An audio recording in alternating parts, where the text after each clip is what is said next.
Was that like? Good evening, everybody. How are we all? You just caught us mid-lolling. I hope everyone is well.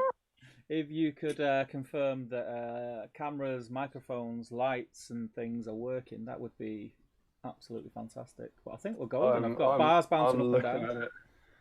As of yet, I can't see. I can see you. I can see you in absolute hysterics in the past. Really? Yeah. Oh, it's just woken up for me. Oh, there you go. You see. There you go. I hope everyone's well. Sound of video works from Frederick Schultz. Excellent work. Yeah. Smashed it, mate. Smashed it. Welcome to episode 47 of Battle Streams in Middle-earth. This is the fortnightly stream that myself and Damian host, and we have as much fun and laughs as we can with you guys. We paint some miniatures, we drink some beer, we deep dive into the lore and the literature of Tolkien and the movies and everything else that comes with it. We talk about some random stuff. This week is a little bit different. It's a bit of a break from the battle games in Middle-earth, which was featured around the Lord of the Rings movies. There were no magazines when the Hobbit movies were released, so we choose the opportunity when we get to the end of a binder full of magazines that we do a special focusing on the Hobbit movies and the releases for the Hobbit, which today, Damian, what are we focusing on? Today, Stephen. What have we been doing homework on, Damian? That's what I'd like to say. What have we been studying this week? We? Going with we, are we? Okay. The Desolation of Smaug. Whoop whoop. The Desolation of Smaug supplements. This is our second Hobbit special. You got it. Nice. It's our second Hobbit special. We did the Unexpected Journey one probably about 14 streams ago or something like that. I think we actually do you know what? I think it was 17 streams because I think we've had 4 specials in the last binder. So it's been 17 streams. So what's that going to be? 8.5 months? About 9 months since our last Hobbit one, which was really, really good. That was obviously looking at the launch of the Hobbit strategy battle game when we looked at the Unexpected Journey book. But yeah, it's cool to now have another pause because we've reached the end of a binder, which is very exciting. We do still have this bad boy to come. We still have our Witch King issue. We're waiting on him. Waiting in the wings. But yeah, other than that, we finished the binder. So we moved to the Desolation of Smaug. So this is this supplement that was released at the end of 2013. Good memory, mate. Good memory like that. Thank you. For Desolation of Smaug. It's the first time any of the stuff from the Desolation of Smaug was in the game, so it's pretty cool. And throughout the evening, we'll be going through various aspects of this and kind of talking about the positives, of which there's quite a lot, and some of the negatives as well, of which there are sadly some. But we'll get onto that later. But yeah, so our theme this week is indeed the Desolation of Smaug. And so, if you want to get involved in the stream, you certainly can. The point. Oh God, have you got your mug? Have you got your mug? I've got my mug. Have I got my mug? The point of Battle Streams in Middle-earth is to clear the backlog. It's so smooth, so smooth. As I tell you, so the point is, what we tried to do is come together on a Friday evening and paint some old models that you weren't going to paint anyway, and paint them purely for fun. Just do it purely for the joy of the hobby and try and chip away at some backlog models that you never would have done otherwise. So we always have a theme, and it's normally the theme is normally the model that came with the issue. But obviously, when we do a special like this, we have to come up with something different. So for Desolation of Smaug week, for this week, the theme is any model. It's a bit of a wordy one. Any model that has its first profile in here. There's a bunch of new profiles, or any model that was released in Desolation of Smaug packaging at the time. Yeah. But there's a few caveats. The greeny packaging, isn't it? Yeah, I think it was. What was the brown? Was the brown the overall? I think Unexpected Journey was kind of red. Yeah. Desolation of Smaug was green, and then Battle of 5 Armies was blue, possibly. Yeah. It's green, red, blue for Lord of the Rings. I'm really, really sure about that, but maybe it's green. But yeah, so anything that basically had the Hobbit, the Desolation of Smaug branding on it is in. And the only thing I think not covered by either of those options is the brand new or brand newish Forge World Defenders of Lake Town pack, which So that's the new Tariel, the new Legolas, the new Bard. All of those are eligible because they were meant to be released for Desolation of Smaug. Yeah. So if you're in any doubt, you can ask us. But there's all sorts. Do you know what? There's a reference guide here. Let's go roughly. It's the DOS version of Thranduil, Tariel, Legolas, Palace Guard Captain, Mirkwood Ranger Captain, Beorn, Or the Bear, Thrain the Broken, Bard the Bowman, Captain of Dale, Girion Lauderdale, Master of Laketown, Alfred Counsellor, Laketown Guard Captain, Mirkwood Rangers, Palace Guard, Laketown Guards, Warriors of Dale, Yazneg, Gundabad Orc Captain, Gundabad Orc Warriors, and Mirkwood Spiders. That's what's in here. And so any of those are eligible, as is Sassy Gandalf. He was a Desolation of Smaug release, so Gandalf with his hand on his hip. So if you're painting anything like that, and there's a huge range to choose from, you'll be eligible to win something spectacular. Steve, how do they get involved? So over on the, it's a funny story actually today. Over on the Great British HOBBIT League, story, you're right. Over in the Great British HOBBIT League, you were so organised. I know, super organised, too organised. On the Great British HOBBIT League Facebook group, you will find the Battle Streams in Middle-earth whip thread. Whatever you're working on tonight whilst you join us this evening for our little painting session and everything else that comes with it this evening, post a picture of it in that group. Let us know what you're working on. As Damian said, it would be really cool if the things you're working on are on theme for the stream. But don't worry if they're not. If you're in the middle of a project that you're trying to get finished, it's totally fine. Still post pictures of it in there, and we will have a look at it later on in the stream. But anyone who is on theme will be entered into a draw. And Damian, if they win said draw, what do they win? Steve, what don't they win? I mean, they could have all the money in the world and you couldn't buy it. Well, they don't win. Is every single thing in the world that is not a Black Battle Streams middle. 2 weeks on the bounce. Yes. The crowd go wild. Yeah. And they know they'll remember from last week because it did land in a different position. And we said we were just going to. I was just about to say it's almost the exact same roll. It's that way around. There we go. A Black Battle Streams in Middle Earth dice. Super cool. That money literally cannot buy. Can't buy them. It just can't. It can't do it. So anyone who is on theme and on stream tonight, so anyone doing a Desolation of Smaug release will be entered into a draw, and at the end you'll win one of our Black Battle Streams in Middle Earth dice. Cool beans. We'll draw that at the end in a thrilling death match of dice. It's super cool. Do you want to put the camera back on your beautiful face, mate? Thanks, babe. Do you miss me? Yeah, a little bit. So as we said, get over onto the whip thread and make sure you post pictures of whatever it is you are working on.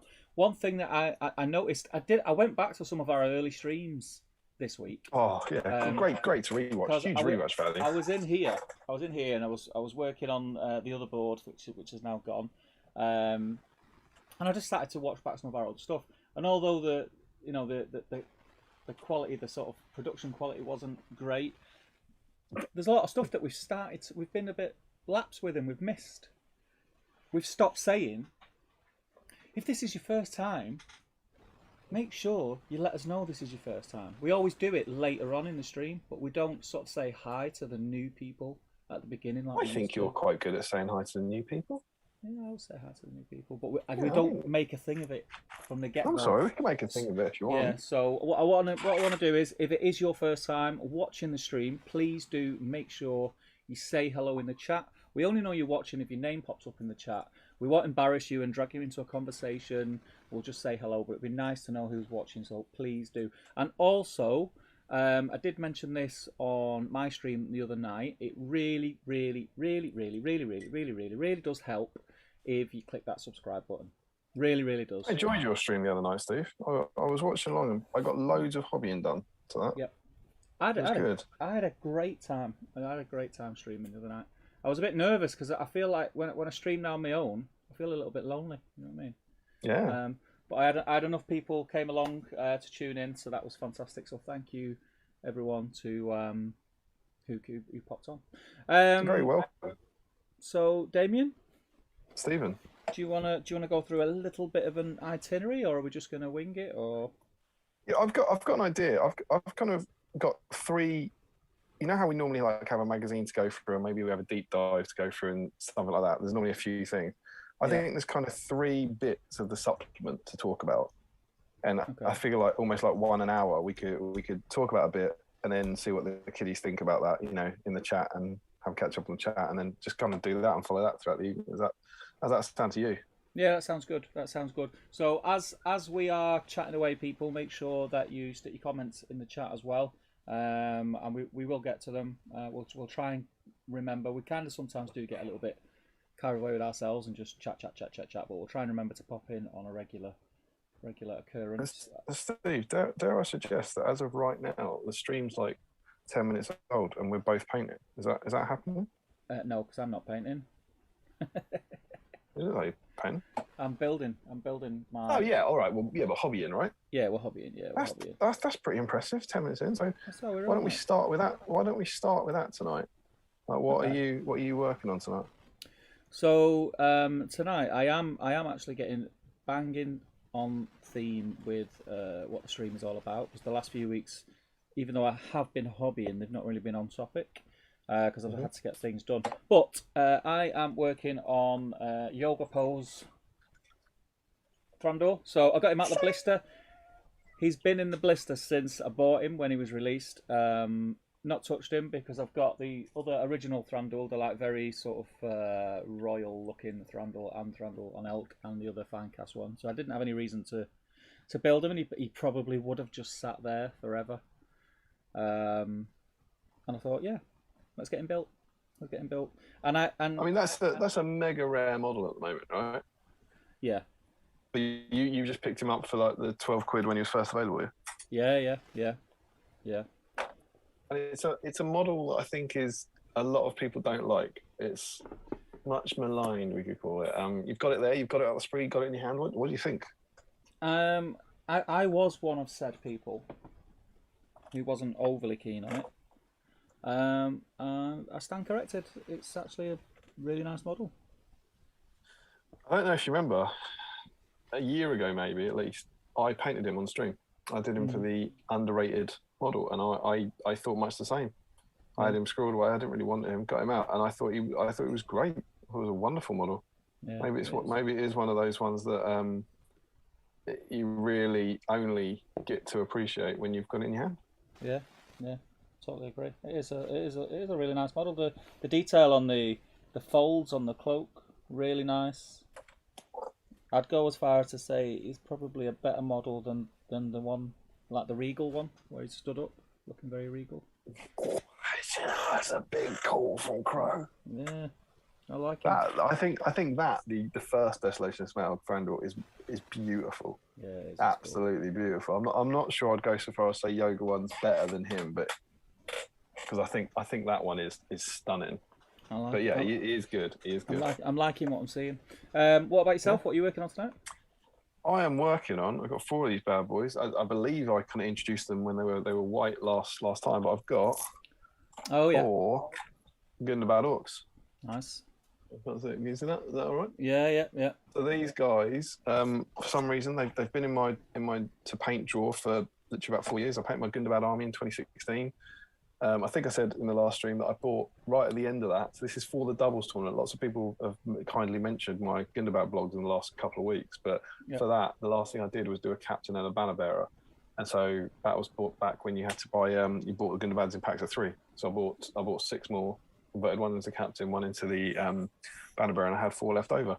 And for whatever reason, they never got done. And so as soon as this stream came up, I was like, I've got to do them. This is perfect. They're rank and file warriors that will never get painted otherwise. I don't need them. Get them done. And so I've done a bit of prep work this week. I've got them. Not sure how well that'll show up. That looks all right to me, I think.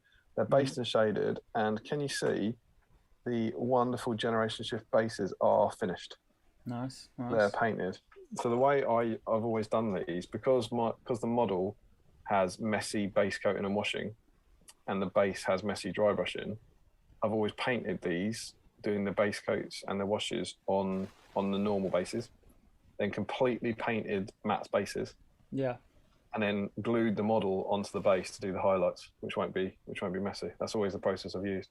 Yeah. So tonight I'm I'm going to be doing some highlights on these guys, and you know, I can't remember quite how I go quite far with these guys. They're not like Battle Streams models. I do want them to look really good. So where do you stand now on army size? How many Gundabad warriors have you got in your collection now? After these are finished, how many will you have? I presume I'll have 30. Nice. I think I had 2 warbands of 12, and then I got those extra 6. But it's a big army because I've also then got how many berserkers would I have? Is it what are they? Packs of 3? Berserkers of 3, yeah. So I think I've got 6 berserkers, and then I've got 2 ogres, both trolls, Stumpy. I haven't as of yet. I've got them, but I haven't painted the mercenaries, and I haven't painted the Gundabats. And I've got Azog and Bolg, obviously. But you know, it's something like it's easily a 1,000-point army because of all the big stuff. But yeah, I love that army. Yeah, I'm in a similar boat. I really like it. I've got.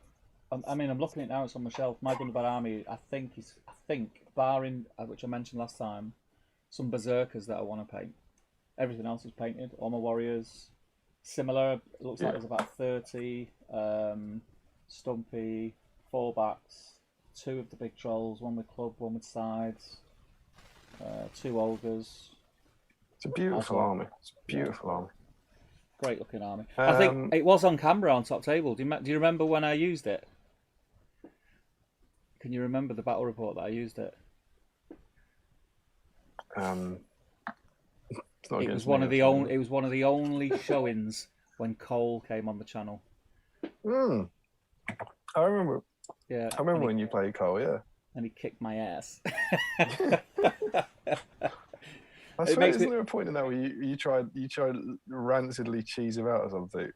I basically told him if 40 years. I think I said to him if I carry on rolling bad and he carries on rolling good, that he's grounded. Losing his inheritance. Very cool. Yeah, mine's how long it's been sat there unused. Yeah, mine's in a similar situation. I think it's in a few GBHL bat reps. I remember playing Jamie in it against Trandall's Halls in a really good game at one point. But then I haven't used it I haven't used it in anger in a very, very long time. But yeah. So Steve, what about snacks? Oh well, I'm going to let you go first because I've literally just put some glue on Trandall's arm and about to attach it. So I'll let you go first on snacks. Okay. Well, as already shown off once or twice, got my standard start stream cup of Beast Lime tea. Nice. Tastes like victory. And to go with that, I've got a couple of things. So which one of these is? I know which one would have been more impressive last week, but I think one's more of a surprise. Naturally, gotta be done while they're available. Gotta be done. Found a corner shop that had just grabbed 7. I was standing there, I was chatting to the guy, and I was like, "They're amazing." He was like, "Are they good?" I was like, "They're really good." And I was like, I genuinely don't know how many of these I should buy. And we had a nice chat, and I went for 7 in the end. I think we got 2 left. And also, as shown on our Patreon chat, and we had these for dessert, but look what I got left. You see the end of that half? Oh. You know what that is? That's an Oreo donut. Donut. You see the cream filling in the middle? Yeah. Yeah. It's pretty special, mate. It's pretty special. Solid. This was from the canteen at work. So I got those, and I got a couple of beers. Nice. Yourself? So I mean, I feel like we're kind of just shadowing. So I've got obviously a cup of tea here, and then as I mentioned midweek, the legend that is Mr. Dan Collister, seen my plight for hazelnut flavour Whisper Golds, and the fact that there's none available in Altrincham anywhere. And he sent me a load, so I am also on a. He sent me, I think, Dan, correct me in the chat if I'm wrong. I think he sent me 10. 10. I mean, he's good, that lad, isn't he? This is the last one. Is it really? and it's only here because I stopped myself and thought I can't go on a stream without one. Yeah, absolutely. They only arrived on like Wednesday or something. Yeah. It's like every time I make a cup of tea, I think, I'll have a Whisper. Yeah. So you hadn't had one last. Yeah. So I mean, you'd had them on the stream. You talked about it on the stream, didn't you? Yeah, they're very on the top table. They're very good. They are, aren't they? I mean, they're genuinely very good. I do think they've missed a trick by not actually putting hazelnuts in them, but nonetheless, top tier chocolate without a doubt. Yeah, yeah. They've leapt up the rankings, right? Yeah, yeah. And then obviously picked up on the way home from an absolute shocker of a day at work. I was going to try and go tonight and not have a drink. And then it got to about 10 o'clock in the morning and I thought, sod it! I need a drink. It's 10 a.m. and you need a drink. You know you're in trouble, right? So, yeah. But, yeah, that's it. So, yeah, let us know in the chat what you guys are on. Let us know in the chat what your thoughts are of the limited edition Whisper. Do you agree with me? Do you think actual hazelnuts would have been a welcome addition? I wonder why they didn't actually put hazelnuts on. Maybe it's Brexit. Everything gets blamed on Brexit, doesn't it? Maybe hazelnuts cost a bomb. I don't know. Everything gets blamed on Brexit because everything is Brexit's fault. Steve, Yeah. as per usual, given that I think it's fair to say I'm going to be doing a lot of the reading later. Do you want to jump in the chat and see who we got in? Yeah, I'm going to just, whilst I'm here, because I was going to jump in the chat anyway, and just before I do, I'm just going to sand his base and let that dry. I wouldn't want to hold you up hobbying when you get the hobby bug. I haven't got my my glue activated to hand, so I've got to let it dry naturally. So I'm just going to whack some super glue on this base, dip it in the sand, and then I'll jump in the chat. So are you thinking you're going to Galadriel this? Are you going to try and like one night him? No. Such a rare model, and now the fact that I like it so much, I'll probably just plan on getting it primed. If I get some base colours on, great. But I'm just going to slowly just tickle away at it through the stream. Because he's one of those models that there's not actually a lot to it. It's really nice. I remember thinking that it's just cloak, sword, and face. Yeah. Because he even loses his outer cloak. He hasn't got the other cloak that the standard one has. Yeah, it's just that sort of shiny green one he's got on it. Right, okay, I'll dive in the chat. So let me get it up here. Oh, that didn't take long. Super glue, mate.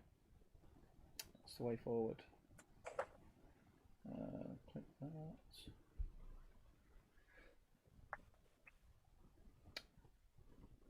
Bear with me, folks. I'll be with you presently.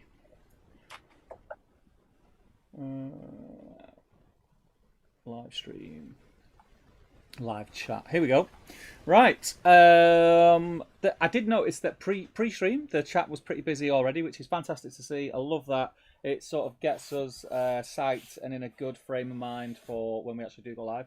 So thank you everyone who joined early and got chatting. It's great to see them chatting, right? Like everyone just, it is like a group of friends.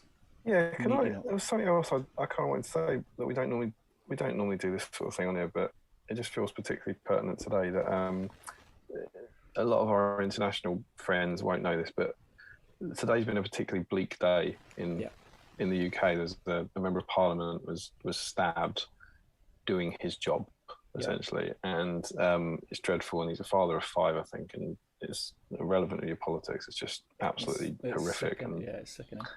And then in my town, 2 days ago, an 18-year-old boy was stabbed to death, and that's sadly nothing unique. It happens all over the place, and there's an awful situation in Afghanistan at the moment with a bomb, and stuff in Norway, the murders in Norway, and I don't know, it could just be me, but it just feels like this week things have been a bit disproportionately dreadful, and there's nothing we can do about that. But I'm sorry, and I hope you're all right wherever you're living, and perhaps maybe for a few hours tonight we can chill out as our wonderful community and put the horrors of the world out of our mind potentially, and try and put a smile on our faces, because some of that stuff I just don't understand. I can't process some of that stuff. But so wherever you are in the world, I hope you're safe, and I hope we can give you some form of entertainment for the next few hours. We'll try our damnedest. So everyone who was in the chat early on, I'll go through the names. Everyone was just kind of saying hello to each other. So we've got Joe Holzman, Chris Murphy, Frederick Schultz, Mr. Dan Collister, Stephen Sparks, Hamish is in, Mark Greentree is in, Sophie is in. How you doing, Soph? Harjinder Singh is in, Jill is in, good to have you. Joe Sutherland, Luke J is in, Dwalin's in, Ashley Fisher is in, Tom Spate, Janelmo is in, Max Malice is in, Gaz Baller is in, George Galloway is in, Ian Whitehouse is in, Callum M27 is in, Nathan is in. Is Callum M27?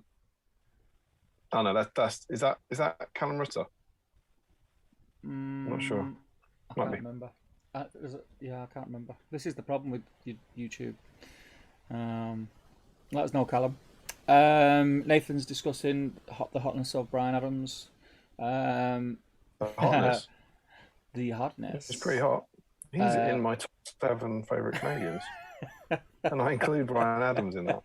The more Canadians you meet, this is getting dodgy. It's not, mate. It's 7. It's 7. If I include Bryan Adams, it's 7. I'm happy to say that. I don't feel I'm excluding anyone if I say 7. Frederick says, Steve, where's the Dan Whitfred? I can't post my Hobbit minis. It's there, my friend. It's there. It was late. So, do you know what? Actually, before I do... It wasn't late, chat, Steve. It wasn't late. Let's get this out the way. So, I think it was like Tuesday or something, and me and Damian were chatting away, and we were like, yeah, we're rolling. I've created the link. I'd created the thumbnail. I'd scheduled the whip thread for Friday night, although I seem to get my AM and PM mixed up. So, at 8:30 this morning, the whip thread appeared on the Great British Hobbit League. Now, there's one thing that I will have to say. Where were the B-signers when the whip thread fell? Because nobody posted in it. But yeah, it was there nice and early, and luckily Damian noticed it, and he let me know, so I had to delete it. And then I said to him, oh yeah, I'll reschedule. I've deleted it. I'll reschedule it when I get back. But then, like, the day just got worse as every hour passed. And by the time I got home, I totally forgot about the whip thread. And I'm not lying. I must have remembered the whip thread at like 27 minutes past 8. Plenty of time. And got it up. That's why we were a couple of minutes late. So it's there, man. It's there, and I'm looking forward to seeing everyone's work. So please get over there and post your bits and bobs. But that's our little anecdote about the whip thread. The whip thread's coming its own. I enjoyed it. I liked seeing it this morning. I was suddenly worried. I was like, have I fallen asleep? Is it stream time? Frederick's loving the piano house. Mr. Macklin is in as I live and breathe. Evening all, says Tom. Jake Banks is in. He says, hey Jake, how you doing? Michael Bray's in. Good evening all. Planning to finalise my list for scouring tonight and work on some Knights of Dol Amroth. Looking forward to the stream. Looking forward to seeing your Knights, mate. And I'm really looking forward to scouring. I'm sure we'll talk about that later on in the stream. Michael Haskell is in. Sean Clark's in. Tanya's in. Tom Spates. Sorry I missed most of the last stream, he says, Tom. Didn't realise I won the draw till Sunday afternoon, so thank you very much. Well done, Tom. And Jill says... Tom did get in touch, actually. I haven't replied to that. Sorry, Tom. We'll be in touch with you about getting your stuff. Yeah. Taking you shopping. Jill says, there was a whip thread up this morning. Seems to be gone now. There you go. We are probably on the wrong stream, says Dwelling. He says, Jill says, that's a lovely surprise for you, Tom, yeah, because he didn't even realise. And Larry Miller says, good evening, Larry, by the way, says, good evening, and thrice good evening, everybody. Reese is in. Good Desolation of Smaug quote there. Yeah, welcome, Reese. Let me just... Were you partaking in pre-stream patron Alexa bingo tonight? No, mate. I was. Reese put a bit of Stone Roses on. I seen that. Yeah. Is one of your people? One of my peeps. Fredericks lets us know sound and video works. Tom Spates says probably the best surprise I've ever had on a Sunday afternoon. That's nice, mate. That's really nice. Chris Murphy says sounds good. Michael Haskell says, as I'm painting my first tart reel tonight, I'd better do some research, starting off with Cloaks and Daggers Hobbit Chronicles. I can help. Page 186 to 188. What do you need? Hope your day wasn't all beep, Steve. It pretty much was, mate, to be honest. But do you know what? The day's done now, and I'll worry about it. Why did you order the wrong door for those nice people? Do not even start. Do you know what the thing is? I was fuming because literally they did sort of say, no, it's not our fault. It's not our fault. It's your fault. It's what you ordered. It's like it frigging wasn't. And I had to go. I ordered that in March, and I had to go all the way back through my emails, through all my conversations, because they just didn't want to own up to it. And I was like, boom. Presumably terrified that it might have been. Oh no, I knew for a fact. I knew for a fact. I'm very thorough when it comes to that. And I was just like, no. But the problem is now the customer's not aware yet. They won't. I can't be dealing with it. I'll deal with that Monday. I'll deal with it Monday. But they've been waiting 8 months for this door, so God knows there's going to be a lot of raised. Yeah, there's going to be a lot of raised voices on Monday. But yeah, I'll deal with that then. So yeah, thank you, Frederick. But I'm just putting it to the back of my mind. I'll deal with it Monday. There's nothing that I can do over the weekend, and I'm not going to let it spoil my weekend. That's future Steve's problem. Yeah, I'm not going to let it spoil my weekend. That's the spirit. Quite a fun weekend ahead. Busy but fun, so I'll crack on with that and I'll deal with it when I have to. Old school Chris C says, hey fellas, how you doing, Chris? New banner, question mark, says Nathan. Sorry, what was that? I think, is that Chris Cooper, Chris C? You know these tags better than I do. I'm terrible with them. I'm not too sure. Let us know, Chris. Nathan has noticed the new banner at the bottom. Do we like this? Do we prefer this banner to the old way that we used to do it? I think it looks better. What do you think, Damien? I haven't seen it, mate. Have a look on YouTube. Oh, look at that. Ring race. Yeah. There's you, there's me, there's Frodwath. There's every fortnightly stream. Clear that back. You got to clear that backlog. Clear the backlog, mate. Clear that backlog. It's good. Yeah. It's all right. I already can't remember what the old one looked like. There you go, you see. That's a sign of quality, that. Hamish says, which king? It's good. It's a grammar joke. Larry says, next you'll be saying Steve's table is up. It will be one day. I've turned the lights off so you can't see it. Oh, look, I bought a load of... It becomes Schrodinger's table, doesn't it? Is it up or is it down? I bought a load of really useful boxes. Really useful boxes? You were talking about them last time, weren't you? Yeah, boy. So I bought a load of those and a load of magnetic strips and everything. So I'm going to put all my models in that because they're just a mess. And they're getting dusty on my shelf. So, yeah.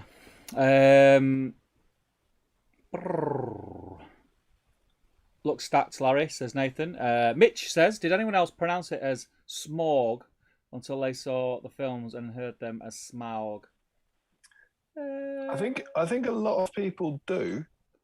I think I have heard that over the years, but your clue is in Sauron. Your AU is Sauron, not Sauron. So AU is Smaug and not Smaug. But yeah, I've heard a lot of people call it. Yeah. Call them Smaug over the years. Larry says Fellowship was green, Two Towers red, Return of the King blue.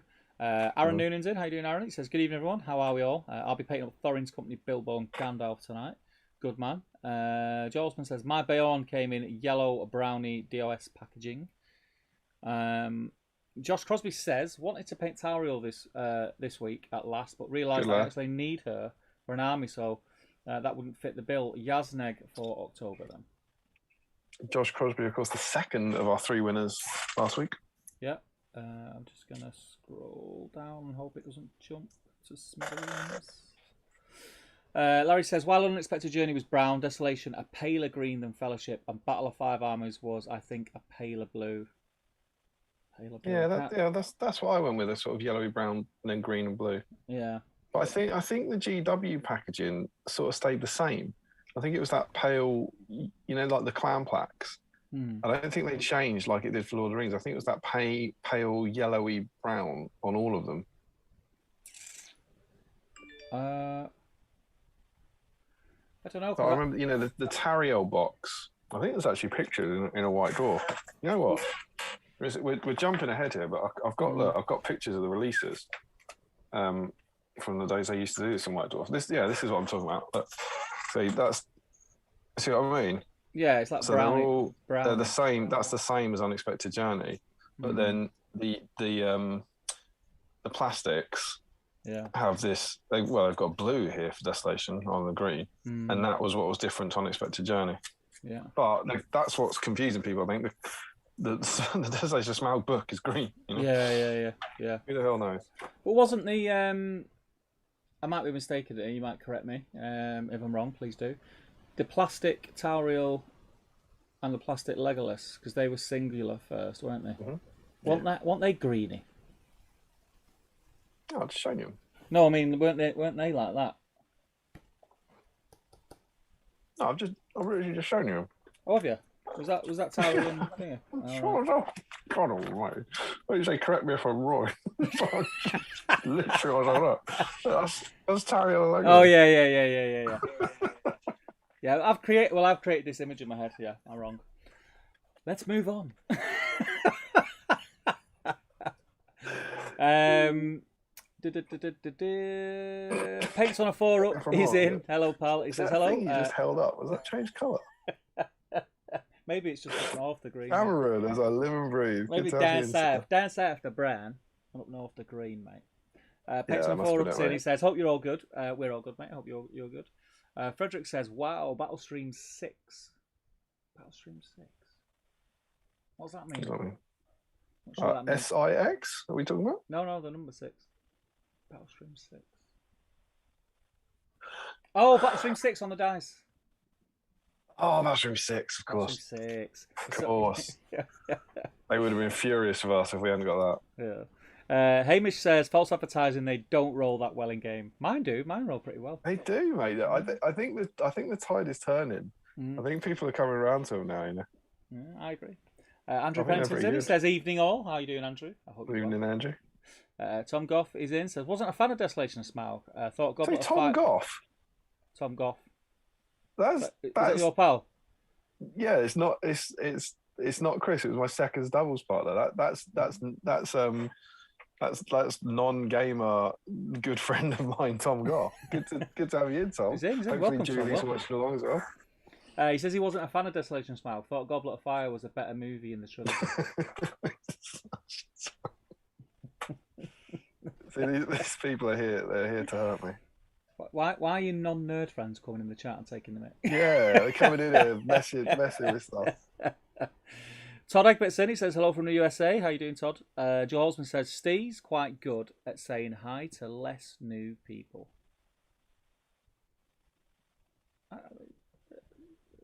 Yeah. You're saying that you're good at. Is that in reference to them saying hi? You know, you said they've got to say hi. I wonder if that's about that. Because you always say hi to new people who aren't new, don't you? Yeah. That's your thing. Yeah. I'm not good at remembering names, mate. You know what I mean? That's all right. I do know what you mean because you explained it very clearly. Al Rich is in, he says, good evening, how you doing, Al? Dan Maskell is in, he said, evening, guys, helping me build up the energy to assemble more orcs.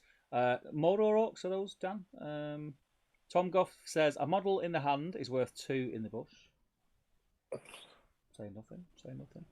Dan Collister says, better than Regal Thrandall, Steve. You've been on the moonshine. Do you know what? But what you got to remember, Dan, here is, it could be that, you know, when you get something new and you think it's great, because I've not actually paid it that much attention before, but it is really nice. I think it's the sculpts of all the creases in the robe I just think are really good. I always thought Finecast robe creases were a bit odd. They just didn't seem to fall naturally, do you know what I mean? But I think that one looks really good. I'm right there with you. It's a far better, it's a far better model than I ever thought it was. Yeah. But I'm not sure, if we're calling the other one Regal Thrandall, I'm not sure it's better than that. Because that model's oozes class. It is tidy. The chumps. One of my students said, I don't know what she's talking about. It's some sort of photo. She described it as fine, like with a lot of eyes. I was like, it's what? It's fine. I think Thrandall might be fine. Reese says, all right, guys, hope your day is a bit better now, Steve. Painting up a Mirkwood captain tonight. Good man. Michael Haskell says, research continuing on a DOS art and design. Page 61 to 6. Going to have a bit of a think whether I stay with the film depiction or explore more of the art drawing options. Those books are really good for that. Like seeing the way that the aesthetic could have gone is really interesting. I think the DOS one is almost all actual stuff because it's costumes. It's cloak and dagger, isn't it? The DOS one. So you get loads and loads of costume, loads of weapons and stuff. It's really good. Destro's in, he says, Estonian greetings all. Welcome, pal. Frederick says, Damian, these orcs will only ever be a part of your Gundabad army if you drop them on the floor mid-stream. I don't think I dropped the whole army last time, did I? I can't remember. Did I drop all 24? It was a trayful. It's a trayful. Maybe it was. Maybe it was all. Paints on a 4-up says, oh my God, Gundabad.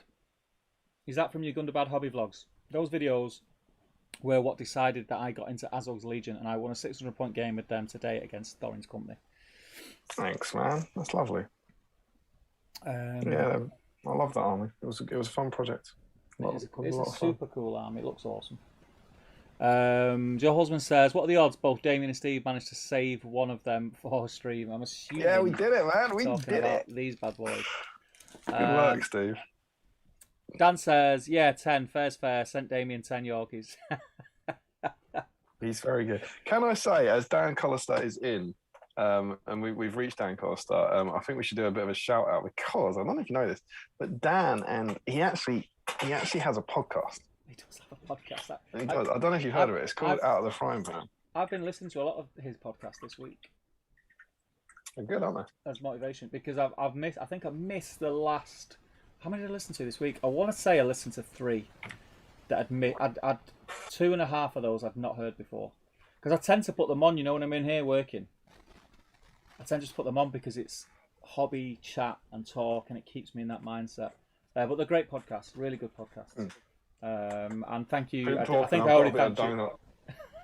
I think I've already thanked you, Dan and Stu. But thank you very much for the mentions in the last one. That was very kind of you. Very appreciate it. I haven't listened to the last one. I've got it queued up for some point when I've got a couple of hours of hobbying. But they are.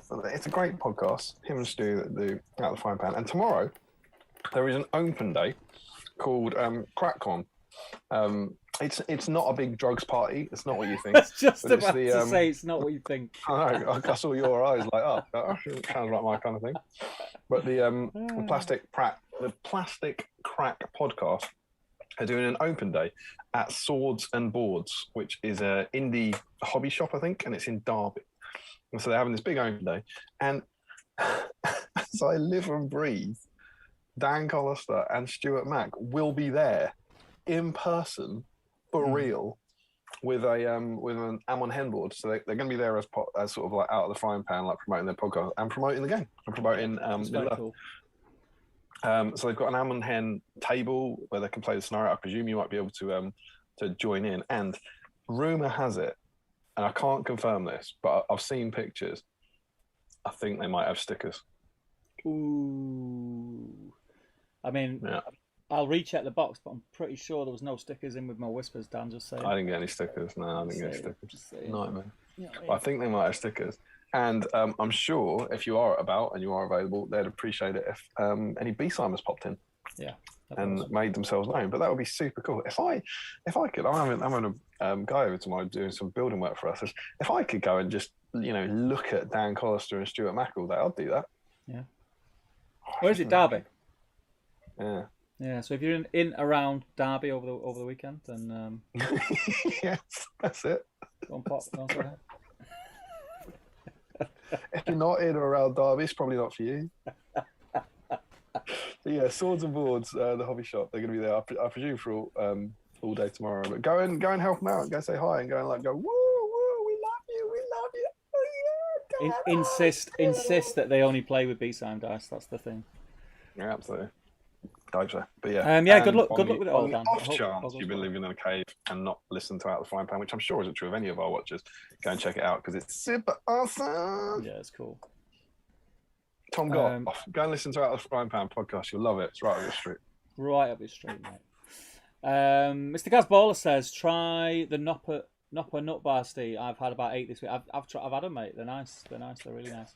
Completed it, mate. Nathan says, have to agree with Steve. Actual nuts would be awesome. Yeah, boy. Jill says, still not found any whispers, but did get given some regular and blackcurrant Jaffa Cake bars.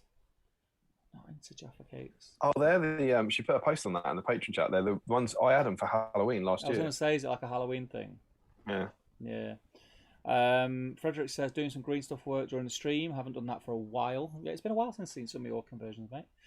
And Larry says, I'm not a huge fan of caramel or hazelnut, so I'm not too excited about those whispers. You let me down there. That's probably not for you, mate. Yeah, you let me down. He's going to spread it out over 18 months like your Gandalf, says Joe, and then get fed up and pretend it's done like he's Aldor and Haleth. Oh, the friends do, yeah. They got done, mate. They got done. And you will see them in the flesh at the B-side meet at the end of the month. I finished my my Gandalf like last week. That one on horse has been like it's been there for 18 months. This crappy one I don't want. Just smashed it out in 2 evenings. It looks good as well. I liked it. Thanks, man. I was really chuffed, and that's just the Battle Games guide. That's all it is. I just followed that, and it was like, oh, that looks far better than I could have ever dreamed. I was properly buzzing about that. It was like that's so us. So that model never, ever, ever should have been painted. Now it's finished. Wonderful stuff. It's nailed, mate. It's nailed. Completely. Yeah, completely. I don't seem to be getting an answer on the Patreon chat, so I'll ask here. Are Thrain, Thrall, Girion, and Warriors of Dale from the DLC era? Says Josh Bryant. Thrain the Broken is normal. Thrain's not. What else did he say? You say Thrain, Thrall, Girion, and Warriors of Dale. So I presume he's talking about the combined Thrain. Oh, Thrain the Broken in Blister. Yeah, boy. That's quite rare. Thrain and Thrall, normal Thrain and Thrall don't count. Girion does count, and Warriors of Dale do count. They were released in an Unexpected Journey packaging, but their profile first appeared in that book. Yeah. So Girion or the Warriors of Dale. Joel Kelly's in. He says, "Hello, boys. Good to see you. Ready for another eclectic and amusing stream. Welcome, brother." Frederick says, "Unfortunately, you're with us." Hey. Frederick says, "Where were the B-Simers when the whip thread fell? Put that on a mug." Yeah, put it on a mug. Ryan Cuthbert's in. He says, "Evening, lads. Evening, Ryan. I hope you're good, mate." Callum says, "No, Callum Morsman. Only got back into the hobby during COVID, so unfortunately I haven't made a name for myself much yet." Well, welcome, Callum Morsman. Sorry, Callum. Though he did win the Samwise whip. Oh, what, the dice? Yeah, there you go. Very cool. Claim to fame, Callum. It's a claim to fame. Don Burnett's in. How you doing, Don? 6 favourite Canadian. As I live and breathe. He's one of my 7 favourite Canadians, and I include Brian Adams in that. He says, "Hi all, happy to be back on a live stream. You are most welcome, Don." Stephen Ryan's in. He says, "Evening all." Old school Chris C says, "Yes, I am Chris Cooper." There you go. One of our newest patrons, Chris Cooper, during this week. Nathan says, "Struggling already. My paints need to go away. I'll think about army lists instead." Callum R says, "I'm Callum Rutter, and Callum Rutter means me." I'm liking the quotes today. Marcus Bader's in. He says, "Evening all." Nathan says, "I had no idea you were still in business."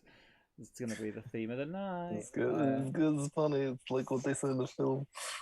Nathan says, done that one. Joshua says, generally Lord of the Rings names want you to pronounce each vowel individually. Oh, that was when we were talking about Smaug, yeah? I think he's saying that in reference to things like Glowin and Owen. Yeah.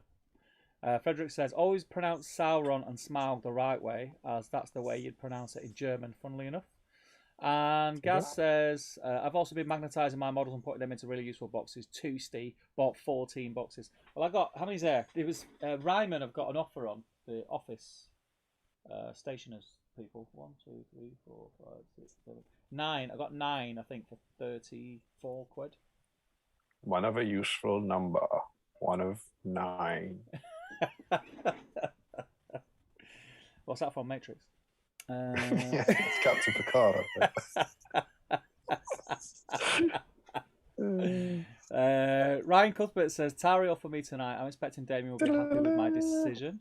Josh Bryant says, Steve, you've been listening to Ali King's mad ranting about really useful boxes. No, Ali King, I didn't know that it had a mad rant about really useful boxes. I watched a YouTube channel. It's a 40k YouTube channel because I've been brushing up on my 40k. I can't remember. It's a Necron channel, and the fella done a really good guide on magnetising, which I kind of knew anyway because I know people who've done the exact same thing, and they've said, "Oh, you get this, this, and this." But it's nice to see somebody do it. Like I'm more of a visual person than take an instruction like that. Josh Bryant's done that one. Tom Spate says, "I love those really useful boxes. What's not to like? It's really useful." Correct. They are really useful. Yeah. Matt says, even imagine if they were really useful though. That'd be dreadful, wouldn't it? Really useless. Yeah, like if they weren't either with holes in the bottom. Yeah, well, if they were either not really useful or not boxes, that'd be dreadful. Yeah. You know, if they were like, I don't know, say they didn't stack on top of each other, any of them, that would make them not useful. Say, I don't know, they didn't have bottoms, so they weren't really boxes. They were just unstackable rings. Say they were like a net. Yeah, It wouldn't be a box. exactly. It Like wouldn't be a box yeah. or stackable. Yeah. Imagine if they were just nets. That would be rubbish, wouldn't it? Here's your really useful box. That's a net, mate. And it doesn't stack, mate. It doesn't stack. No, it doesn't stack at all. That's not useful or a box. That'd be dreadful.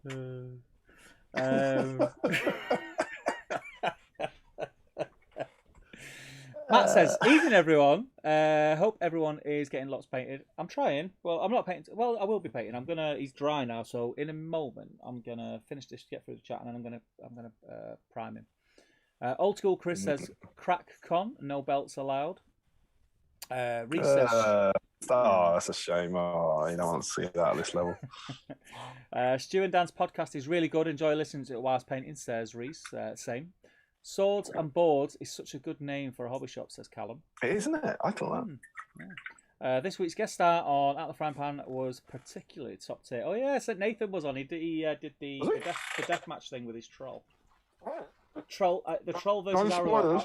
Yeah, I won't spoil it, but... Troll Chieftain? Was it a Troll Chieftain? Was it a Troll Chieftain, Nathan? I can't remember if it was Troll Chieftain. I know it was That's the one that fights Alent. Yes, because I do remember him saying they're recreating as if it, from the movie. Okay. The Troll Chieftain, yeah. Against Elisar with Andrew. Elisar, yeah. It's got to be Aragorn. Aragorn every day. Saying that, mate. Saying that. He'd have to lose like 3 times with 3 fate and 3 might. Mate, all I'll say is there was a few hairy moments. That's all I'll say. Dan says, "Cheers, chaps, much appreciated. Not a problem." Nathan then says, "I was planning to pop along to Derby to say hello and get a sticker. Self-isolation is going to prevent that, I'm afraid." Oh, yeah, man, I read about your missus. I hope she is feeling okay and I hope you're all well soon. Josh says, "Quote D. Ream, things can only get better." Yeah. Josh says, "Where is Derby? And is it famous for anything other than being the beginning of the end of the 45? Beginning of the end of the 45? Beginning of the end of the 45, Derby. What is... Come on, Josh, give us a clue. Max Mallet says, "Callum Rutter, who painted such fantastically amazing models. No idea you were still in business." Larry, you sod. He says, did that 40k YouTuber do a video about the Black Templar box, Steve? Why is it? What's that about? What's she referencing there, Steve? I don't know, mate. I don't know. You know, Larry talks about socks and all sorts. Dwelling says, "I'm finishing Tariel tonight, fitting her in between Warg Riders. I hope she's comfortable in there." I don't know if she'd like that. Josh says, "Clearly you don't watch the Guardian show then. The joke is that Ali is sponsored by Really Useful Boxes because he uses them all the time." Ah, right, okay. All right. I've not watched all the Guardian shows. I tend to, if I see it pop up, I'll click on the screen for a little bit and, just to sort of make an appearance, but I saw it. They tend to be on it. Like the last one. They're always on when there's a match on, the Guardians. I've noticed that. I think because they stream earlier for me, they're normally on when I'm doing sort of bath bed stuff with the kids. But I saw some of the last one, I'm sure I did. And I watched a bit of the, I saw the Ardacon one. Well, it wasn't Ardacon one, but the one where they talked about Ardacon and stuff. I'll try and catch it. They talk about competitive stuff as well, and it's not really my bag. Yeah, I agree. I think that's probably it.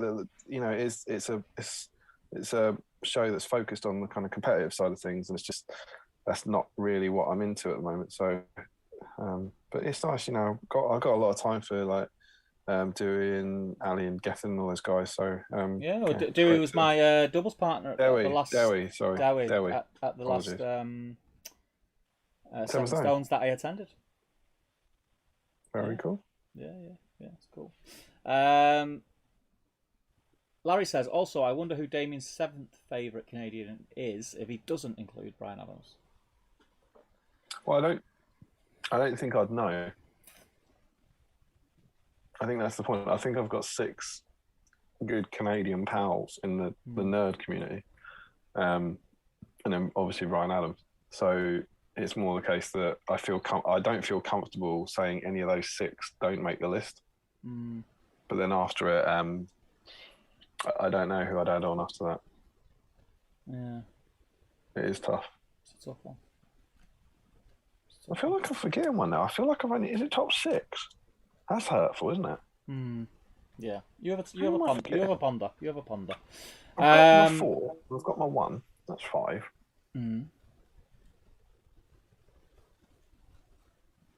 I don't want to name them now, because if I name them, that's going to be really hurtful to the 6th one I've forgotten about. Yeah, that's true.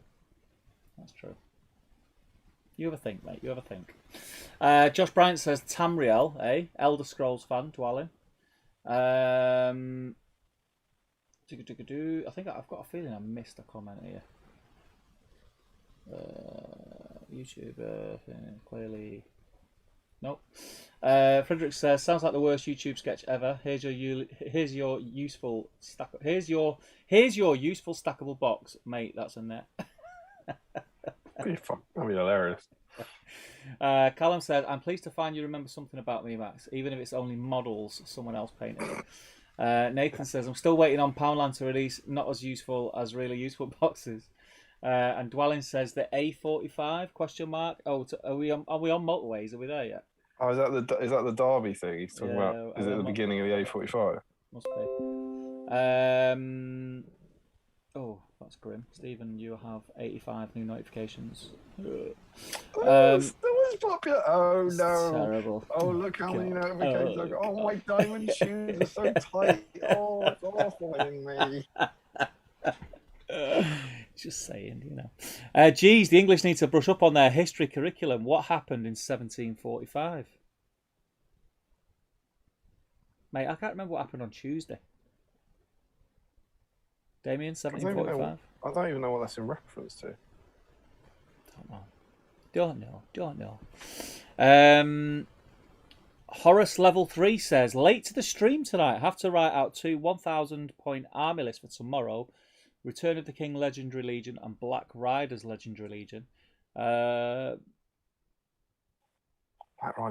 Riders seems nasty. We'll have 19 might. I really, because I've painted them all up recently, I really want to use them, but there's so much. Some part of me thinks it's not fun to play against, maybe, but I also think that it's really interesting tactically. Like, what do you do? What do you use your might for like combats to kill a lot? Do you use it to bump black darts and try to 5s and try and wipe out the archers and kill loads of troops? Do you just use Instill Fear with the courage buff and move everyone around? And I think it would be a real kind of experts army that I think if you practice that, you can get really good at, but it would take tons and tons of practice to try and work out the best way to use different combos and stuff. Yeah. If I were 10 years younger and I was properly going on the league, I'd like to take them to the league for like a year. You know, take them to constant events and just try them out at lots of different points values and stuff. I just don't have the kind of the time to put in that level of games anymore. Yeah. Nathan says, depends how many B-Sign dice are rolled. I can't remember what that was in reference to, Nathan. I don't know anything. Luke J says, a brimful of Asher on the 45. Love a brimful of Asher. Joe says, mildly useful boxes. And Josh Bryant says, last war fought on the British mainland, ? Michael Haskell says, the Scots invaded England in 1745, led by Bonnie Prince Charlie, and got as far as Derby, and then got the jitters and turned back. The English then got their act together, sent an army up north of the border and defeated the Scots at Culloden in 1746. Simplified, says Joshua Bryant, but yes. Dan Colson says, I think he means the Jacobite Rising. We don't learn that in England because the Stuarts got smashed. And that is me caught up, mate. No way. I shan't believe it. Way. So what I'm going to do, I'm going to let you just sort of entertain the masses, and I'm just going to nip over there to my airbrush station and prime this fella. So can you hear and contribute, or is it just me?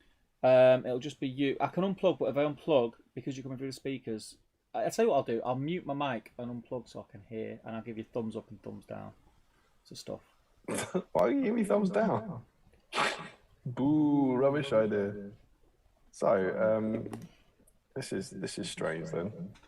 This isn't the sort of thing that we agreed to before the stream. There was no talk of him going off to his airbrush station and leaving me and doing a weird sexual dance in front of the camera. We didn't discuss any of those things.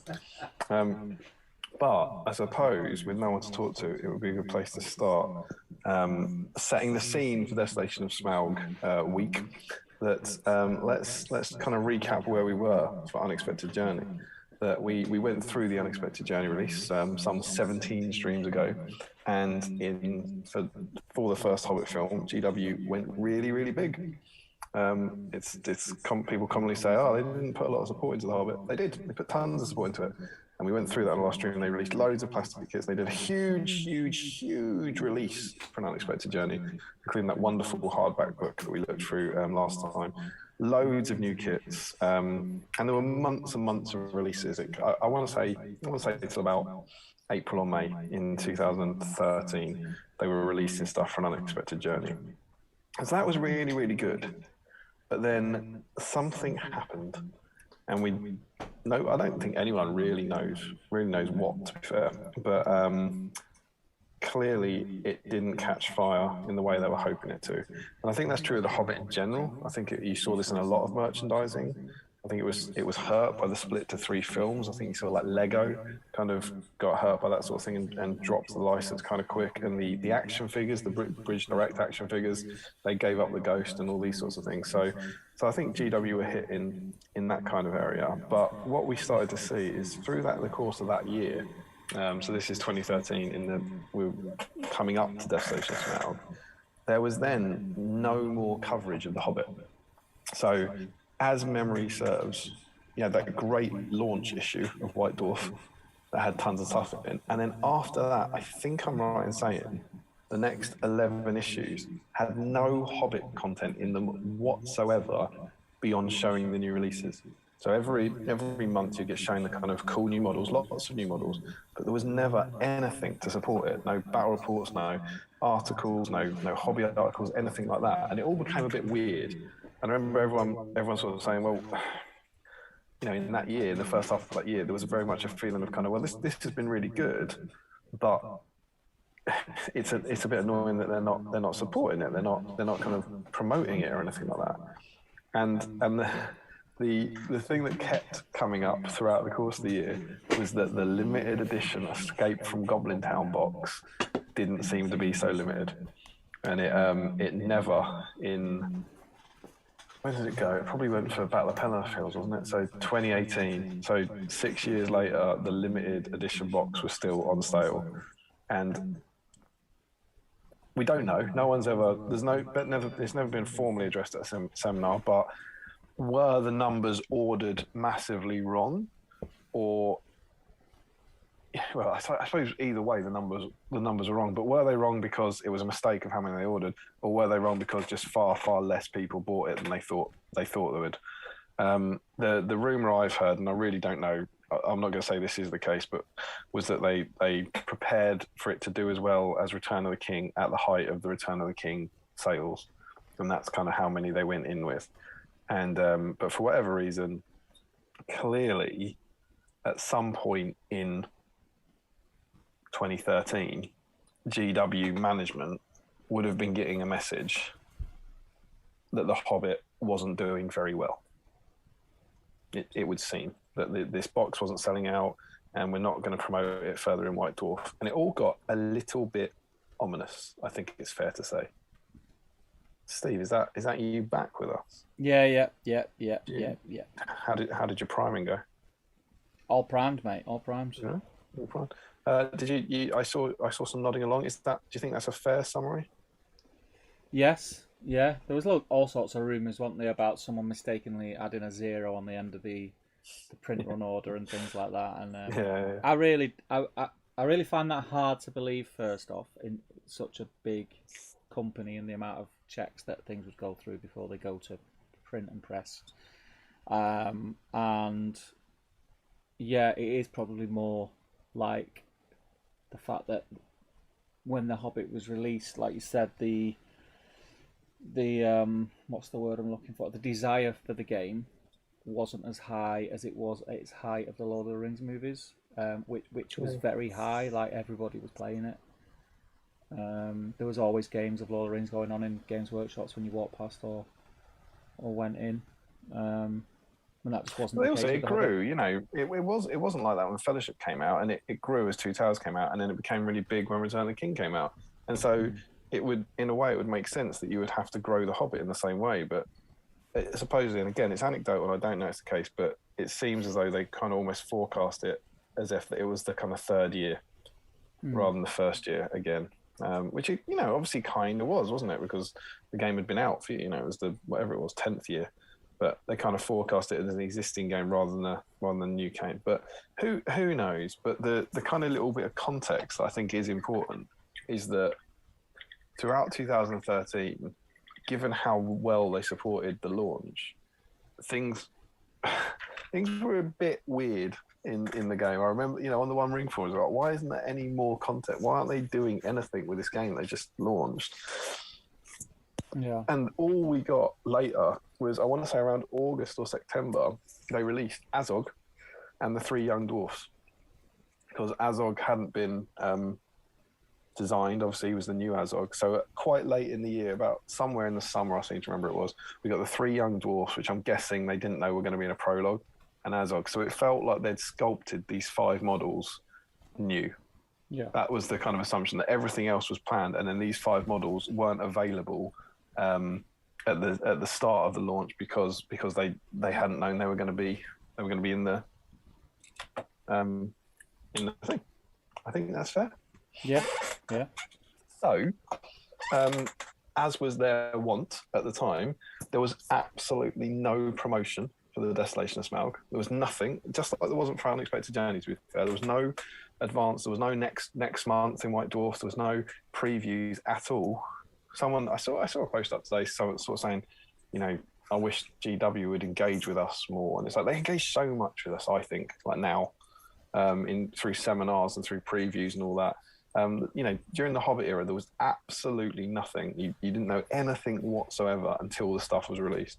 Yeah. And then I remember on, I guess in November or December, it would have been early December, before the film came out, you know, we got, just like Unexpected Journey, we got leaked pictures from White Dwarf.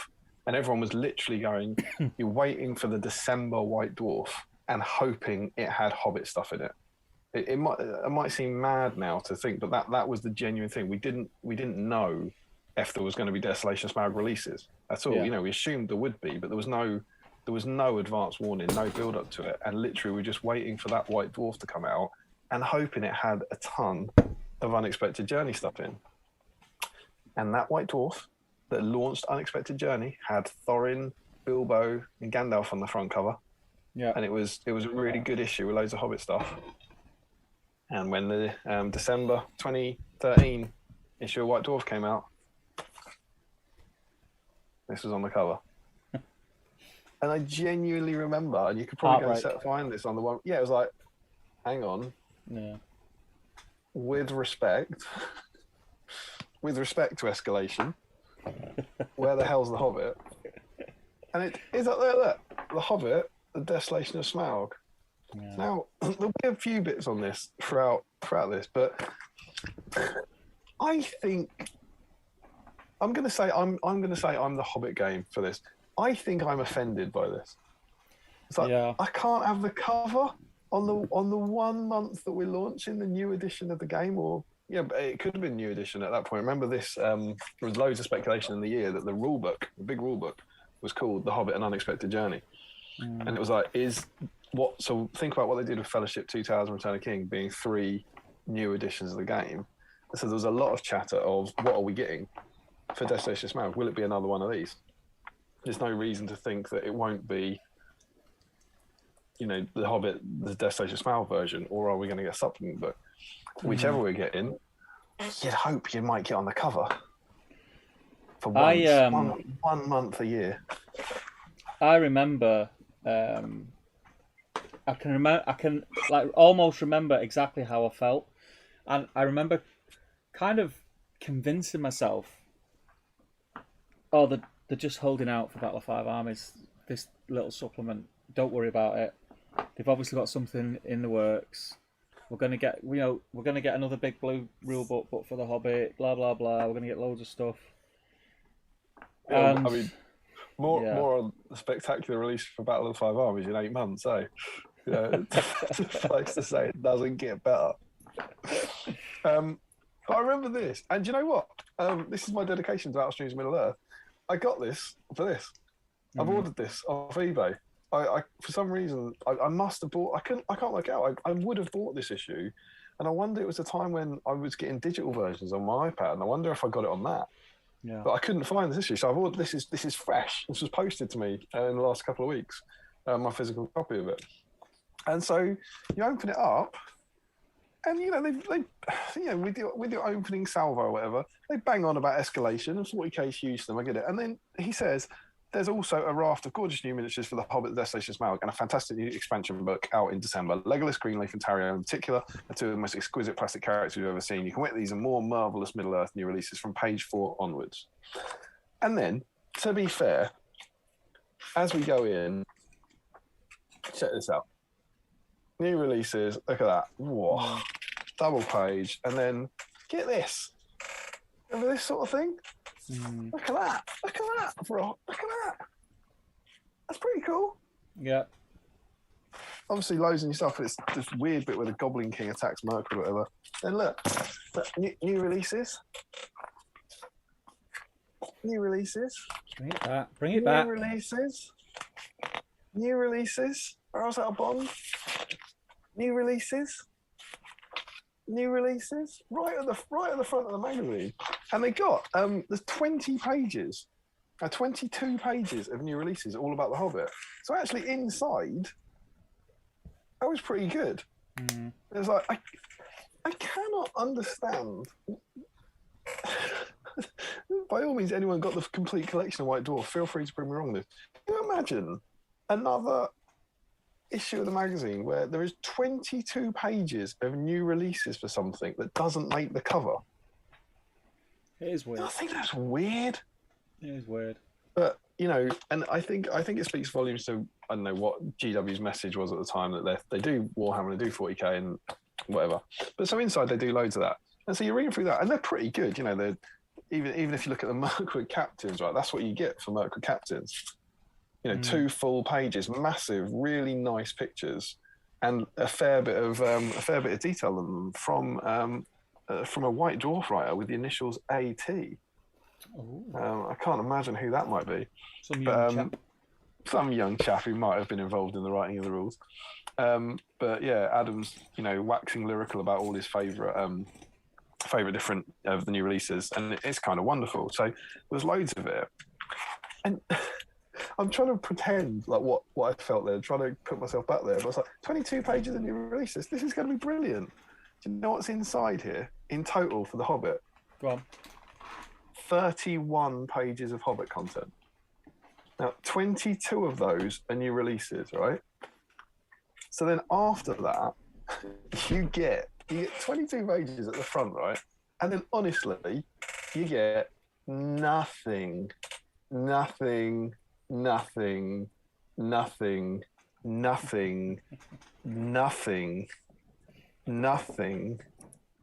I'm going to be very, very generous with the 9 page because you do get that. This is an Armies and Parade entry. It's nothing to do with the Hobbit, but it is SBG. It's very cool. It's like a kind of Dwarrowdale thing with a converted dwarf army. So you get 2 pages there. Nothing. And then we get 3 painting guides, which are quite good. We get Palace Guard, we get Mirkwood Rangers, and we get one for Fanville. That might be handy for you tonight. Yeah. The 3 pages of painting guides. Okay, good. And then nothing, running out of magazine, nothing. This month in White Dwarf, nothing. The Design Studio. Talk about your graveyard slot. This is on page 142. There are 3 pages about the Hobbit talking to the sculptors that you get. And I believe that is it. So inside here, you get about the new release. You get 3 pages of painting guides, and you get 3 pages about sculpting it. It was the beginning of a bleak time. 152 page magazine, 22 pages of new releases, which is great. 9 pages of content, 2 of which are about armies on parade. It just seemed, I was like, where's the battle report? Where's the designer's notes? Where's just even the one article that gets you excited about it? So the coverage is weird. It kind of, like, obviously in hindsight, you look back at them times and they were bleak, and then you see things like that, and it kind of makes you think, yeah, obviously the Hobbit didn't kick off the way they wanted it to, but then how much was then the marketing of it to blame for its demise, really? Because I think like what you mentioned about the front cover of White Dwarf is interesting, because I think that's like really being on the front cover of White Dwarf is, especially now, like I never used to take much notice of White Dwarf, but now because I'm more interested in hobby over the last few years, I do always notice the covers, and I think that's cool. That's cool. Because it's in your face whenever you go into a hobby shop, WH Smith, even like supermarkets now. I don't know were they in supermarkets back then as well? I never really noticed them. I honestly can't remember if at that period, but it used to be, and then it wasn't, and then it was again. Yeah, it's just like if they'd like you say they'd have put that on that cover at Christmas time, how much more would they have sold over that Christmas period? You'll never know. One cover a year. One cover a year ain't much to ask, is it? So it was weird because they had this kind of. It felt to me like they had all these models. The new release section is fantastic. They had all these models that they were very much going, please buy these, look at these pretty models. But then there was none of the supporting content that gets you excited for the. There was lots of model porn, picture porn, but there was none of the content, the juicy stuff that talks about, oh, here are the new rules, or here's the designer's notes, or anything. And it was weird. But another fun thing that I think is worth highlighting because this is very anti what a lot of people say. This is the complete releases for the first 2 months, and there's quite a few, for the Hobbit. Every single thing on here, which is still available, are you ready for this? Go on. Is currently cheaper. Is it? Yeah, everything. That's mental. So, for example, the plastics, Palace Guards and Mirkwood Ranger, a box of 10 for 25. They're now a box of 20 for 30 quid. Legolas and Taria were both 15 quid each when they released. You now get both of them for 20 quid. The spiders aren't available. They're being repacked in the metal ones. Thranduil here, the Regal Thranduil, is £12, and he's now part of that 3-pack for 30 quid, which includes a mounted one, so he's less than that. Beorn's 15 quid. I think Beorn and Bear is 30 quid. You'd have to say the Bear is more than half of that. Train the Broker's not available. Palace Guard Captains are £7.50 each, and they're now a pack of 3 for 20 quid. So they're about £6.50 each now. And Barrels Out of Bond was the same price, so 40 quid. So for all that a lot of people moan about GW prices going up, absolutely every single Hobbit release for this is currently cheaper than it was when it first came out, which I think is quite a nice little good news story. Yeah, you can't grumble at that. Yeah, exactly. I thought particularly the Palace Guard, the plastics, it's amazing. You got 10 for 25 quid, and now you get 20 for 30 quid. It's remarkable. So there we go. But the big deal of it, the big release, was this, the supplement. Yeah. Desolation of Smaug, and this is obviously the main focus of what we're going to talk about. And as I said, I think there's kind of 3 areas to talk about, and we'll have a little break in between each, and then maybe you catch up on the chat. I'll do a bit of painting in between each one, whatever. The other fun thing about the launch of Desolation of Smaug, this is you might get this, but here's a weird question for you. Do you remember that the launch of this supplement coincided pretty close with the launch of something else in our wonderful hobby that is very close to both of our hearts? Quite a big deal for both of us, historically speaking.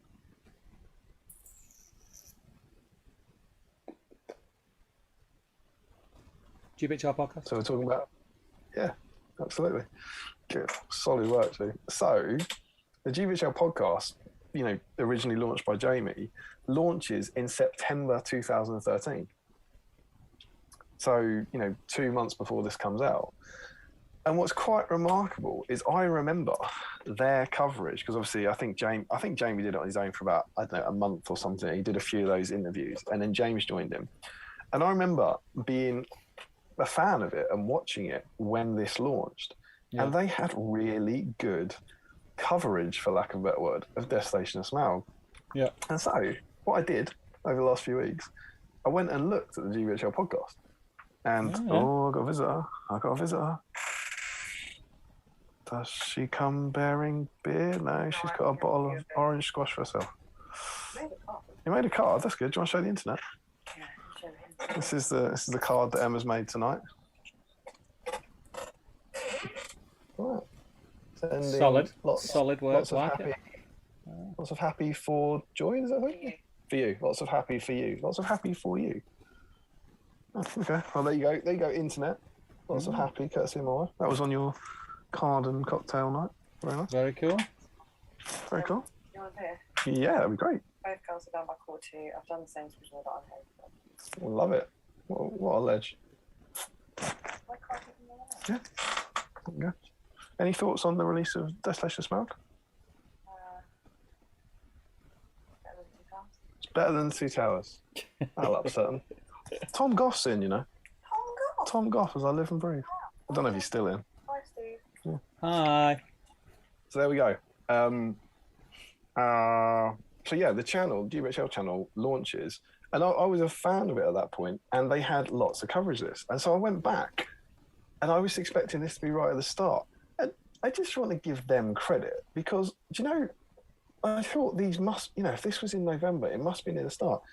Do you want to know how many videos they did in the first 2 months? I know they did a lot. Have a guess. First 2 months of that channel. 10. 10. 50. 50. Between September 2013 and November.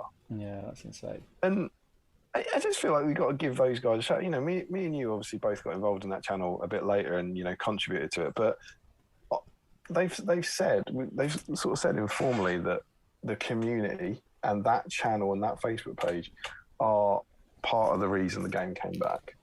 And without next time, sweet dreams.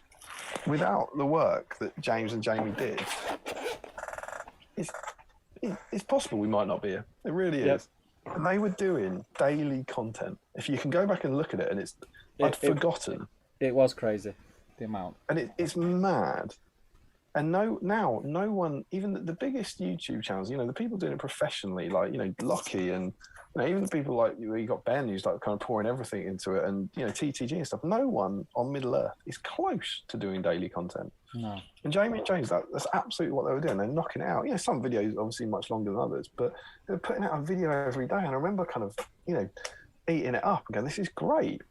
And they were celebrating 250 subscribers. There's a video in that first period where they celebrate 250 subscribers, and, you know, now it's obviously died off a bit now, but I think we ended on about 9,000 or something. But there's a video celebrating having 250 subscribers, and then what happens is this comes out, and they kind of jump on it, and they have, I don't know if you remember, but they had like Desolation of Smaug Fortnite, where every day they were releasing a new video about Desolation of Smaug, and that I think. It's hard to tell now, I obviously can't see the analytics, but I think it's where that channel really grew. Because for the first time ever, there was a new release of Hobbit stuff when there was like a YouTube channel talking about it and promoting it. And I think loads of people got into it. Yeah, exactly. It was the only one doing it. And they were doing it in such detail. Yeah. And so they've got about 10, 12 videos about the Desolation of Smaug week, going through different parts of the supplement, unboxings of the models, and, you know, first thoughts when the models leaked and all those kind of stuff. And it's really, really interesting to go back and see those first reactions. You know, it's you know, there's really cool stuff in there. Like, I remember the Mirkwood Rangers. What do you think of Mirkwood Rangers, Steve? The models? The models are beautiful. Yeah, models are beautiful. Most people say that now. When they're released, really bad reaction to them. Everyone was saying they were too. Yeah, everyone was saying they were too Warhammery. They were too, you know, and they were really divisive at the start. I think they personally didn't like the Mirkwood spiders to begin with, the models. They thought they were a bit flat, but they kind of changed them. And the other fun thing is that around this period, our Bolg model, where is he? There he is. There's our boy. Our guy that we now know as Keeper of Dungeons is currently available in the range at this point as Bolg. And around the same time, around November, December, when this comes out, he gets renamed Gundabad Orc General. That's when that happened. So yeah, it was really interesting going back, and there's a few things as we go through here that I've got some kind of notes on. But yeah, I think the GBHL podcast launching at that time and covering this in such detail is arguably why we're here today, why the game's still going, because it really did get the community together. And so, retrospectively, but well done to James and Joan. It was truly heroic effort. So yes, it was a great channel. It was in its day, it was a great channel. It was, like you say, it was doing something nobody else was doing. It went from strength to strength very quickly. It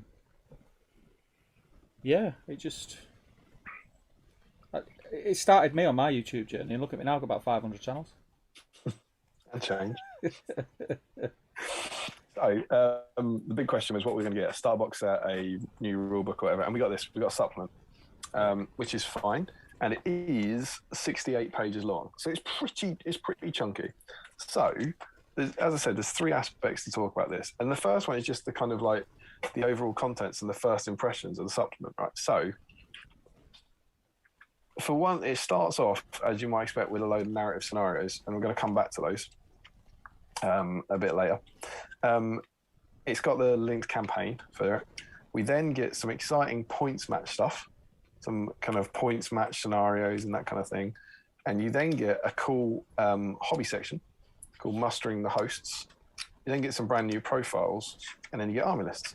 And throughout, there's some really quite spectacular photography. So you've got shots like this, like really, lots of effort put into these kind of shots, particularly the Mirkwood stuff. And they built a Mirkwood board.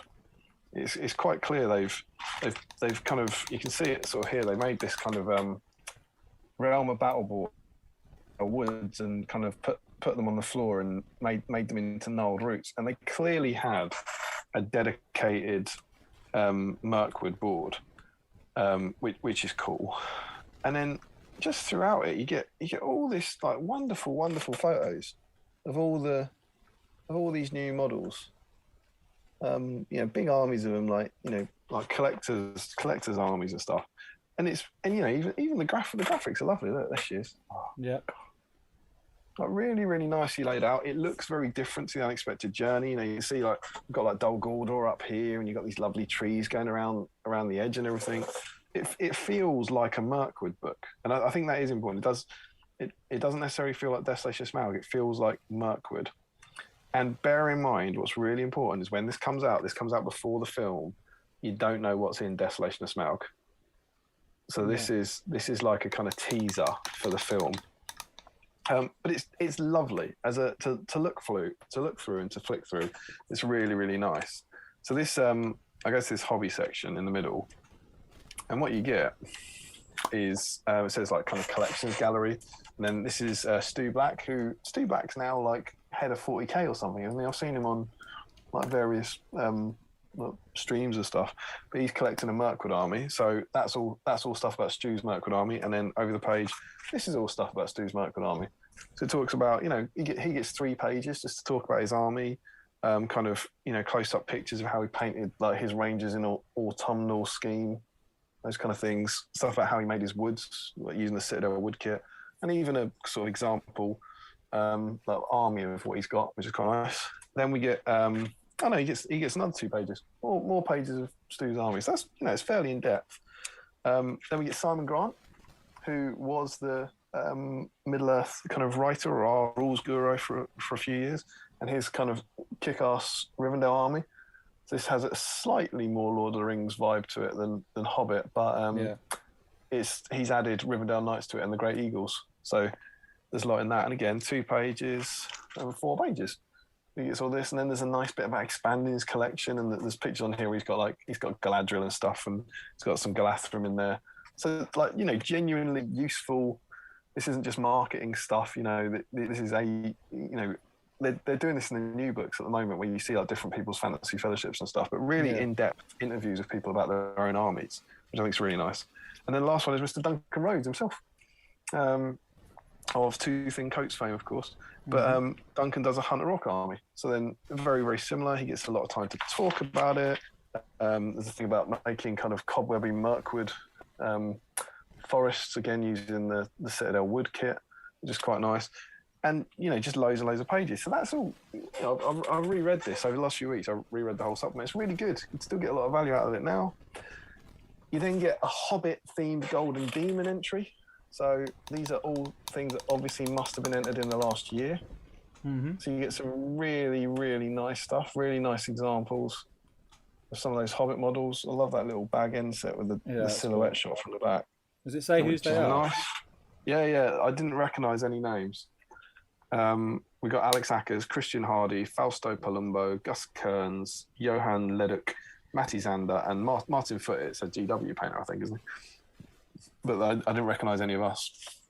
And then you get Painting Masterclass for Gandalf. Look, there's the sassy Gandalf that came out for DOS.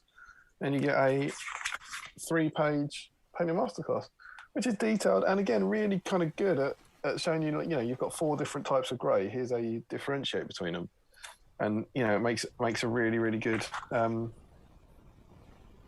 result in the end. So the hobby section in here is really good. It's like, sort of 15 pages of really interesting content and inspirational content. So that's good. That's nice. And, completely sort of unnecessary. And then the other bit we'll talk about on this first dive is the points match games. So you also, as well as the narrative scenarios, we got 4 pages. And the first one of these was Games in Mirkwood. So it's a single page of rules. And this was basically, if you wanted to play games in Mirkwood, you cover your table in trees. And then every time you enter a forest, you roll a dice. And on a 1, 2, or 3, you get no additional rules. On a 4, you get a spider-infested wood. On a 5, you get a wrathful wood, and a 6, you have a haven wood, and they all do different things. So, spider-infested wood. Once you've rolled a 4 to enter a wood, at the end of every turn, you roll a dice, and on a 6, a Mirkwood spider comes out, and it joins the evil player's force.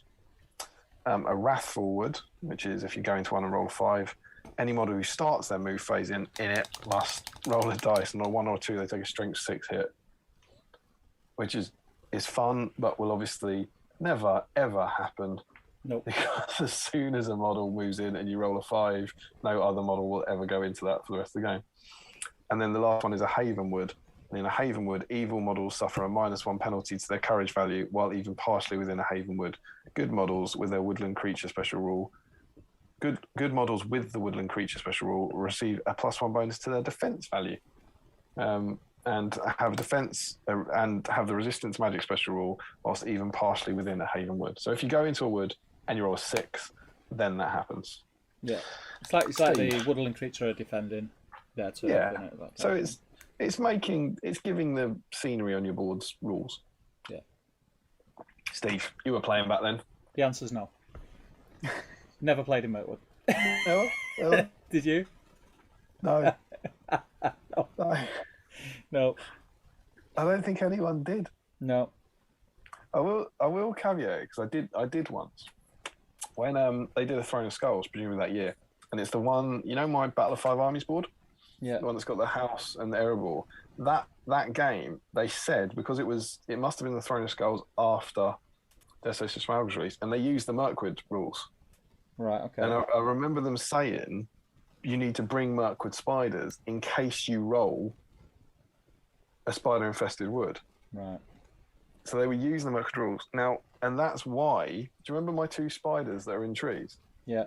That's why I've got them. So they sat on my display board, and I built them into on the off chance. Well, it's not. I don't even know if it's an off chance. What's smaller than an off chance? Like, so you go to Warhammer World. How many woods are on the table? 2. Yeah. You have to move a model into one of those for one thing, which is relatively achievable. Then you have to roll a 4. Yeah. Once you only get one chance to do that, so you got a 1 in 6 chance of getting a spider-infested wood. And then once you've done that, every turn you roll the dice, and on a 6, a spider comes out.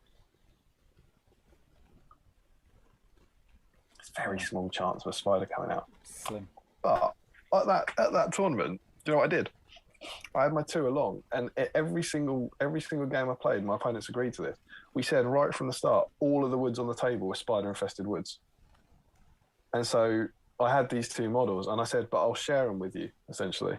And so what we did was we'd just roll 3 dice every turn to see if a spider came out. And then I think the rule said we just said it would attack the nearest model. And every one of my opponents went for it. And so that was really fun. I then played 5 points match games that had spiders coming out, and you're rolling 3 dice a turn. You'd get like 1 every couple of turns, and it was fun. And it felt like you were playing in Mirkwood, with spiders creeping out all over the place. I've never in my life used a Wrathful Wood, and I've never in my life used a Haven Wood. No, I don't know. Were you doing tournaments at that time? You were playing in them. I don't think you were running them. Is that right? I don't know. Yeah, I wasn't running them.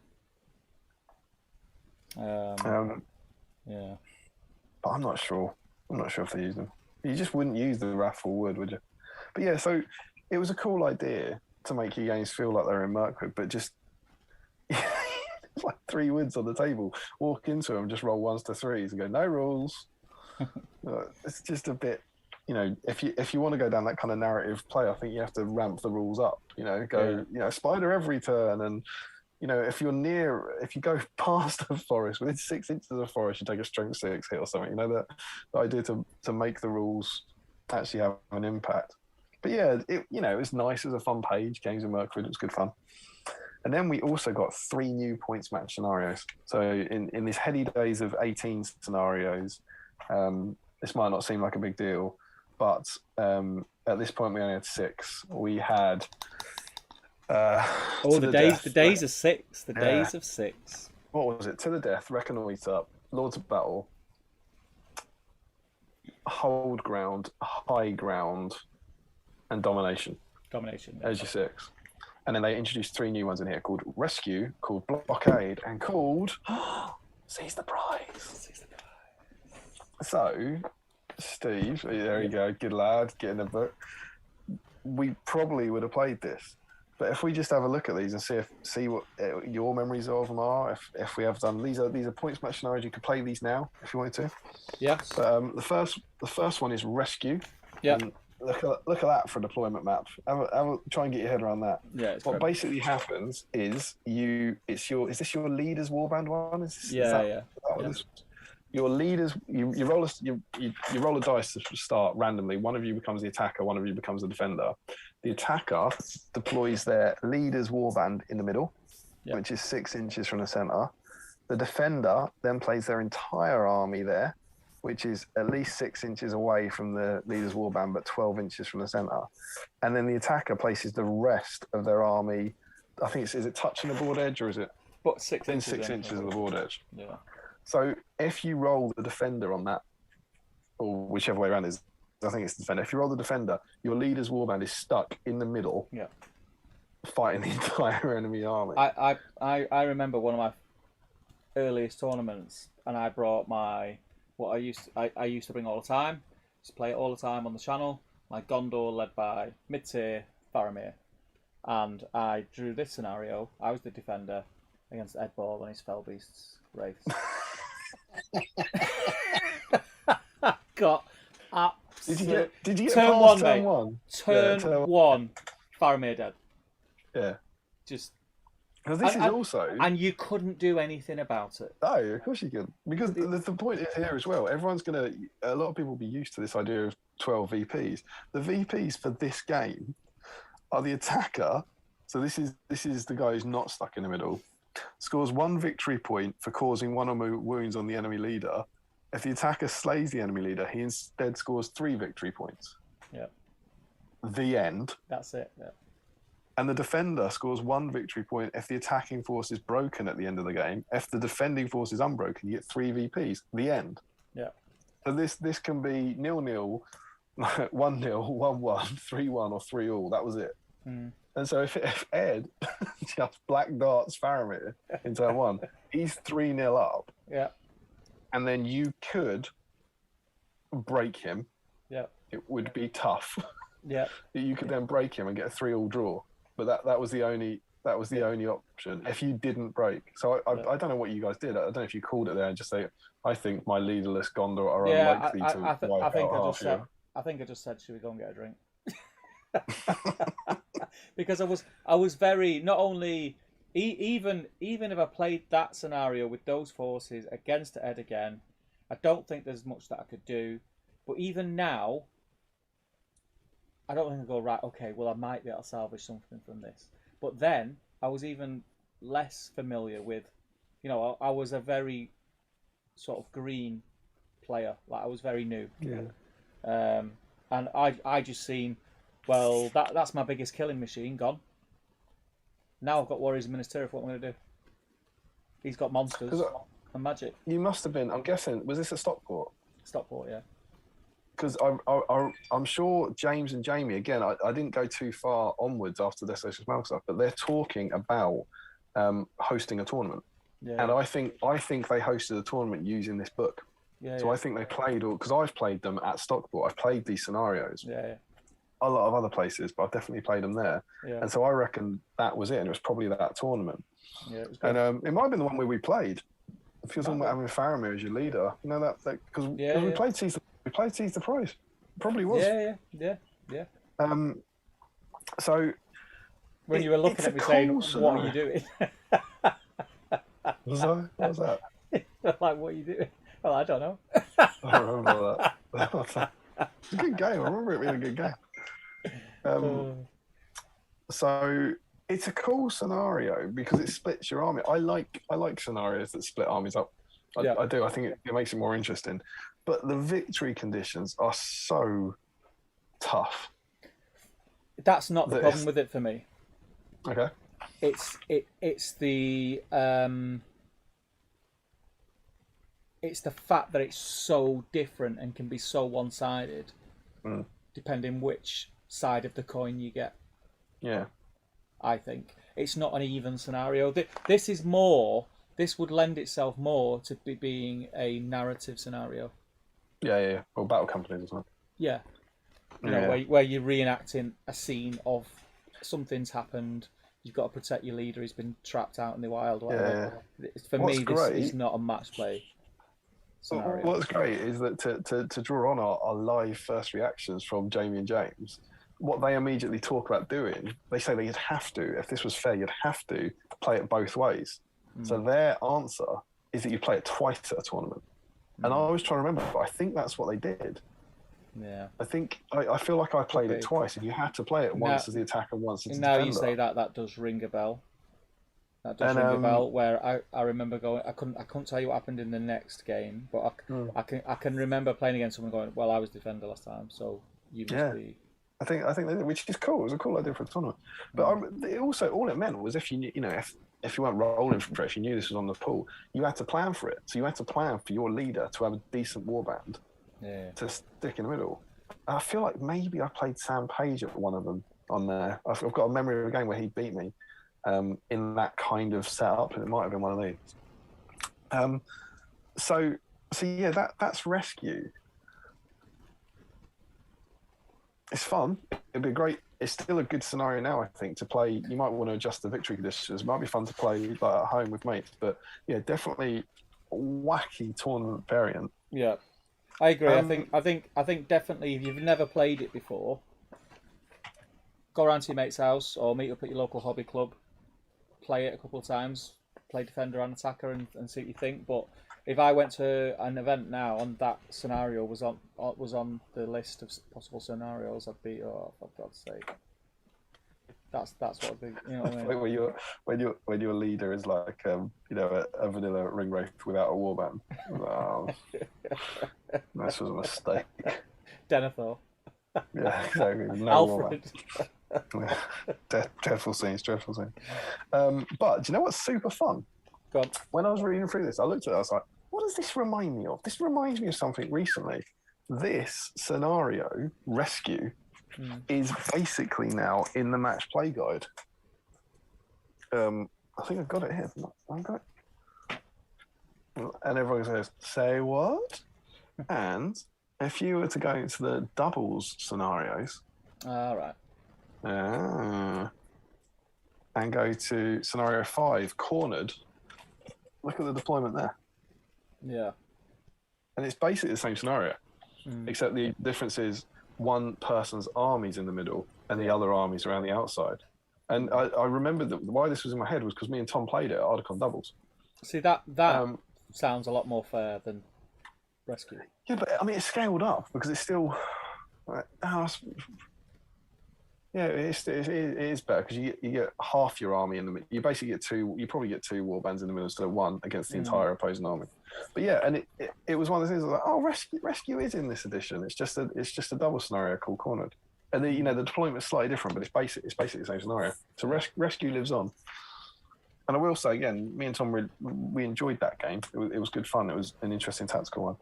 But yeah, rescue. So I quite like it, but disastrous, I think, if you would.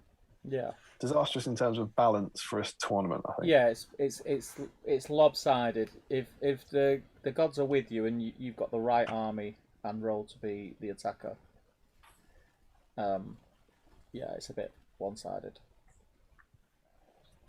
But they like this idea of attacker and defender. Yeah. So we move on to blockade. So blockade, we got a 6x4 table, and that is important. This recommends you play it on 6x4 rather than 4x4. Yeah. Roll d6. Highest gets to choose to be the attacker or the defender. The defender selects short edge. Yep. And deploys. And then you alternate deployment. The attacker must place his board edge, his models in contact with any of the other 3 edges here. So if the defenders pick this one, the attacker touches any of these 3 board edge. The defender deploys his models anywhere within his deployment zone, and the deployment zone changes based on what your leader, his movement basically. So if the defending player's leader is mounted on cavalry or monstrous cavalry or is a war mimic, his deployment is 6 inches on. Yeah, so we're on a 72-inch board, so he's got 66 inches to cross.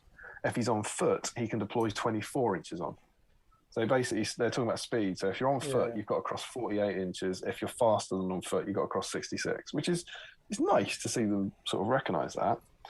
And then again, so you imagine that your whole army is on. If you've got this zoom screen here, my little rectangle, your whole army's here, and the attacker's army is anywhere here, and the defender has to get off this board edge. They have to cross, and obviously, if they're on foot, they might start about here and only have 48 inches to cross. And the VPs are. The game lasts until the defender's leader is slain or moves off the short edge. So either he moves off the board here or he's dead, or the attacking force is reduced to a quarter. And the VPs for this, again, these are all the VPs. Defender scores 3 VPs if his leader moves off this table edge. The attacker scores a victory point for wounding the leader, 3 victory points for killing them, and each player can break the opponent. So again, your maximum here is 6 VPs. So it was like the defender needs to get the leader off. It's all about the leader. Really. Attacker needs to kill the leader, and then you can try and break each other. Do you remember this? Did you play this? Again, you know, it's quite funny how I do remember playing these scenarios. Yeah. And I played against. I can't remember his name, but I'm positive that you know who he is. And if I've shown you a picture, you go, right, it's that such and such. Because he was quite well known, I remember, at the time in the community. But he had a troll army with a troll drum. Not Joe Horsefall, was it? He used to do lots of monsters. No, I can't remember his name. He wore glasses. He was quite short and stocky. He was like olive skinned. I can't remember his name. Tom Harrison. No, I think he might have done a podcast at one stage. He was very big in the Last Alliance forums. Very popular in them. But anyway, yeah, he had a troll. Craig Johnson. No. He was an older guy. But David yeah. Smith? I don't know his name, mate. You could say names all night. And Sorry. I thought you were saying if you heard his name, you might remember it. Right, yeah. Then we're not going to get anywhere, are we? No. But I had Gondor, and I was trying to stop like however many trolls it was, just trying to get off the table. Didn't stand a chance. They had a drum as well, and it was just like. You started to see a theme here. I had Gondor. I didn't stand a chance. You got to remember, in them days, Gondor were a bit naff. Yeah, they weren't all that. Yeah. New weren't all that. What about you? Can you remember playing it? I can remember one of them. I played Quinn. Oh, I was the attacker. Yeah, I was the attacker, and it was during my feral phase, so I had ferals, and he was a defender. And I seem to remember I had the trickiest thing was the crossbows. Again, I'm using this as a board. That he's wandering up here, and it was just a balance of where to deploy my crossbows along here, so that once I walk them on, yeah, they just stand there. Like he literally had to walk in front of them. And I think, I want to say I'd won the game without a combat or something. You know, I just think I shot the crap out of him. And just broke the army or something. And it was a bad draw for him. But that was the kind of, I had really good shooting in that force if he didn't have to move. Yeah. And, we had some combats at the end and stuff. I can't remember the other one. But I feel like for that tournament, I think they played Seize the Prize, and I think they played the other two twice. Yeah. I'm sure, again, if you go and look at those early videos, I didn't get that far. I'm sure they'd say that. I want to say... I think it was a Desolation of Smaug, special tournament they did. I could be wrong on this. It was definitely the fella that I'm thinking that I played with his troll army. But I remember playing that game of this scenario at Warhammer World against him. Okay. So they used it as well. So they must have done, because it was at Warhammer. Well, it's not. It's probably that Throne of Skulls I'm talking about. It's not the maddest thing in the world to suggest that they'd use them, would they? Yeah. They're using the Mirkwood rules. I bet they used those scenarios. Yeah. But they wouldn't have cared about. They wouldn't have cared about balance and playing them twice. They just was luck of the die. Yeah. But that's both these scenarios. I have the same thoughts about. They're quite cool scenarios to play with a pal, and build an army around playing that scenario. But as a tournament scenario, I think they're too. They just have the potential to be too wild in the sense of the results. Yeah, there's huge variance, isn't there, potentially? Yeah. But I think as well. I remember the building for this. It was like suddenly it was like, right. So I want my leader to be mounted. Yeah. And with a warband who can protect him in case of the other one. Yeah. And that kind of thing is like, but actually for the other one, I'd want small bases so I can protect him really well. But for this one, I'd want large bases because I want the speed and all this sort of stuff. Yeah. And I'd want my non-leader's warband to be fast so they can rescue my leader. Oh, but here I want my leader's warband to be fast. And it was all that, and it was interesting list building stuff to go into. But I feel my memories are better about this one. I find it a more interesting scenario. That idea of it's called blockade, and the idea of you've got to try and punch through. Yeah. The opposing army. And I think if you didn't get a grim matchup, I think it'd be quite a fun scenario. I think the variables are too. The chance of it not being fun outweigh the chances of it being fun. Yeah, maybe you might be right. For me, I agree. It could be fun, but I feel more strongly that it won't be fun. Put it on a cup. Put it on a mug. And then our last one, and I don't think that's in the game anyway. I don't think that's a double scenario or anything. So that's sort of sadly lost. Our last one, sponsored by our girl, is Seize the Prize. Seize the Prize. The first emergence of this, there might have been a variation of it in the old Legions of Middle Earth, but the first emergence of this in the Hobbit era of Seize the Prize, and it's pretty much the scenario you know and love. And this is mine and Steve's first ever game. We played this. We had a cracking game fighting over this objective in the middle. The deployment is, I think, exactly the same as now. You deploy 12 inches on, There's an objective in the middle. It's a light object. You have to roll a 4+ to pick it up. But do you remember the difference? Do you remember why the absolute despair of this scenario when it was first released? What do you mean? So this version of it, the VPs it's all about the Oh, artifact. yeah. Yeah. Do you remember? Yeah. You score 5 victory points if a model... Actually, no, let's build up to the 5. You score 1 victory point if at least one of your models is within 3 inches of the artifact's marker at the end of the game. So if you're near it, you get 1. Yeah. Nothing for breaking, nothing for leaders. So it's all about the artifact. You get 3 if you're holding it, but has not moved off the table with it. I'll read this word for word. You score 5 victory points if a model in your force carries the artifact off the table via biggest 3 letters in SBG. Any table edge, including your own. Yeah. So it was the old absolutely rancid pass and switch and pass. It was turn 1, heroic march. Yeah. Turn 2, heroic move. Whoever won the roll won the game. Yeah. Because they moved over the objective and then failing a disastrous turn of events, you could take as long as you wanted to dig it up, and then you just potted off your table edge, gave it to a fast model and wandered off. It was dreadful. You know what's fun? Jamie and James are really positive about Season Prize. They're like, presumably because this hasn't come up, but they're like, this sounds really cool. You dig it up, you try and get it off your table edge, but they're really, really buzzing about it. And I was like, oh, you poor sweet fools, you don't know what's to come. And everyone hated it. Everyone absolutely hated it. Yeah. Because as soon as it was literally that one of those things where it's like, even now it's tough. Yeah. If you lose that roll off, it's tough, but you can still fight through, and your opponent is trying to. I think in the new version, doesn't it have to be your edge? Is it your edge?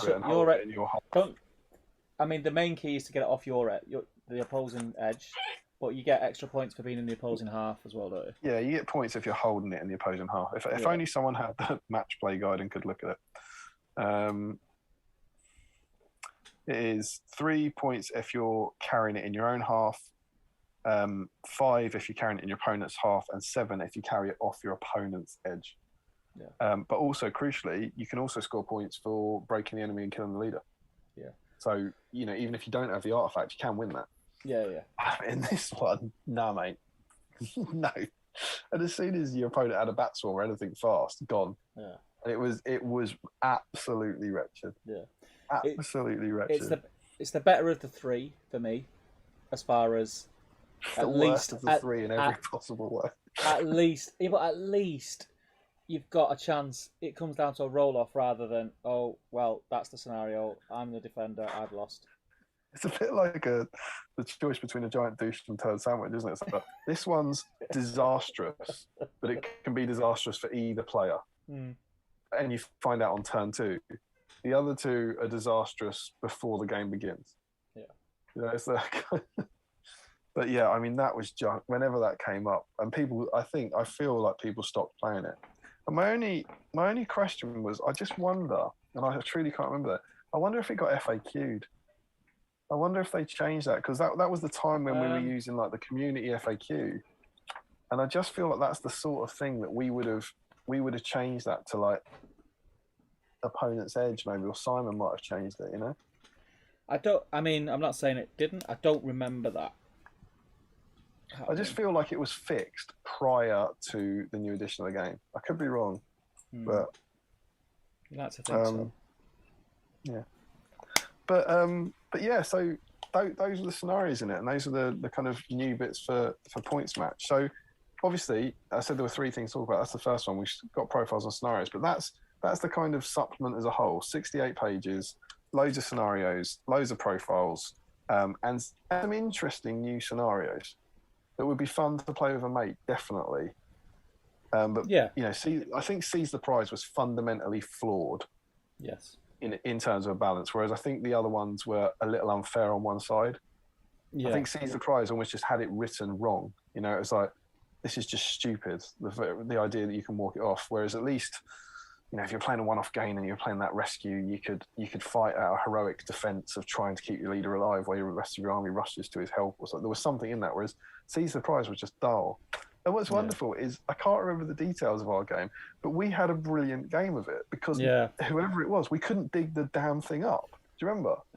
Yeah. Our game almost went to time. You remember there was a huge crowd around the table by the end of it. Because I can't remember who got there first. I feel like maybe you got there first, but then you just refused to dig it up turn after turn. Yeah, I think there was a roll off which I won. And I think I got there first. But yeah, it was just I might be wrong. It was a grind, but in a good way, from what I remember. Like it was real. Every roll was, it was a big deal. Every roll was a big deal, and every turn you're 1, 2, 2, 1, 2. I seem to remember. By all means, correct me if I'm wrong. I seem to remember like you had like 7 rolls and failed, and like on the penultimate turn, I got to it and dug it up the first turn and like legged it. I feel like that's what happened. Probably. And you that was the first time Ulfa was heard in the wild. The first 6 times, right? But there we go. That's the first kind of look that I wanted to have a play at, and they are cool scenarios, and I would recommend giving them a go. Steve. Yes. That's my first little deep dive. I'm going to run for a wee. Do you want to catch up with the chat, and I'll do a bit of I'll painting? dive in the chat. When you catch up, we'll do the next bit. I'm waiting for a wash to dry, so I'll jump in. But obviously, we haven't said this time, but tonight, please be letting us know what you think about the things we're talking about, what we think about the Desolation of Smaug points match scenarios, and and then we'll be moving on to profiles next. Yeah, I think there's quite a bit of chat, so I will get through it, guys, while Damian goes for a piddle. Hajinda asked Damian, who's not here, what was that ring raid tutorial you mentioned of a couple of streams back, Beige? I think, if I'm not mistaken, you're referring to the Shadow and Flame ring wraith tutorial. Is that the one where he used I forget, a snakebite leather as the highlight. I can't remember what it's called now. But any like sort of a cross between an ochre and a light brown mixed in with the black creates a nice effect, and it especially looks well on ring wraith robes. But I would recommend practicing on something else, a model you don't care about first, just so you get the feel for, because you do need to be quite light with if you're dry brushing it on black. Nathan 7045 Jacobites, right? Echo. Anyone else getting an echo? Are you on mute, Steve? Can still hear Steve. You could still hear me. I pressed mute on Zoom. That's weird. Echo. Atmospheric echo. Creepy Steve laugh. I'm going to mute my mic. Stands up, forgets immediately. I'm not getting an echo. I like it. Stevie's not on mute. Horace level 3 sounds like Saruman when he's screaming at the mountains. Apologies for this, people.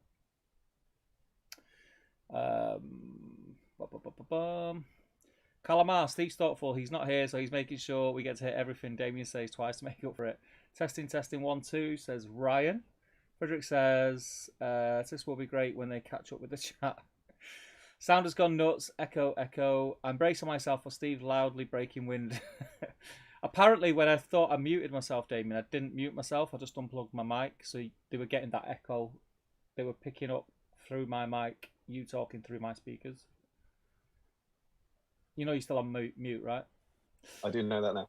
Was it a disaster? Disaster, mate. Was it really bad? It's just jumped, mate. I've just lost where I was. I meant like the echo and stuff, was it? I'm just catching up to it. It wasn't that bad. Sad the man who didn't have to listen to it. Frederick says, didn't know give up the ghost was a thing until you said it. The exact same saying as this in German. Dwelling says, I was stunned as I was saving up for the inevitable Dane, but it never came, so I ended up making my own. So I'll wait for that. Not more disappointment in 8 months' time. Yeah. Jill says, nah, he's going to put on his airbrush so we can't hear anything. In a monologue, says Mark. The echo is gone. Better now. Steve, you are not on mute. We're hey fixed. Welcome back, Steve's headphones. Nathan says, not as limited as expected. Limited Radagast up for grabs at the B-Sign meetup. Oh, yeah, that's something. So Nathan is bringing along a spare, the very limited edition plastic Radagast. Because he is rare now. He is rare now. It's a great model, though, as well. Brilliant model. I was really impressed with that model. I remember thinking, like, being proper... what's the word? It was like, because the detail is moulded on it. Like the little patterns on the fabrics and stuff like that. It's a great model. Steve's put his headphones back in, says Michael. Joe says, would be hilarious if Steve managed to mute himself. Now he's back. Jill says, the Goblin Town models were also much more Marmite than the range to that point. There's a lot of people who didn't pick it up. I kind of agree. I think the Goblin Town models were not that attractive compared to the rest of the range, but then when you actually have them in hand, they're actually really nice models. Well, it was the dual reactions to the films, wasn't it? People didn't like the models because they didn't like the wetter depictions of them. Yeah. It was always that. We kept saying that. I remember on the forums, it's like, if you don't like this, it's not GW's fault. It's Wetter's fault. Yeah. But people want likes the Lord of the Rings goblins, and I think they wanted them, and they, a lot of people didn't like these kind of weird, scrawny, malnourished things. Yeah, that live in a cave and are pale and they've got big eyes because it's dark. Them ones. Like Tom Harrison. All the dark times, missed that because I dropped out that hobby, says Frederick. Came back in 2016, thought it was dead, but then there was Ardacon, Iron Hills, etc. Perfect timing. Ardacon 18, first tournament. With the new version of the rules, etc. coming out. Anders is in. Another Canadian you love. Is he Canadian? I think Anders is Canadian, right? It might be. I want to say this is the sort of thing. I'm not going to lie. He's not on my top 7. Well, you can't lie now because you wasn't even sure if he was Canadian like 15 seconds ago. I'm not going to lie. It's not to say anything about the quality of him as a human, but he's in the top 8. Maybe he's not right. Top 8. He says, "Hey all, how's it going? Good to have you." Anders, let us know. I had it in my mind that you were Canadian. If you could just confirm or deny. Hajinder says, it's so weird to think that the game was in that kind of state when the Hobbit films were coming out compared to now where there's no film type and we are getting so much. That is a lot to do with, like Damian said, the GBHL sort of kick-started that, but then I feel like the community since the reinvigoration that the GW have put into the game, the community's just gone from strength to strength, and it's just growing and growing and growing, like daily. I mean, that's 3 dwarfs. I think you just named 3 dwarfs. Oliver Feeney says, "Hi guys, first time commenting on the stream. Welcome, Oliver Feeney. Thank you for commenting. Do let us know where you're from, mate. And yeah, you're most welcome." Jill says, "Sadly, I've got to call it a night. Got a 12-hour charity stream tomorrow, but looking forward to catching up with the rest of the show on Sunday. Have fun, everyone. Have fun, Jill. Hope your Legolas and Tariel are going well. They arrived today, just in the nick of time." Tom Spate, that's crazy. My memories of the GW back before I dropped out around War of the Ring are 50-50 Lord of the Rings and 40k displays and gaming tables in the Newcastle store. Loads of stuff in the White Dwarf issues. Yep. Jill says, and congrats to Julian in advance. Anders says, "Oh man, The Hobbit, love it to bits, but everything product related to those movies, toys, models, was such a mess." I think that was just because of the fact that it was all messed up with the release and changing from 2 movies to 3, and I think sort of instruction that was sent out originally, it was changing. Do you remember Lego? Lego had the sets that were they had was it the barrel escape? It was the Elven Dungeon barrels and the Mirkwood Spiders one. They were released in Unexpected Journey boxes, but they had stickers on the front that said Special Desolation of Smaug preview sets, because they just I don't know how it works, but they just went, "Nah, mate, we ain't changing it." Yeah. Like we're not holding them back. Their packers are ready to go. So they just put a little sticker on the front that just said preview sets, because whereas GW did kind of pull everything from that year. Yeah. Anders says, "Guess it all comes down to the chaos that was the production of the movies. Oliver says, I think because GW is so worried about their IP, they are reluctant to do full front covers, etc. Yeah, maybe. Yeah. Bayonne the Bear. But they've done it the year before. They've done it. That's what got me. They did it for the Unexpected Journey, and they'd done one in January for Gandalf when they released the source books. They'd done 2 the previous year, and it was more. It felt like more of a statement about the Hobbit hasn't worked to me. We're putting all our eggs in a different basket here. Yeah. Joe says Bayonne and Bear is a different sculpt though. Larry says, is that one out of production now? Yeah, it is indeed. Yeah. Nathan says they're talking about the original Bayonne sculpt. Yeah. Nathan says, is that White Dwarf? Is that White Dwarf hadn't existed, would we have SBG magazine right now? Is that White Dwarf hadn't existed? If that White Dwarf hadn't existed. Is that? Do you mean if? It's probably a typo, isn't it? Maybe. Yeah. It was certainly the lack of SBG stuff was an inspiration. I think we've talked about that. We've written about that. We said that we wanted to do White Dwarf like it used to be, but I think we still would have done it even if it was getting some content in White Dwarf. But it was definitely a kind of no one else is making magazine content, so we'll give it a crack. It's a fair point. Larry said, despite buying the Goblin Town start of the week it came out to guarantee I got that limited edition ready, I did nothing with it or indeed anything to do with SBG bar painting a goth mog and playing some games with a friend. I remember I pre-ordered the Hobbit set and I'd sort of come away from the game for a few months. I think work life and stuff like that was just I don't know, I can't remember, but I remember pre-ordering it and then going into collecting it, and that box set just shot me straight back into the hobby. Like, I opened that box and I was just blown away by them. We talked about it a lot. We talked about it on the first stream, but I remember I got it on launch day in GW. I got it in the same shop on the same day that Larry got it. I obviously had no idea. We might have been in the shop together. I obviously didn't know him, but I remember getting those, and I remember being really irritated because they hadn't been allowed to open it. They were painting they just sprayed theirs on their day, and I wanted to go in and have a set. They didn't have a set, and I was like, why isn't it? And it was at that period where the same thing was with Dreadfleet. When Dreadfleet came out, they didn't have a set to look at or play with because they had only got it that day. And it was, I remember they had all their, in the GW in Watford, they had them all in the lid, all sprayed. Yeah. Because they'd opened it that morning. But yeah, it was a good day. It's a very, very good day. But that was the last stream. We talked about that 9 months ago. Joe says the individual Bayonne man is OOP now. Yeah, I remember picking it up for retail price at my local GW shortly after they stopped making it. Joe also says last time I ever saw any Middle Earth in there other than the brief period following the Pelennor release. Just talking about White Dwarf or GW. Larry says I didn't get properly motivated to get back into it until rewatching The Unexpected Journey before I went to see Desolation of Smaug. Then I did my converted Erebor army, which eventually led to me going to my first tournament, which is where I met Damian, though he's probably forgotten he met me. If it was in a beef eater, he definitely forgets. Who said that? Larry. Who? Larry. No idea. Boom. Nathan says, beautiful card. I'm not just saying that because of my Weta inheritance plan. Matt Hussey says, I got back into the hobby. His Weta inheritance plan. What was the first bit? Beautiful card. Your wife's card. Oh, from Emma. Matt says, I got back into the hobby through those early GBHL videos. Loved it.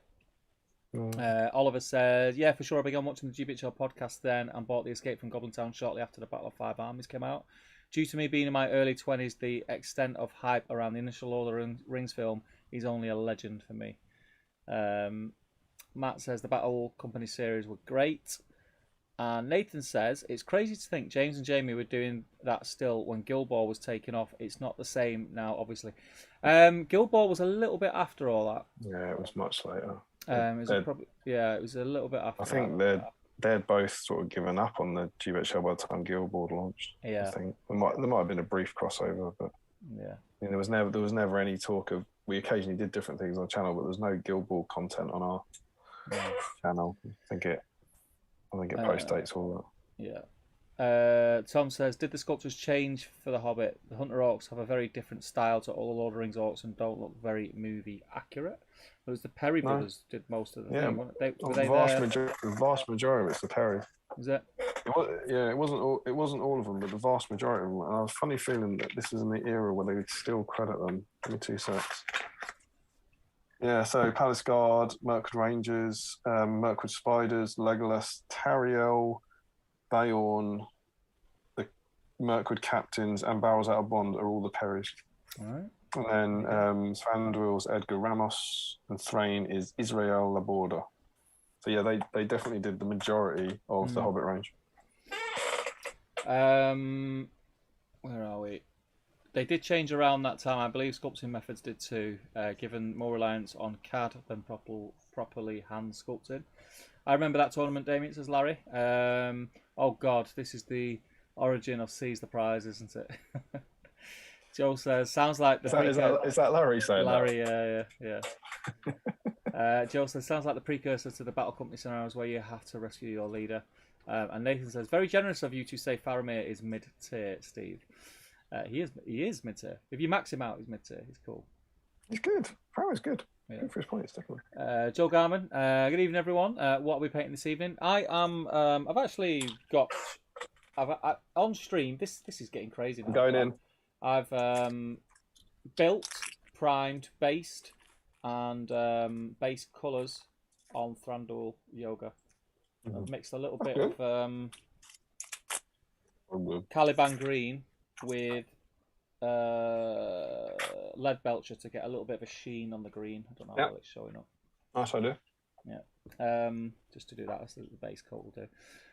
So yeah, what are you guys working on? We'll have a look in about half an hour-ish. I'm doing some Gundabad Orcs. I've just done a cheeky edge highlight on all of their armour. A cheeky edge highlight? Just a quick edge highlight, just nipped around. Yeah, just fully around it. He might be, it's probably worth saying, he might be saying, what is he meant to be painting, as opposed to what are me and you. All right. It's any model that was released in Desolation of Smaug packaging or has its first profile printed in the Desolation of Smaug book. Larry says, that was my first Stockport. I took Mordor, but allied in Malheur and some Turbo Scouts as they needed lots of mobility. Gazballer says, Faramir did not show his quality in that game. No, he did not. Hajinda says, 3-ring race going after Faramir sounds like a fleeing Osgiliath scenario. It felt far worse. Nathan says, more events should look at those double scenarios, even for single players. They work well. Harry did it well. Good. There's some interesting stuff in. Frederick says, it was during my feral phase. Do the mug thing. Do the mug thing. Geiss is back. Welcome back, mate. He says, hey there, I'm back again. How is everything going? Show the process, please. Kind of sad the stream is so late. You mean late in the evening? Yeah. But it's when we catch everyone. It's when like everyone who's, like us, old of the older generation's got kids and they're in bed and we can sneak off for a few hours. It was earlier in the evening earlier. Yeah. That's how time works, isn't it? Put it on a mug, mate. Put it on a mug. That's how time works. An era of the game I missed out on, but picked up the booklet recently. Great scenarios. Blockade sounds like a lot of the early Battle Games in Middle-earth narrative scenarios. Yeah. I think that's fair, actually. Nathan says he wore glasses, was short and stocky. That cuts it to about 98% of nerds. Joe Achilles says, I love to look back at the early GBHL podcast days. I found that YouTube channel one day, watched a few videos, and then went to the store the next week and bought the Hobbit rulebook. That's good to hear.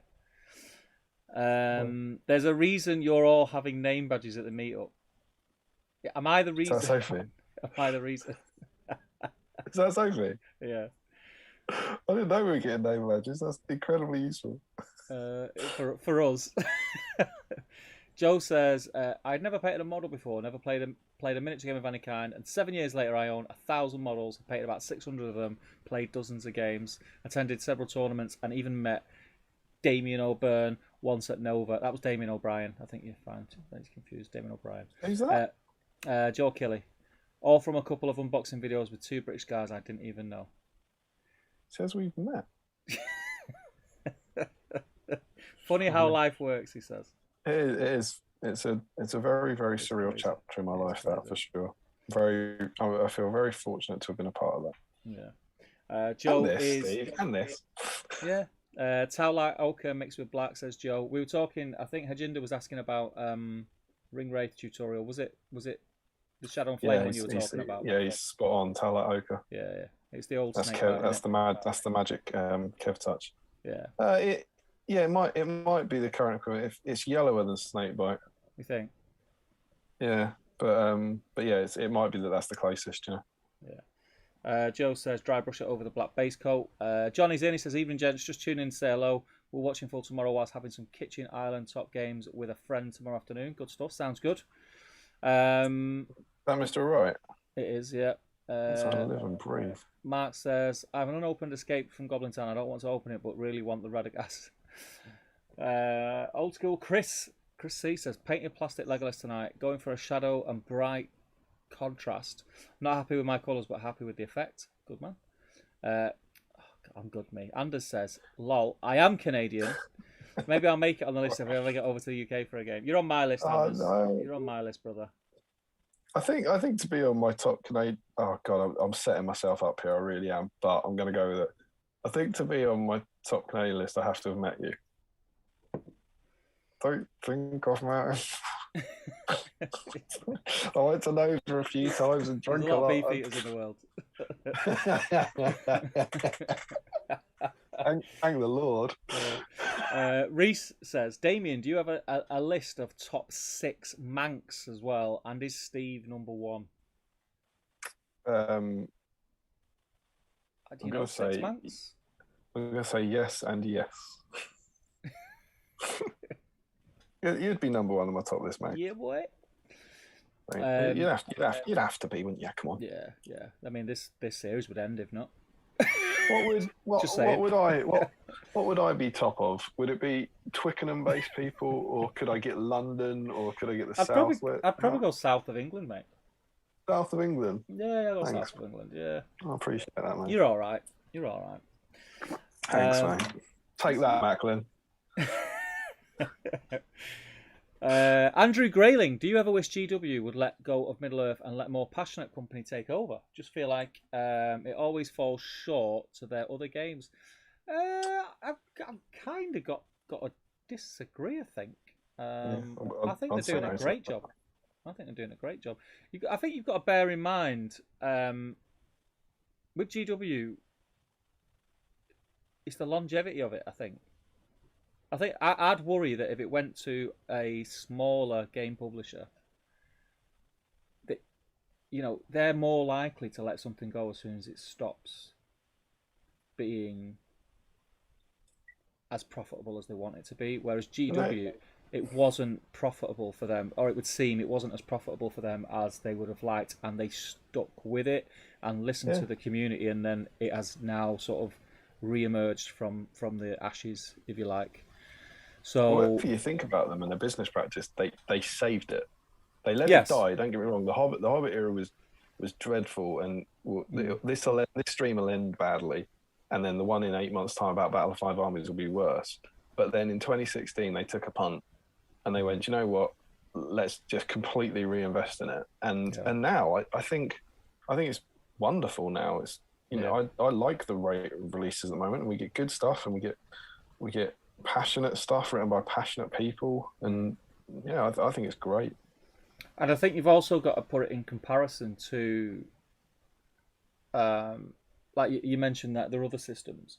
You've got to put that in comparison, the size of our community compared to a 40k, the amount of players of this game.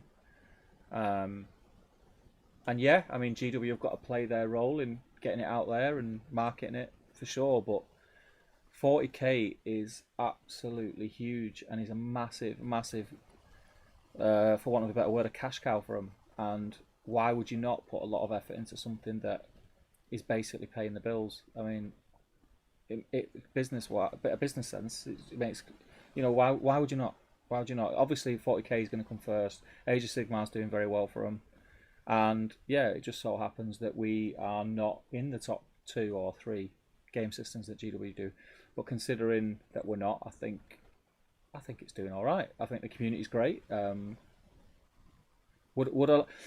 I'm in a very different place. If you'd have asked me this question, maybe you kind of forget that we've been in lockdown for nearly 2 years. But you'd have asked me this question 18 months pre-COVID. I was probably in the mindset of give me more, give me more, give me more. I want to release every week, but I don't want to release every week.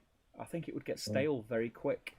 Things wouldn't have chance to settle in, and for you to learn more about these new profiles and new models and new books that are coming out. I think the fact that you've got the time, I understand how it's frustrating for some people when they're really wanting something, but I'm quite happy with the schedule at the moment. Yeah. I'm quite happy at the pace of it. They release something and it gives you time to digest it. I think it's working quite well. But I know it's different for everyone, but the release since 2016, since they've come back into it, it's never bothered me. I know it slowed down over last year because of COVID, but I don't need any more models. I'll buy new models when they came out, and them not releasing stuff doesn't change how many events there are and stuff, or my opportunity to play it. It just tempts me less into buying stuff. So the release schedule really doesn't bother me. Even in the really dark time in 2014 and 15 when it was dead, I don't think anyone could pick it up. I don't know the legality of it, but if someone else picked it up, it'd just be a brand new game. Yeah, it'd be it wouldn't be. Yeah. They wouldn't somehow get the rules or anything. And I don't remember the community, the independent community, they wanted GW to continue it. I don't remember there ever being a kind of you should sell it or someone else should take it on. There was definitely conversations about where we're going to get our models from, and then that's where a lot of the third party models, third party companies popped up. Yeah, I mean, I'll be totally honest. I'm probably, and I think probably you fall into the same bracket. I think we're probably the wrong people to ask, because we obviously have a totally different opinion. But I think that's maybe because we're looking at it from a different point of view. And like I say, if you'd have asked me a few years ago, I was in that mindset of gimme, gimme, gimme, gimme. But I think after midnight. Yeah.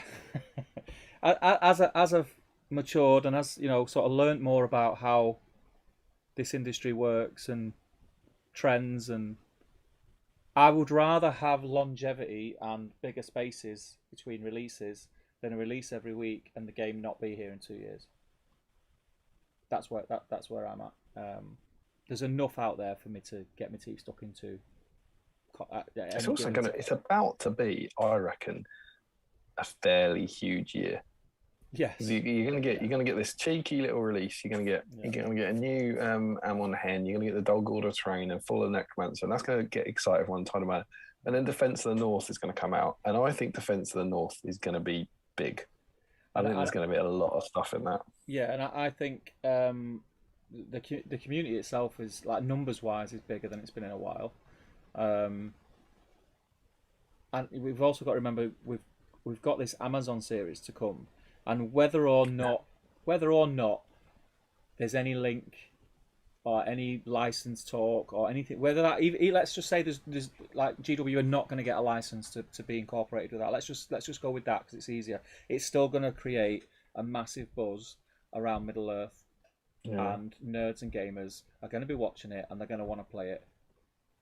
And where are they going to go? They're going to come to Middle Earth SBG. So, yeah, I'm excited. It's a good question, and it's always nice. It's always nice to hear other people's opinions, and I know there's people with similar opinions, Andrew. Nothing wrong with having an opinion whatsoever, and it's good to discuss these things. But that's my point of view, and I think sometimes if you just take a step back and look at it for what it is, it's actually in a good place. I just can't.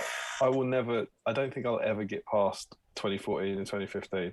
I've been in this hobby when the game is dead. The game is over. It's finished. You're never getting another release for it. So frankly, if they gave us a blister a year now, maybe that's why we've got the view we've got. That's a good point. Maybe. That's a good point. We've lived through. The game's alive.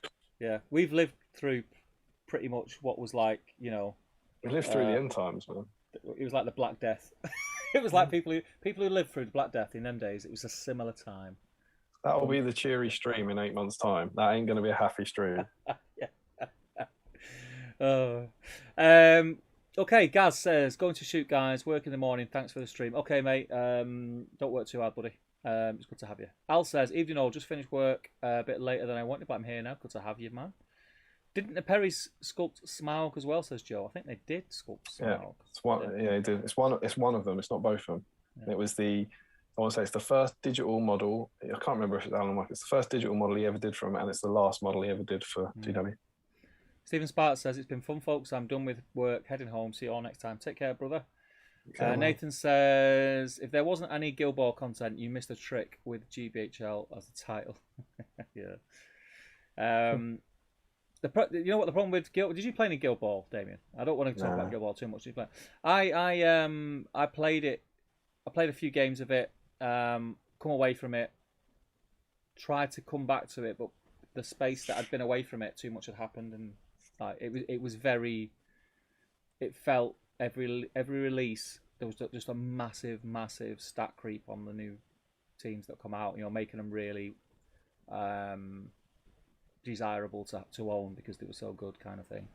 So that wasn't for me. Steve's name badge will be the only one without a surname, says Joe. Faramir, good, says Nathan. Compare him to Éomer / Thorin. But Éomer and Thorin are top tier heroes, aren't they? I'd say that they're definitely not mid tier. What would you say? Well, Thorin's a great hero. I think Thorin's obviously better. Éomer's not. He's not great. He's got a better stat line than Faramir, but he's more points than him as well, isn't he? Yeah. Hajinda says, thanks for the tips, guys. You're most welcome. Chris says, based in Spritz now. I was thinking it was Spritzes. What's he having? What's he drinking? Based in Spritz now. Legolas is done. One less model in the pile of shame. Good man. Ashley Fisher says, I think Torlight Elka is the new Vomit Brown and Snakeback Leather is the new Bala Brown. Oh, there you go. There you go. Anders says, yeah, I know we've never met. Never done a tournament out of Canada. One day. Yeah, definitely get over here, man. Nathan says to Chris, Legolas isn't a hobbit. Stay on target. And Anders says, I think Steve's 100% right when it comes to GW ownership. Regardless of opinion on quality, the fact GW is so big means they can afford to ride the highs and the lows without crashing. Yeah, I think dizzying highs and the devastating lows. I wouldn't. I'm finding it hard to sort of verbalise what it is that I want to say, but I wouldn't want it. This system, this game, the amount that I care for this game and the amount of time and effort, my free time and everything, you know, it's a big part of what I do. I've not even tucked into mine yet. Good. I don't think it could be in the hands of a better company than GW because of the size of them and the fact that, yes, they can ride them highs and lows, and they'll see a license through. You also have passionate, really, really passionate people working for them. Like, huge credit to James and Jamie, but not to blow his what is it? Lick his bum, blow his smoke up his ass. I can't remember. Some combination of his bottom. But Adam was a champion for it. Adam did the whole release, and he poured love, blood, and sweat into that, and then he largely responsible for it coming back as well. And why? Because he was part of the community, and I think he saw that the passion was there.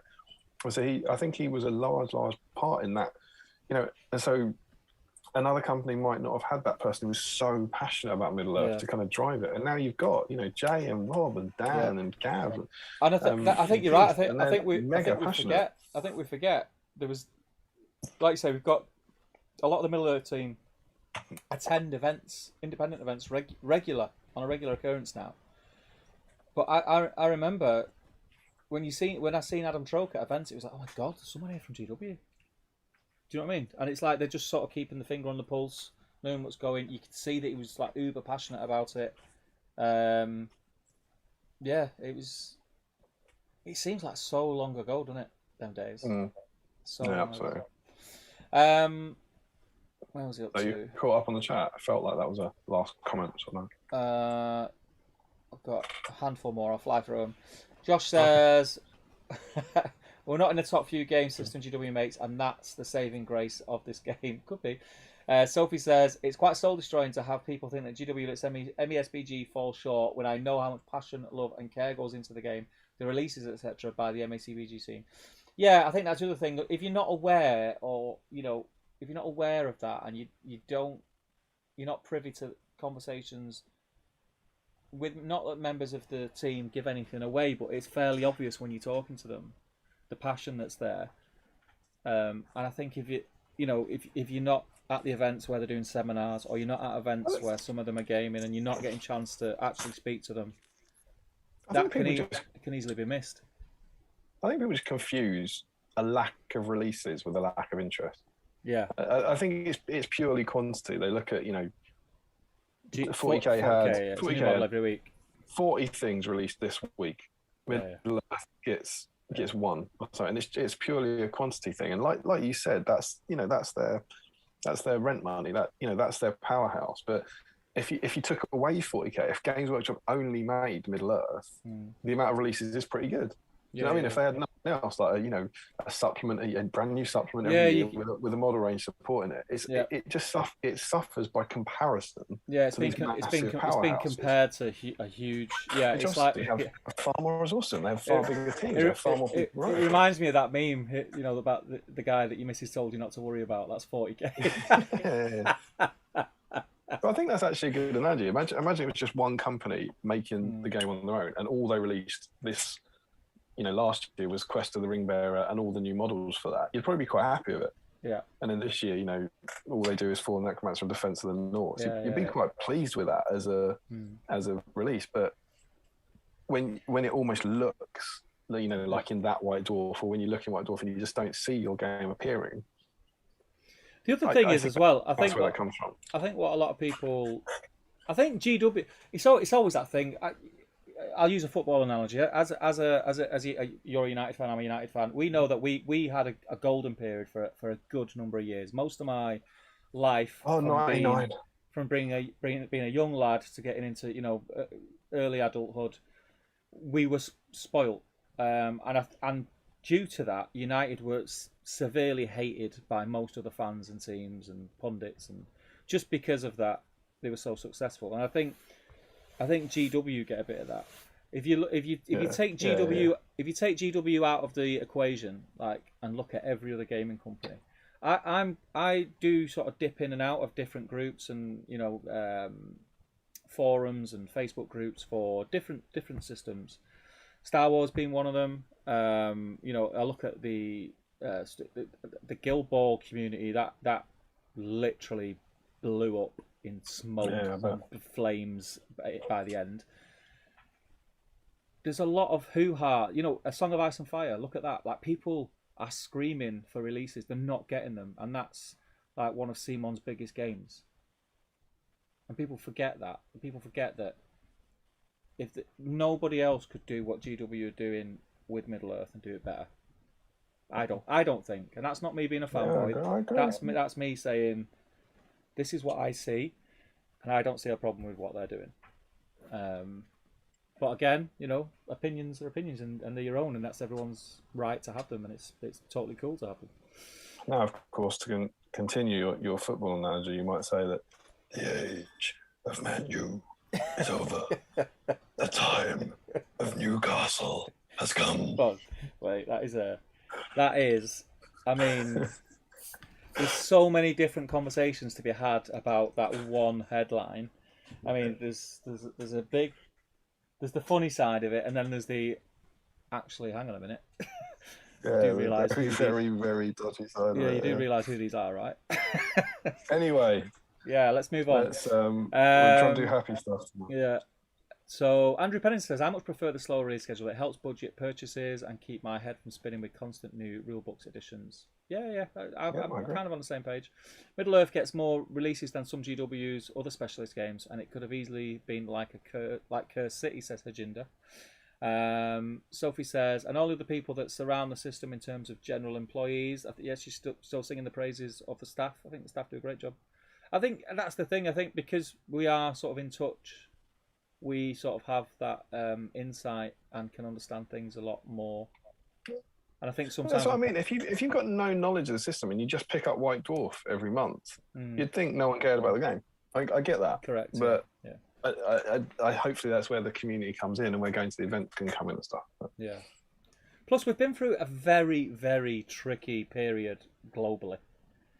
Let's not forget. It's not been ideal, has it? Let's not forget that. Give it 18 months, 2 years when things sort of start to get back to normal, and let's sort of we'll pick this conversation up again and see where we're at. There can't be much more else to release, says Tom Speak. They've built up every army that's in the films and gone far above with the armies that we didn't see in the films. I think you might be surprised, Tom. Max Malus says, release fatigue for 40k is huge right now. Yup. Every other week there's new rules, supplements that completely change how the game is played. Middle-earth is in a great place right now. I agree. Larry Miller, Phew, I'm glad Damian said a man after midnight. I thought that would be missed for a moment. And Joe says... sitting up going, oh God, what if they don't see man after midnight? Joe says, yeah, don't ask Damian. He loves the GW Winky. He does. Nathan says, delicious we got Winky. you, Sophie. Carl says, just a pop in Carl, to say hello. isn't he? Carl Daly is. Live and breathe. Whilst on my lunch break, on your lunch break at 11:15. Hope everyone is having a good time. I look forward to catch up tomorrow. Good luck, mate. Don't work too hard. Teen Spirit. The little man is dozing. Let's get a goblin mercenary party. The Teen Spirit. I don't recognise that username, the Teen Spirit. Let us know who you are, and I hope the little fella Goblin mercenary will not get you into the dice drawer, just in case that's why you're doing it. Just the idea of painting one mercenary feels like you're trying to do one to get in the dice drawer. Wasn't a DOS release. Or maybe his little man literally sleeps for 3 minutes. Yeah. Agenda says, I think the new books and the thematic style GW has gone for is perfect for Lord of the Rings. I don't think another company would match the old made-to-order sculpts or the new models we get. No, it would be totally different.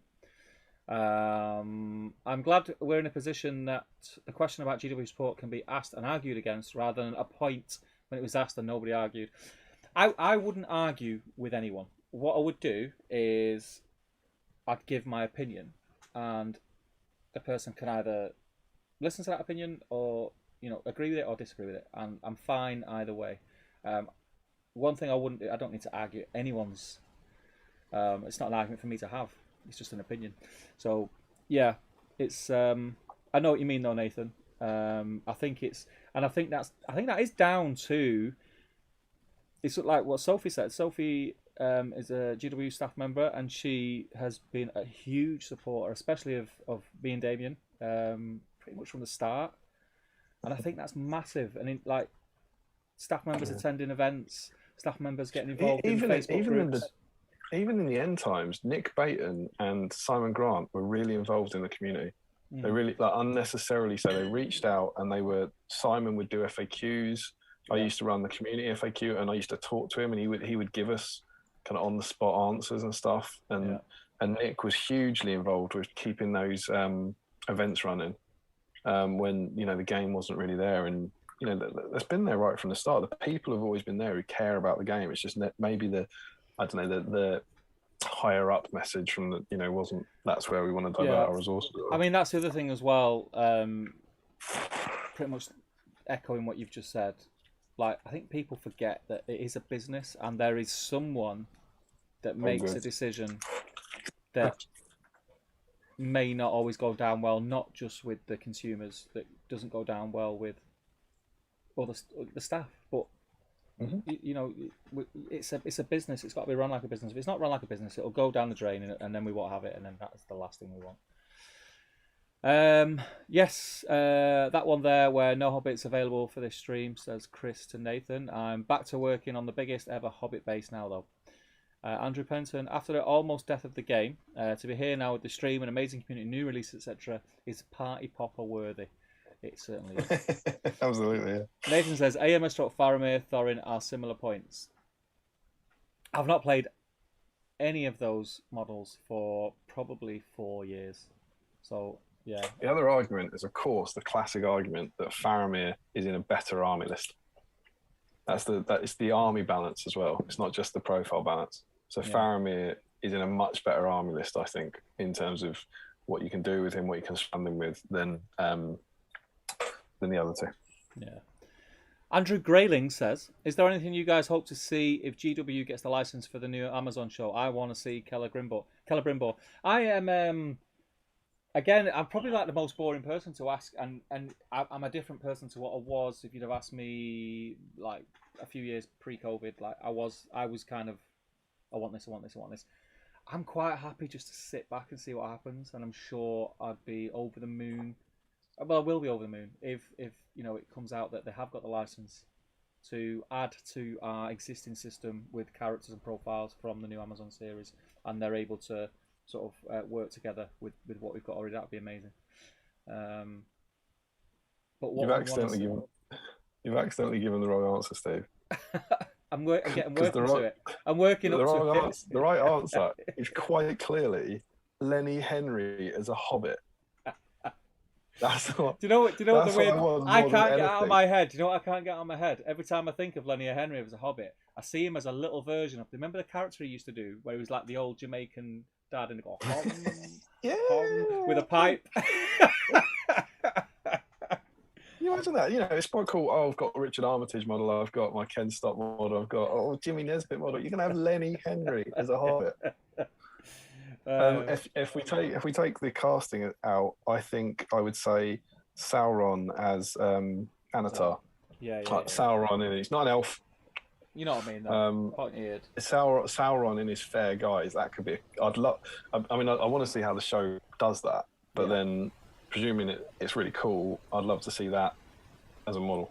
Yeah. I think that would be mine. I think it'd be really cool to see what they do with.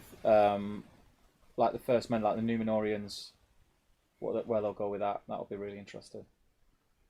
I'm more excited to see the TV series and what they do than I am to see the models, if that makes sense. Because the models look like the TV series. So, in terms of characters, I think it'd be Anatar for me. Yeah, I think the way. Yeah, I'm of a similar mindset. I'm not even thinking about the TV series being part of our game.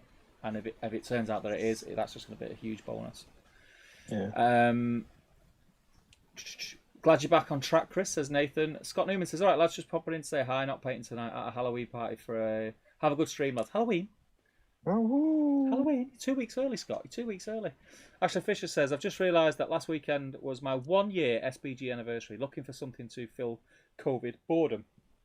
Oh. I took an Aragorn model out of the cupboard from years ago and got myself some paints and never looked back.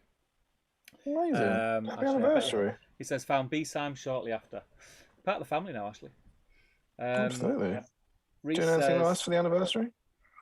Taking yourself out? Or stuck in with us? Getting the kids off to the grandparents? Little wow, chicka wow wow. You and the Aragorn. Reese says, it's just a fact, like it or not, GW are the biggest model company in the world. GW make the nicest models in the world by an absolute country mile. Like the models that GW are releasing at the moment is, I think GW are probably like anything at least 5 years ahead of every other model company that I'm aware of anyway. Josh says to Nathan, yeah, that one Faramir fully kitted out comes to Aimer's base cost. Aimer has an extra attack fate, and I'm quite sure might point to the difference is Faramir sees use in his own list. There you go. I think the pandemic has helped all gaming companies, says Al. I wouldn't be here if I wasn't locked in the house for days looking for something to do. I totally agree. I think a lot of people come back to it who maybe... That's inadvertently hurtful, isn't it, to us? Yeah. I wouldn't be watching this if I wasn't locked in the house with nothing to do. Ouch. I agree with you. That's pretty much... I wouldn't be here. It's true, isn't it? The team spirit is Sam Hoodie. Sam Hoodie is the team spirit. Now we know. Yeah, and I think I've already said it to Sam on your Facebook post, but congratulations, mate. The little one looks like a cracker. Good luck with all the time, space, and money you'll now have. That's awesome news, Sam. Congrats, mate. Yeah. Carl says, new job working nights, so I'm missing live streams now, which sucks, but plenty more money for plastic crack. There you go. Every cloud, mate. Every cloud. And Sam Huddy says, and don't worry about the draw, I'm just trying to get stuff finished. He also says, incidentally for Steve's event next month. Ah, good, man. It's going to be good to see you, mate. Good to see you. Mark Greentree says, we'd love to see a flashback Morgoth. Yeah. I think Morgoth. You don't even know what he'd look like, would you? Like, you wouldn't even be able to picture it. Well, he looks quite like Sauron. You know, he's traditionally depicted as quite like Sauron. Like, you know, particularly when he takes down the trees and stuff. He's you know, big lumbering guy in huge dark armor, big black helmet.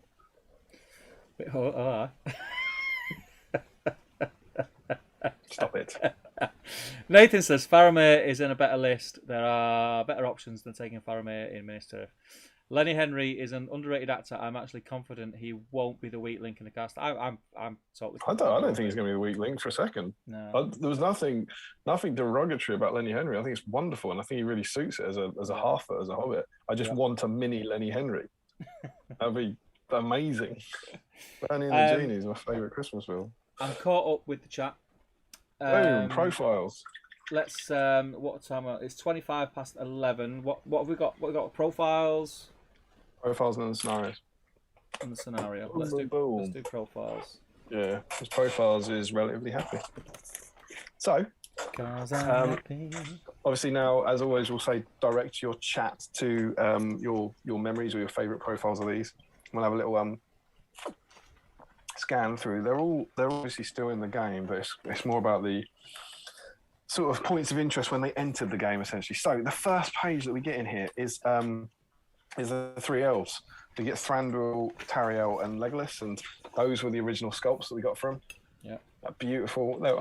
They're all great. And I remember what was cool about this is, remember, at this point in the game, you had the Free People's Book. So these characters, Tariel's obviously brand new, but Thranduil and Legolas were in the game already, and we hadn't seen the film. So a lot of the speculation was about, you know, is it going to be the same Thranduil, the same Legolas profile? Are they going to change it and make it something else, or, you know, what are they going to do? And for better or worse, they're pretty much identical. So the Thranduil profile that they put in here is exactly the same as the classic Thranduil profile. So again, new players will be surprised by this. This guy is 2 attacks, fight 6, 3 might, 2 wounds, 2 fate, 2 will. You know, he can't go to fight 7. He doesn't have 3 attacks. He doesn't have Blade Lord or anything like this. When he's introduced to the Hobbit, he's exactly the same as the version from the Lord of the Rings, from the Four Necromancers book, with one change: he doesn't have a staff. So the old model, the metal model's carrying a staff. This one isn't. But what they do is they give him the Circlet of Kings, which is the GW invention. Even though that doesn't remotely come up in the film, but it's one of these weird things where they've obviously looked at the character depiction and said he is wearing a crown. Yeah. So he could, in theory, be wearing the Circlet of Kings. So it's a slight weird amalgam of it. Wanting to keep the character GW invented for Fall of the Necromancer, but still dropping the staff. So you're in this weird situation where at this point in the game, this applies to Legolas as well. This guy can lead this. You can have this version of Thranduil, and he can lead Mirkwood Rangers and Palace Guard, or you can have exactly the same version of Thranduil with a staff who can lead, Wood Elves and all that sort of stuff. We also get the Legolas profile, who again is exactly the same. I think this version is completely the same as his Lord of the Rings version at the time. It is hard to remember, but you know, he doesn't have armor built into his profile. He's still got deadly shot, so he's just the same Legolas. Which again, I think people were happy about because Legolas has a great profile. But is there a sense of, oh, is that a missed opportunity? Were we looking forward to a new version of him? You know, they did the Balin profiles very, very different between them. Yep. And of course, the most exciting addition to SBG is the first ever profile of Tariel. I feel like you should talk about Tariel because... No, mate, I daren't. Yeah, but if I do it, that's all we'll do. We'll just get to 3 a.m. and I'll be like, so over the page. Right. She's awesome. I think she's great. I think the profile's brilliant. It was cool. This was before we'd seen her in the film, so you didn't know quite what she was going to do. We did a Planted thing years ago where we said, what are the 3 profiles that you think the rules best represent the characters on the tabletop, and I've always thought Blade Mistress is a brilliant rule for that. It makes you use Tariel like she acts in the film. It makes you want to charge into 2 orcs and chop them up. It's a very, very clever rule. Do you feel do you feel that she gets heavy armor for free, or armor for free?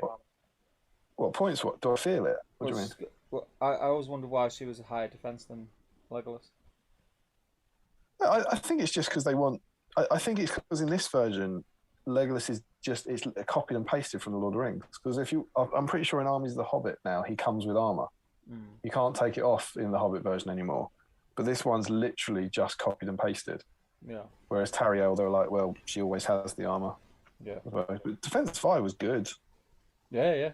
Ranger, and it's the first time we get this Blade Mistress rule or Knife Fighter rule. It's the first time it comes up is in this supplement. I think she's great. I think it's a really good profile. A lot of people think she's the 4th best profile on the list. A lot of people think it's like Thranduil, then Legolas, then a Palace Guard captain, then her. They're wrong. She's the best. I think it's a great profile. I think it's a good profile. Halls of Thranduil should be called Halls of Tariel, if you ask me. But yeah, she's awesome. I like it. Over the page, we have very, very similar profiles to normal. Now with Palace Guard Captain, Mercury Ranger Captain. There wasn't anything particularly interesting that jumped out there. I think they're pretty much the same as they are now.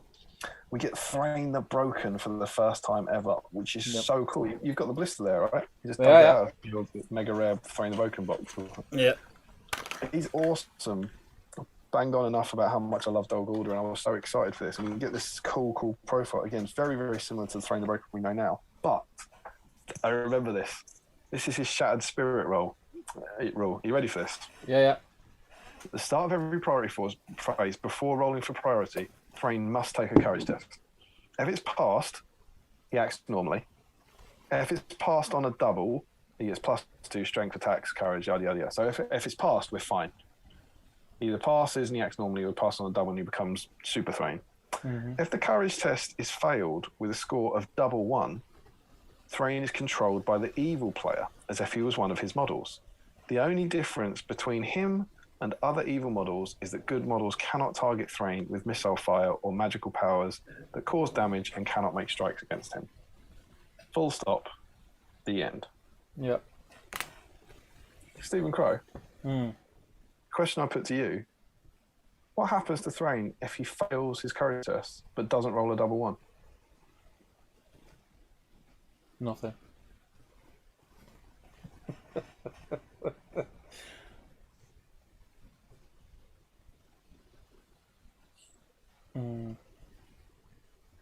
And so, and I genuinely remember, like, I remember people arguing he flees the table because he's failed a courage test. And whoa! And then some people saying, well, he does nothing. He's immobilized. Like, but it doesn't say. It doesn't say anywhere. And that one, I'm sure that one was in our community FAQ. And we said that I think we ended up putting it that he wouldn't move. He couldn't move, but he would fight if he was charged. Yeah. It's a fairly glaring oversight. It's been fixed now in Armies of the Hobbit. But yeah, the first version, it was like, if he passes, great. If he passes on a double, brilliant. If he fails on a +1, oh no. If he fails with any other roll, couldn't tell you. maybe runs in a circle. It's hard to say. But he's cool. I like him. I argued. There was a doubles tournament, I think, run by Jamie and Harry once, and they let us put him in the old edition. They let me and Tom put him in the evil army. We did like Nazgul Dol Guldur, and we said, "Can we please take Thrain?" I think you can do that legally now because I think he can be in that list. But we were very much kind of like, "Can we do it?" And they're like, "Yeah, it'll be fun. It'll be super cool." It was a dreadful addition because it just gave you a model that was really easy to kill and help break it. And then we get Bayorn for the first time ever. Cool model. So cool. So cool. 200 points. He's expensive. And he's still, I mean, he's still very, very, very similar. And people often say he's too expensive and maybe should get monstrous charge and that sort of stuff, which I can kind of see. I did notice this. I didn't actually compare it, but a lot of people often ask about his brutal power attack. Like, he rolls the crushing strength thing, he rolls it, and if he wounds, he gets to roll again. And does fate stop it? And this version, it says in here, if the roll to wound is successful and is not prevented by a fate roll, he suffers another one. So this version clarifies it, which makes me think the Hobbit version, I think, might have removed that, because I've seen that asked a few times. Again, I didn't go and check, but it's a bit like the Great Banner debate. It's like, if it has been removed, your argumentative types won't take this as a ruling, but it's like, here's a previous version where they made it clear. I would lean on that. Yeah. That if you stop it with a fate roll, that does stop the attack, I think. This is a description. I was very pleasantly surprised by this. Beorn is a towering bear of a man. Full stop. Literally. Full stop. A burly woodsman whose family was like, well, someone's enjoying themselves here, aren't they? He's a towering bear man. Literally. I think it was a little more casual than you might be used to with them. It's quite good fun. And he does have a difference. I think it was Dwalin. Someone said, I'm interested to hear what the difference is between his old version and his new version. Can you see it on there? Can you see the one thing that's on his old version that he can't do anymore? I've not even looked at his new profile, mate, so I can't tell you. He could have a bow. Ah. You could make him 205 points and give him a bow. Which presumably he immediately drops when you turn him into a bear on turn 1. Yeah, 3 up though, mate. 3 up. Yeah, 3 up bow. That he drops on turn 1. A man bow. Strength 2 this bow. This must be prior to seeing the film and the script. This must be an early version of the script where Beorn has a bow. He can't have it anymore because he doesn't have it. It's like Thorin Oakeshott, he lost his bow, didn't he? Even though he has one, which is weird. But yeah, Beorn could take a bow in this version. 205 points. So he's cool. Pay 200, I like 200 points for a model. Give him a bow and leave him at the back shooting. Yeah, absolutely. That's what I want. I want Dwalin with a bow. He's cool though. I know people. I'm sure if you're going competitively, he's not a great choice. He's too expensive, but I love using him. I've had a lot of fun with him over the years. I think he's brilliant. Over the page, the mysterious bard. Yeah. That bard, and everyone was like, Desolation of Smaug came out, and it's that bard. This book came out, and I go, that bard is awesome. That model's wicked. And then it never came out. For years. It never came out. They inexplicably just brought out a different bard, and no one ever explained. This is what I mean. There was no contact. No one ever said anything about it, and people just went, what about this bard? Just nothing. Silence. But I also noticed as I was reading this. Listen to this. This is such early script or something. This almost sounds like someone's just written it from the book. The heir of kings, Bard the Bowman, is a humble warrior in the militia of Lake Town. He patrols the shoreline around his Lake Town home, ensuring his people remain safe from the evil at the doorstep. Does he? I thought it was a fish smuggler. Yeah, exactly. You know what I mean? But he's like is he in the book? Is he captain of the guard, or is he just? I can't remember. He's in the kind of guard. And so this feels very, very early doors. And the same way, he's got the Black Arrow. He's got the book Black Arrow in this version. Passed down from his father and his grandfather, this lucky arrow has never failed Bard the Bowman. Once per game, Bard the Bowman can fire his lucky black arrow instead of shooting normally. If you choose to do so, declare that he's firing his black arrow before rolling to hit. When shooting the black arrow, Bard the Bowman re-rolls a failed to hit roll and any failed in the way test. Furthermore, if this shot hits, the target automatically suffers 1 wound. Bard the Bowman can fire his black arrow as part of his rapid fire special rule if you choose. So this isn't a giant bolt to be fired from a wind lance or a child. This is just a normal arrow. So this is book Bard the Bowman. And when we remember, that profile probably would have been in the Unexpected Journey book for the first 2 films. This is probably coming from a very, very early version of the script. Yeah. But I thought that was quite interesting, seeing that he doesn't even remotely resemble the bard in the film. No. He did get his great bow there with the first one. We then get the Captain of Dale, whose profile appeared in the box. Very rare thing for SBG. The Warriors of Dale came out about, I don't know, July or August or something of the year before, and you got the profiles weren't in Unexpected Journey. You got the profiles in the box. Yeah. Did you get that? Have you got the card? That's a little bit of SBG history, I think. I didn't. I did have it. I don't think I kept it though. I got them too late. But yeah, you got a little profile card inside it because they didn't exist. I remember having it, but God knows where it is. I think I probably would have threw it. New profile for Girion, arriving for the first time. He's a bit worse than he is now. No image because no model, absolutely. The Master of Lake Town feels very, very much like the same as Bard, if you listen to his description. Though prone to long-winded speeches and bouts of fatulence, the Master of Lake Town is a wise, charismatic, and capable leader. He is, however, a better businessman than a warrior, and his lust for gold is greater than his courage or his will to fight. That doesn't really sound like the character in the film, right? No, great model. Yeah, it's a beautiful model. Yeah. It's a really, really nice. I think that's such an SBG model. Yeah. You know, it's like the personalities of Bree. You know, it's not a warrior. It's just something completely different that someone's had a ton of fun with. But yeah, so you can see already where we're getting the issues with the kind of how close they were to the film, and you know the fact that what you're starting to see is a lot of the things in this book were clearly written a long time before the film came out. Not in the July or the August before this book came out, but these feel like they were written, I don't know, around about the time Unexpected Journey was written. Yeah. More on that later. And then probably hands down the most divisive profile in the history of SBG. We had the first version of Alfred the Counselor. The best version in my It's like going back to Narm, isn't it? 20 points. Alfred the Counselor can choose. He's got 3 will. Alfred the Counselor can choose to expend any number of will points at the start of the priority phase before any dice are rolled. For each point of will he expends, he may nominate a single friendly hero within 6 inches and roll a d6. On a 2 to 5, the nominated hero gains a point of might. On a 6, the nominated hero gains d3 points of might. On a 1, however, it's an absolute disaster because the hero loses d3 might and Alfred gains a might. Might gathered in this way can take them above their starting level. Great. Any hero. I mean, again, I remember having Gandalf with about 10 might. He kept giving him will back, and he kept giving Gandalf what? Might. It's great. Giving Legolas 9 might.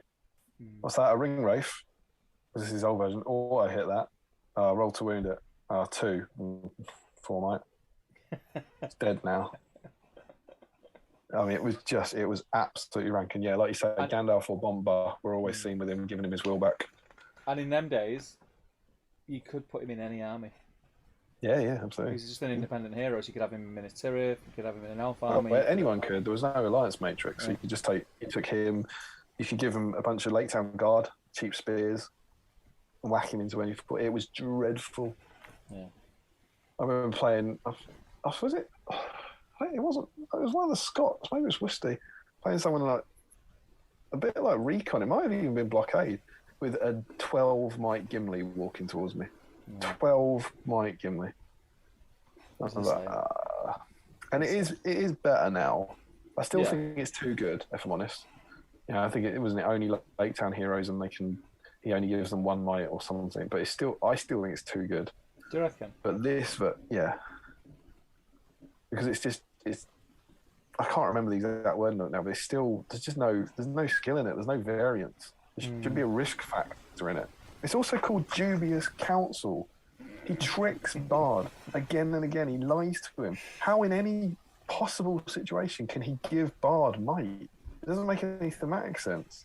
It should be something like you roll a dice, and on a 5 or 6, he gives Bard a might. On a 3 or 4, Alfred takes one of Bard's might. So you don't gain them, you swap them. And on a 1 or 2, Bard loses a might. There should be like, you know what I mean? There should be a real risk to it. And as I said, I haven't got HOBBIT here. I can't remember the exact word on it now, but there's still. Yeah, I know what you mean. There. I think if I was playing that army and that was the rule, I would never take that risk. Good. I would never take that risk. It should be that. It should be like, you know, a very small risk. So, you know, but there should be a risk to it. It's what they did with Legolas. They've done a really good thing with Legolas' auto hit. It's now like a 2+ to hit. That's a very small thing, but you roll enough once. It just means it's not that guarantee. And he's so essential. There needs to be a thought process in whether you put him in a list. That's balance, isn't it? Think about, well, should I take this? Should I not? Maybe I will, maybe I won't. But he's still an auto. No, he's far better than he was. But anyway, that's a rant for the Armies of the Hobbit book. We get a Lake Town Guard captain who's fairly normal. We got our first ever profiles for the Mirkwood Rangers for the Palace Guard. Palace Guard of 14 points. Mirkwood Rangers are 14 points. Yeah, they're still 14, right? At least they get their elf cloaks. That's where their points are. They're a wood elf with a 5-point elf cloak, a mandatory elf cloak, which were good in this era because you got the benefit of it if you were behind warriors. Palace Guard with a shield and a spear are 16 points. Yeah, 16 points for defense 6 elf with bodyguard, and they were already courage 5, and they got the bonus room. It was just rank. But they have dropped them down now, so huge kudos to whoever argued down the points cost for the Armies of the Hobbit. Lake Town Guard, first time they appear, 5 points. Beautiful models, I think. Absolutely stunning. They are great models. I've got a Lake Town Guard army. Only ever used it one event. Painted it for the event, used it, never used them again. Cost me an absolute fortune.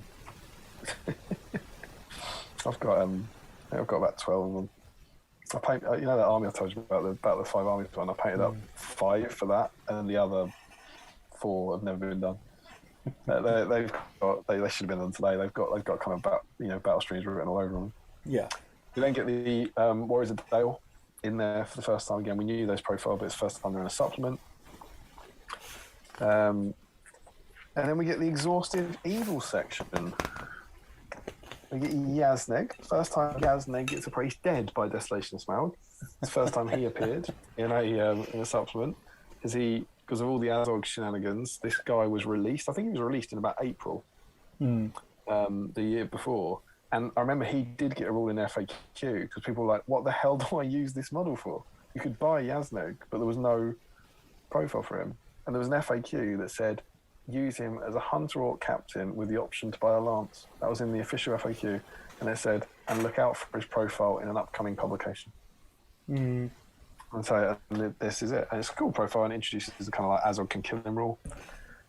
We then get the fairly standard Gundabad Orcs. The Gundabad Orcs are introduced. Gundabad Orc Captain, Gundabad Orc Warriors. The Gundabad Orcs get ancient enemies. At that time, the Moria Goblins were called Gundabad Black Shields, and they had ancient enemies. So, is it late? Negative view of it is lazy because they've just taken a rule that already exists. The positive view of it is everyone from Gundabad gets the same rule. Yeah. Gundabad Orc Warriors have pikes. They have shields, spears even. They come with pikes. And then the final profile is the Mirkwood Spider, which is more dross than you can possibly dream of. Everyone's being so excited for Mirkwood Spiders. And again, that is wretched. 25 points for a 60 mil base. The giant spiders were 20. Fight 2. Everything else 2. They were worse fight. I think giant spiders were fight 4 and courage 3. And they lose the ability to move over any terrain, and they get woodland creature instead. And they can shoot their weapon in the shoot phase. It was a missile weapon with a range of 6 inches, not a thrown weapon. A missile weapon. Their shoot value is 5+, and it would paralyze them. So just picture that in your army. I don't know if you ever used them, but they've got a 6-inch range. So at the start, your opponent is going to move away from them. Yeah. It's only 6 inches. They're going to just back away an inch or whatever. So Mirkwood Spider will have to move, and then it hits on a 6+. It was just crap. 25 points. They were dreadful. Absolutely dreadful. And they're so much better now. They've been fixed in about 3. They're a bit like Hurl. Hurl got nerfed in like 3 ways. I feel like Mirkwood Spider's got fixed in a lot of ways, aren't they? I think they're 8 inches now, and they're a thrown weapon. Yeah. And they now cause terror, I think. Yeah. So they're much, much better now. I've only ever used them. I've got a load of them up there. I think I've got 8. And I've only ever used them in the battle report I did for the Towerly edition of SBG magazine. And I've not used them since. But I've had a big intention to have like a creatures army with them, the old like the giant spiders and bats and stuff like that. Like I've got all the stuff to do it, but just another one of those things I've not got around to. But yeah, I'm glad that they're better than they used to be. They were just one of those things that was like you just can't. You'd never ever take them. They were just dreadful. They were just dreadful in every way. They were worse than the giant spiders in every possible way, and they were more expensive. They weren't. They weren't. Awful. They weren't the models that you went looking for to buy, unless you wanted to play a certain scenario, which we'll come to later. Yeah, indeed. And that was it for Evil. Which, it wasn't. You haven't seen the films. You don't know what's going to happen. It's like, oh, that's a bit strange. We had some updated army lists. I remember the big talking point from this was Thranduil's Halls. They had a special rule. Mirkwood Rangers in warbands led by Thranduil, King of Mirkwood, Legolas, Greenleaf, Tariel, and Mirkwood Ranger captains do not count towards your force's bow limit. Do you remember the fears of Mirkwood Rangers? Yeah. All the forums blew up. 100% elf blows. Bows, they're going to destroy everyone. Never happened. And it's the cost. It's the points cost. It's why they don't dominate in the way Rangers of Athelion do. Yeah. People are going nuts about the... it's really weird. You notice the Fallen Necromancer. They're going, a Mirkwood Ranger Legion... where you can take 100% Mirkwood Rangers, that's going to shoot the hell out of everyone. I was like, you can do that right now. Right now. But they don't. Then it's like, oh, it's going to be like Rangers. Like, no, it won't, because they're 14 points each. So unless the Legendary Legion drops their cost. Yeah. But yeah, but I remember huge worries about that. Massive, massive worries about that list.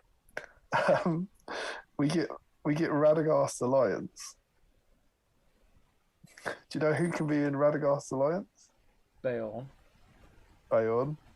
Gwaihir.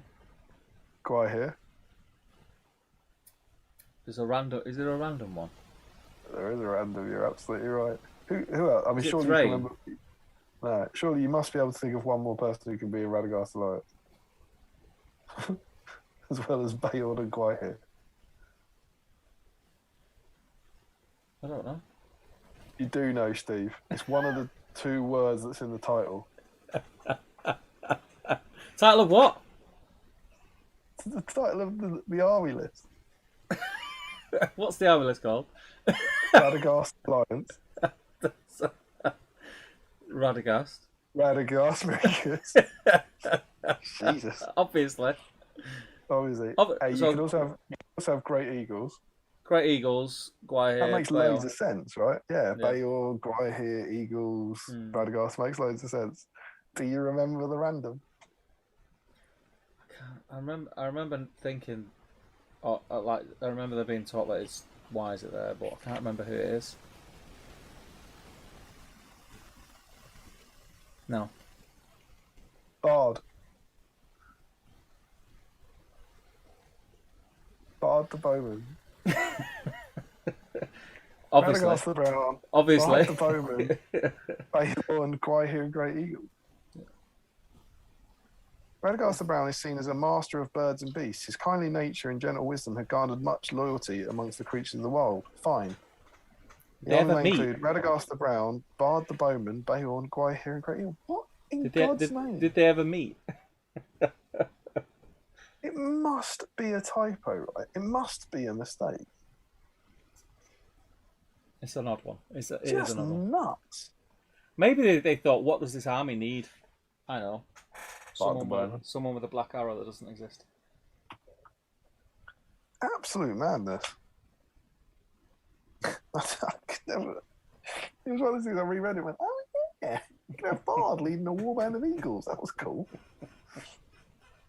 And then the last point on this is the Army of Thror, which is updated from Unexpected Journey, and this can now include Thror, Thrain the Broken, all right, Thorin Oakenshield, Balin the Dwarf, Dwalin the Dwarf, Captains of Erebor, Grimhammer Captains, Captains of Dale, Warriors of Erebor, Grimhammers and Warriors of Dale. So this is the thing for this is at the height of Erebor's power. Thror's army boasted thousands of dwarf warriors, a military force feared and renowned across Middle Earth. So this is Erebor pre-Smaug. Yeah. You take Thrain the Broken in it, which is a bit weird, but I think you were saying, do you need somewhere to put him? It's like, okay, he has to go in an army list somewhere, I suppose, in this version of the game. Put him in there, fine. But it doesn't include Girion. And I remember, again, I feel like we FAQ'd that, because it was like, it makes no sense that you could... Why can you include... This is meant to be set when Dale and Erebor are at their height. Why can you include Warriors of Dale and Captains of Dale and not include Girion? Yeah. And of course, I remember it was all about bow limit, because people used to say, well, you can just take a Garrison of Dale thing. You can take Girion leading Dale warriors. But if you did that, I remember that, and this might be a good thing, but I remember that the Allied section had its own bow limit. So if you wanted Girion, you could take 12 Warriors of Dale, but you can only take 4 bows. Yeah.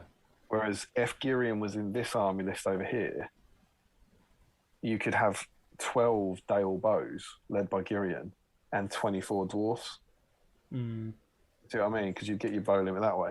Yeah. Now, I mean, you can still do that here because you've got Captains of Dale. So it's not, and I remember a lot of people being quite frustrated because they wanted to do the thematic thing. You know, you could still build that army. You could have 24 dwarfs and 12 Warriors of Dale led by a captain. 12 Warriors of Dale with bow led by a captain. They just wanted to be led by Girion instead of a captain. And you couldn't do it, which was maybe a bit annoying. So there we go. Those are the profiles in the new book. There's a lot of stuff there. Yeah. There's a lot of good stuff. You know, obviously we get Legolas. I think it's a good book. It's a good book. Some of them were wacky, you know, things like the Merkwood Spiders, you know, the Alfred profile, Thrain the Broken. There were clearly some sort of oversights and issues, but the things it introduced, if you think, you know, it introduces the Halls of Thranduil as a force. You get your first Tariel profile, Legolas and Thranduil come and join. You get Bard, you get Beorn. You know, you get major characters from the Hobbit entering the game for the first time, which is really, really cool.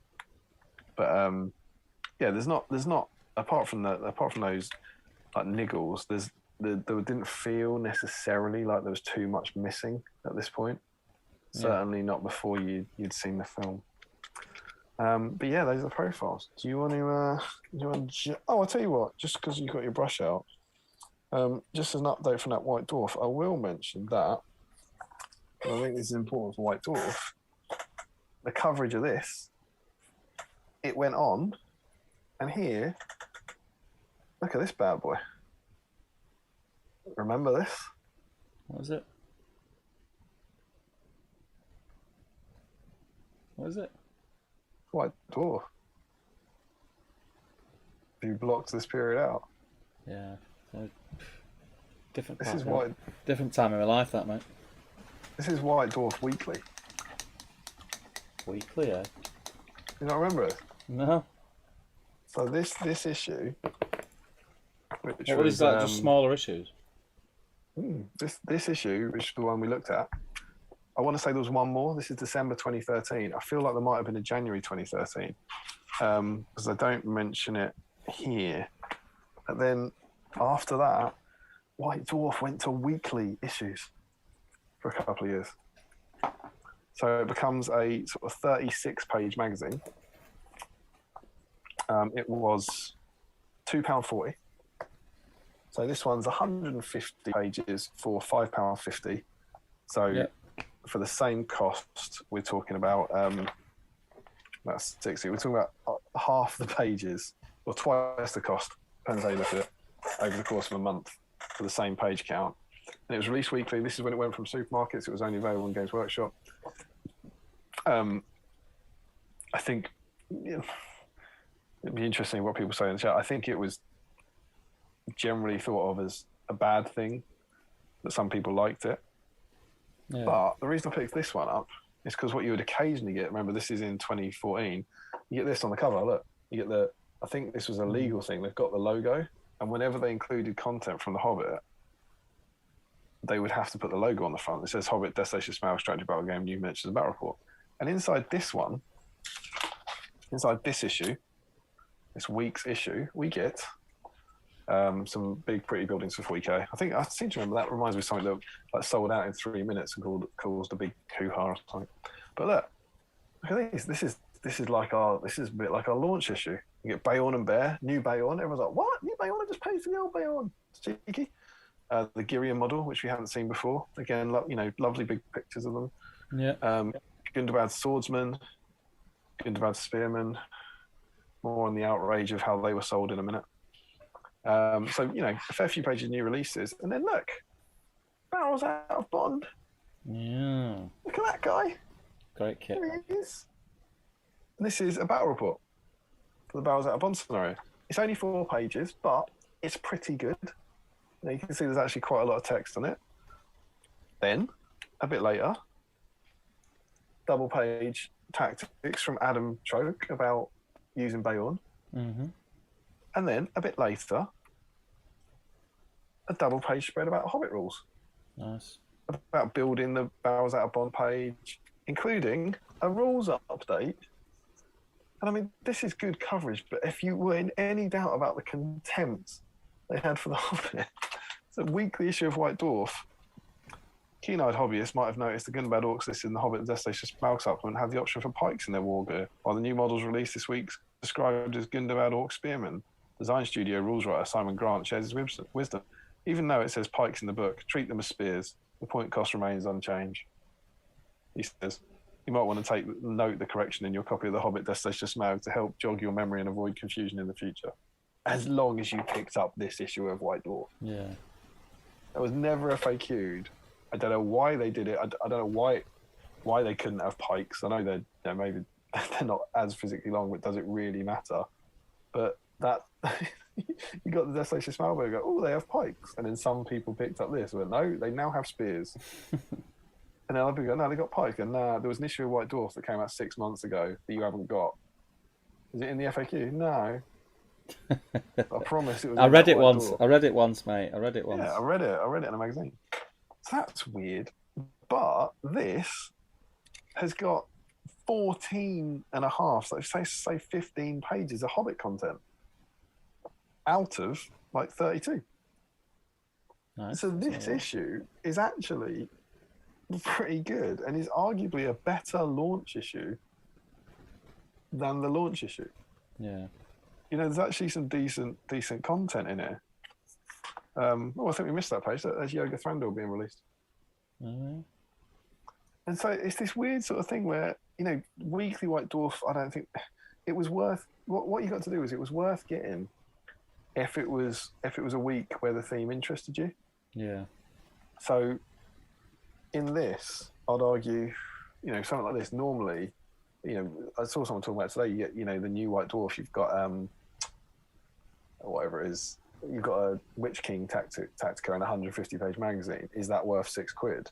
It's like, no, maybe that's not worth it. So maybe the 20 pages in this for £6 weren't worth it. But half the content in a £2.40 magazine was worth it. Yeah. So you could have a flick through it every week, and £2.40 is suddenly, it's a pint. Well, it's not even it's about half a pint these days. But it was very, very accessible if you did want to pick it up. It's a really weird period in Games Workshop's history, and it ran for about 2 years. And they're nice little magazines, and there's nice little content in them. But quite what drove that decision, I truly don't know. But this, should you want it, the 22nd of March issue, if you can pick it up on eBay, this is actually a pretty good issue for Hobbit content. But yeah, the last talking point on this was this. Oh, Steve, do you remember? Do you remember the Lake Town Guard and the Gundabads? Oh. Are you talking about the price? Well, the fact that we're Finecast. Oh, right. Finecast troops. They're going to be Finecast. No, they're not. No, they'll be a plastic kit. They're going to be Finecast. They're not. They'll be a plastic kit. And then you'd be like, I've had my independent stockists thing leaked. They're packs of 3. Of course, they're not packs of 3. They're warriors. And then it all happened, and everyone was just disgusted. I just remember the horror. Going, what do you mean they're packs of 3? What do you mean they're? What do you mean they're £5 each? Yeah. Oh God, that's £1 a point. Yeah, it was just. It was just. I mean, it was just. It's still. I mean, now they've they've helped because they're now in warbands, aren't they? They're in warbands, and they're cheaper now than they were then, which is great. But yeah, I mean, the outcry that I went back and looked at the channel, and there's a James reaction video to the news about the Finecast troops, and he's just going, why would they do this? And there were, it was genuine outrage. It was the big kicker. I remember it was the start of when everyone was quite happy with the Desolation of Smaug stuff they'd got. And then when that came out, and it wasn't that first release, it was, that was in March. I think the Lake Town Guard might have been February. And it was like, what? Why are you doing this? It makes no sense. And of course now it's the, cost of plastic molds and all that. And it was the first real sign, I think, that they were rolling back on the Hobbit. Yeah. I genuinely believe to this day they were meant to be plastic kits. And they were, originally designed as plastic kits. And then, following that 2013, they kind of went, new, because we got all those plastic kits to begin with, and then everything that came out afterwards, everything that came out after that first release was Finecast. So there we go. So there's a bit about the profiles and the kind of follow-up stuff, and your painting. So what I'm going to do is I'm going to go for a wee and get a beer. You can finish that colour and then jump in the chat. Sound good? Yeah.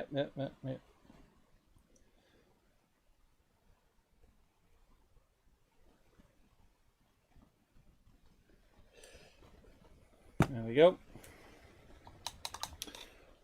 Right. Let's see what you guys are chatting about. Let's have a look. Where's my cursor? Here we go.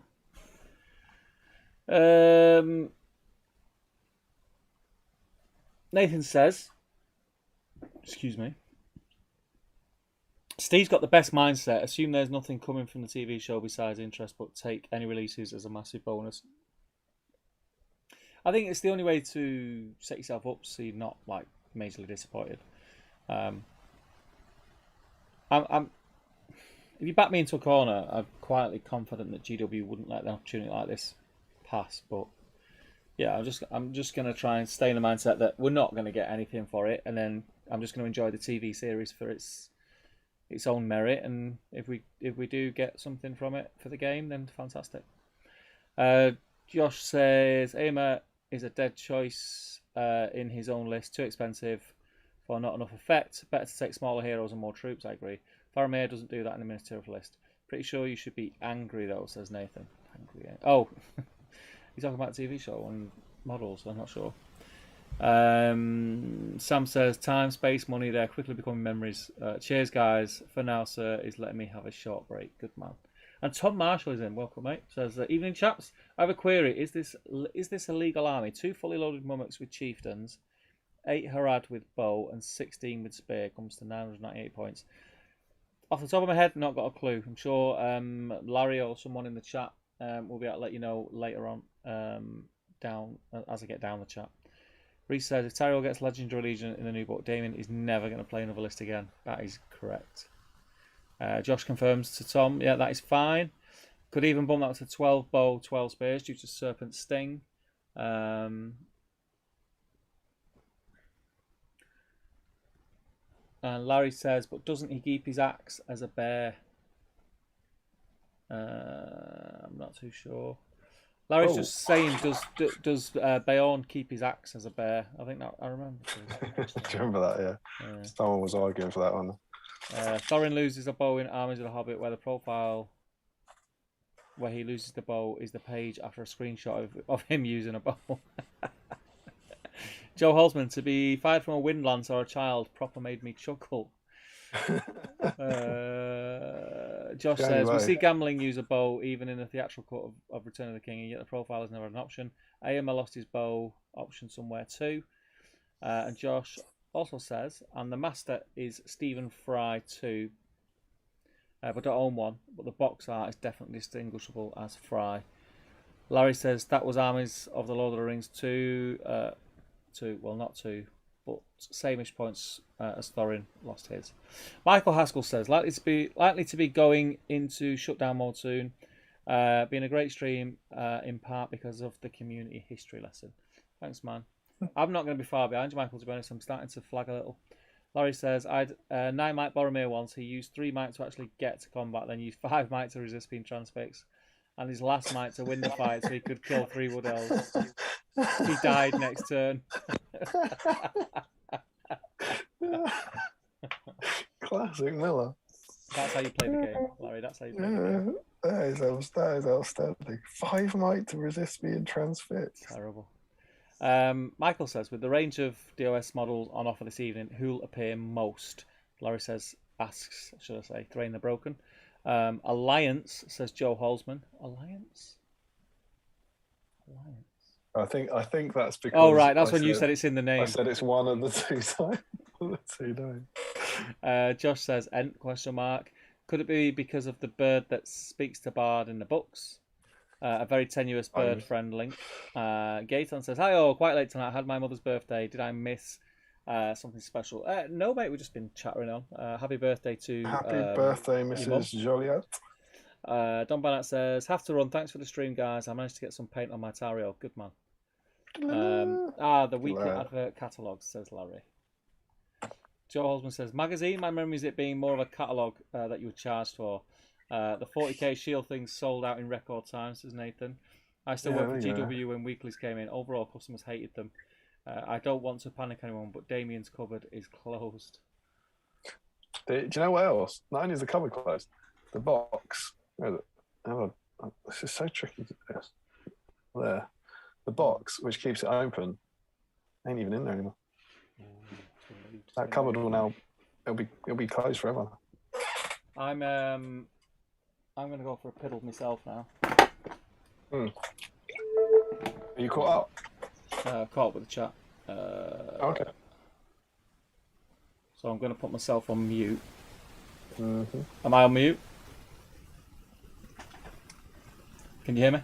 No. Right. I haven't done any Nathan. I haven't done any hobbies for a few hours and feel crap. I'm gonna suffer in the morning. Oh, I'm sorry about that.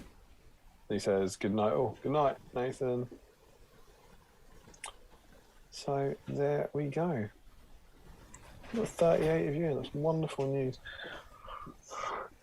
Let us know your I think the next bit we're going to do, the final bit of the supplement, will be talking about the narrative scenarios and the kind of wider implications for what it meant. So it'd be good to those 38 of you who are in, if you remember what the game was like then, and what happened in the year after. Let us know your thoughts kind of about the Desolation of Smaug and about what it meant for the game, because that's what we're going to have an interesting little chat hopefully around those scenarios and the overall picture of the game going into 2014. Not necessarily the brightest. But let us know as well how you're getting on with your hobbying. Anyone who's out there, if you're making progress on anything. I'm doing all right. I've edge highlighted the armor on all my orcs, and I've now done the brown highlight, which is quite large on them. It's their trousers and their kind of leather bits around their necks and their arm clothing, which is a fair old bit. But I'm just going to whack a bit of Steel Legion drab on the skin of these guys. There's very, very little skin on a Gundabad orc because they're wearing gloves. So it's mainly just little blobs on their faces. I'm being reminded of the fact that these guys actually take quite a while to paint, because they're a warrior that I did put a bit of effort into, but that's all right. They are still making progress, far more progress than I would have been if it weren't for battle streams. So thanks all. Oh, hello, you. Lovely models, these. Shame they were £5 each. I did get these as well. I got them as part of that, that wave. I didn't get that lovely cheapish warband. I went out and bought, whatever it is, 8 packs at 15 quid and all that. And I do like them. They're lovely models, but it's just hard. That's where Jay originally got the name Pay to Win Lake Town, because Jay was a staff member, so he got a discount, and he was the only person who could afford to buy a Lake Town army. Everyone's talking about my mute button not working. I don't know why, because I'm clicking mute on Zoom. Like if I click mute now, I'm assuming you can't hear me, Damian. You're muted to me. Yeah, you can't hear me. me. You're muted now. That's what. Yeah, you're muted. But everyone else can. That's weird. Oh, really? Yeah. I was going to say, because I definitely wasn't hearing like room hum or anything. Because there's no mic added to the streaming software separate. Like it's just sucking in from Zoom. But oh well, it's too late to question it. It's 12:15. Should we do the last bit? Yeah, do the last bit, and then we'll dive. I'll set up because I've not set up the Facebook thing. So whilst you're talking through that, I will. So the last bit is the narrative scenarios that came in it, and again, remember this follows on from Unexpected Journey, which had the trolls and the goblin town and the out of the frying pan stuff, and it keeps that campaign going. And this is where there's some nice scenarios in here, but this is where the warning signs of this book really started to ring. So the first scenario here is called Alone in the Woods. Have you ever played this? Which one is it? So this is a 4x4 board with Bayorn in the middle, and Azog and loads of Hunter Orcs all the way around him. I know which one it is, but I've not played it. I went looking for it. I thought we played it on the GBHL channel, and I couldn't find it. Maybe we just played it, without recording it. So this is Bayorn is making his way towards Mirkwood, intent on cutting some wood for his hearth with his trusty axe. As he tramps towards the forest, he finds himself waylaid by a vicious band of orcs, a rare occurrence, for very rarely do they risk passage through Bayorn's domain. So Azog and a bunch of Hunter Orcs attack Bayorn. God knows, like, it doesn't come close to happening in the film. It doesn't mean it has to, but it screams of an earlier version of the script. It's also, I've played it and I can't quite remember, but I think it's a dreadful situation for Bayorn because they get Narzug. You can imagine it's 18 Hunter Orcs, Azog and Narzug, and Bayorn's in the bloody middle. And Narzug just pings arrows. They all ping arrows at him. Narzug pings arrows with 3 might play. I just feel like he dies every time, and then if he does make it, Azog strolls in and slaughters him. And the objectives are just that evil has to kill Bayorn, or the evil side gets quartered. And it might be it might be a perfectly fun scenario. I can't remember, but it's not close to anything that happens in the film. Yeah, and that's a bit weird for a book that was written for Desolation of Smaug. There's a very, very early version of the story where Bayorn was going to be captured in Dol Guldur. He's, the scene where Radagast rescues Gandalf from, hence the chain, from the Necromancer's court. Bayorn's there originally. They rescue Bayorn as well originally, and that version just never gets made. This feels like that. This feels like this is how there was going to be a scene where this is how Azog caught Bayorn or something. It'll come close to happening. It's like, okay, well, that's weird. But again, we don't know this. When we're reading this, we haven't seen the film. So it's like, that looks fun. Fight against Bayorn and the Orcs. That'd be cool. More Bayorn in the film. The next one is called Flies and Spiders Part 1. And this is really good. This is a 4x4 board. You've got Bilbo against 6 Mirkwood spiders, and you've got these 3 dwarf tokens that you have to hide. And Bilbo has to sneak around and try and basically rescue the dwarfs. We have played this on the GBHL. I think I played it with Longy. And we did it twice, and it's really, really cool. You've just got, it's a proper SBG scenario, little sneaking around. I think doesn't Bilbo cause terror or something, or I think the spiders have to take a courage test before they can move. So it's really kind of tactical, stealthy stuff. Really good fun, and a pretty good version of that first part of the scene in the film. Yeah, like it's that bit before where it's basically representing the bit where Bilbo's up in the tree and then he wakes up and he kills that one spider. It's that first kind of part of that, which is Bilbo against spiders. Really, really cool, and lots of fun. You then get Flies and Spiders Part 2, which kind of was again one of the ones that went down in history, because this is the equivalent of when the Thorin's Company wake up. The Goodalls are the whole Thorin's Company, 24 Mirkwood Rangers. 24 shots a turn. Woo. Well, they're sold in packs of 10. Oh, right, yeah. But maybe when this was written, they were meant to be sold in packs of 12. Maybe no one changed it. And the evil force is the altogether achievable 18 Mirkwood spiders. That's what I mentioned before. Not only 18 Mirkwood spiders. Read the special rules. The swarms of spiders. On a roll of 6, and Mirkwood spiders placed. That one. Yep. More spiders. 18 Mirkwood spiders. Plus. They're only £11 each. Plus the randoms. That's 18. It says deploy them anywhere, doesn't it? Doesn't it say deploy them anywhere? So the ones that are coming out on a 6+ are extra, so it could be more. Yeah, you're probably going to kill a couple, aren't you? I think as you go. Well, you hope so. I nearly swore then. Yeah, bloody hope so. I remember the outrage of this scenario was second only to that last alliance battle from the first book with 240 metal orcs. 18, and not everyone was like, well, you can't play that. You obviously can't. No one will ever play that game. And what's quite fun is in this is in Armies of the Hobbit. It's this scenario, but it's changed slightly. There's 10. Now, 10 Mirkwood spiders is still quite a lot of money. Yeah. But 10 feels a little more achievable between a couple of you. Yeah.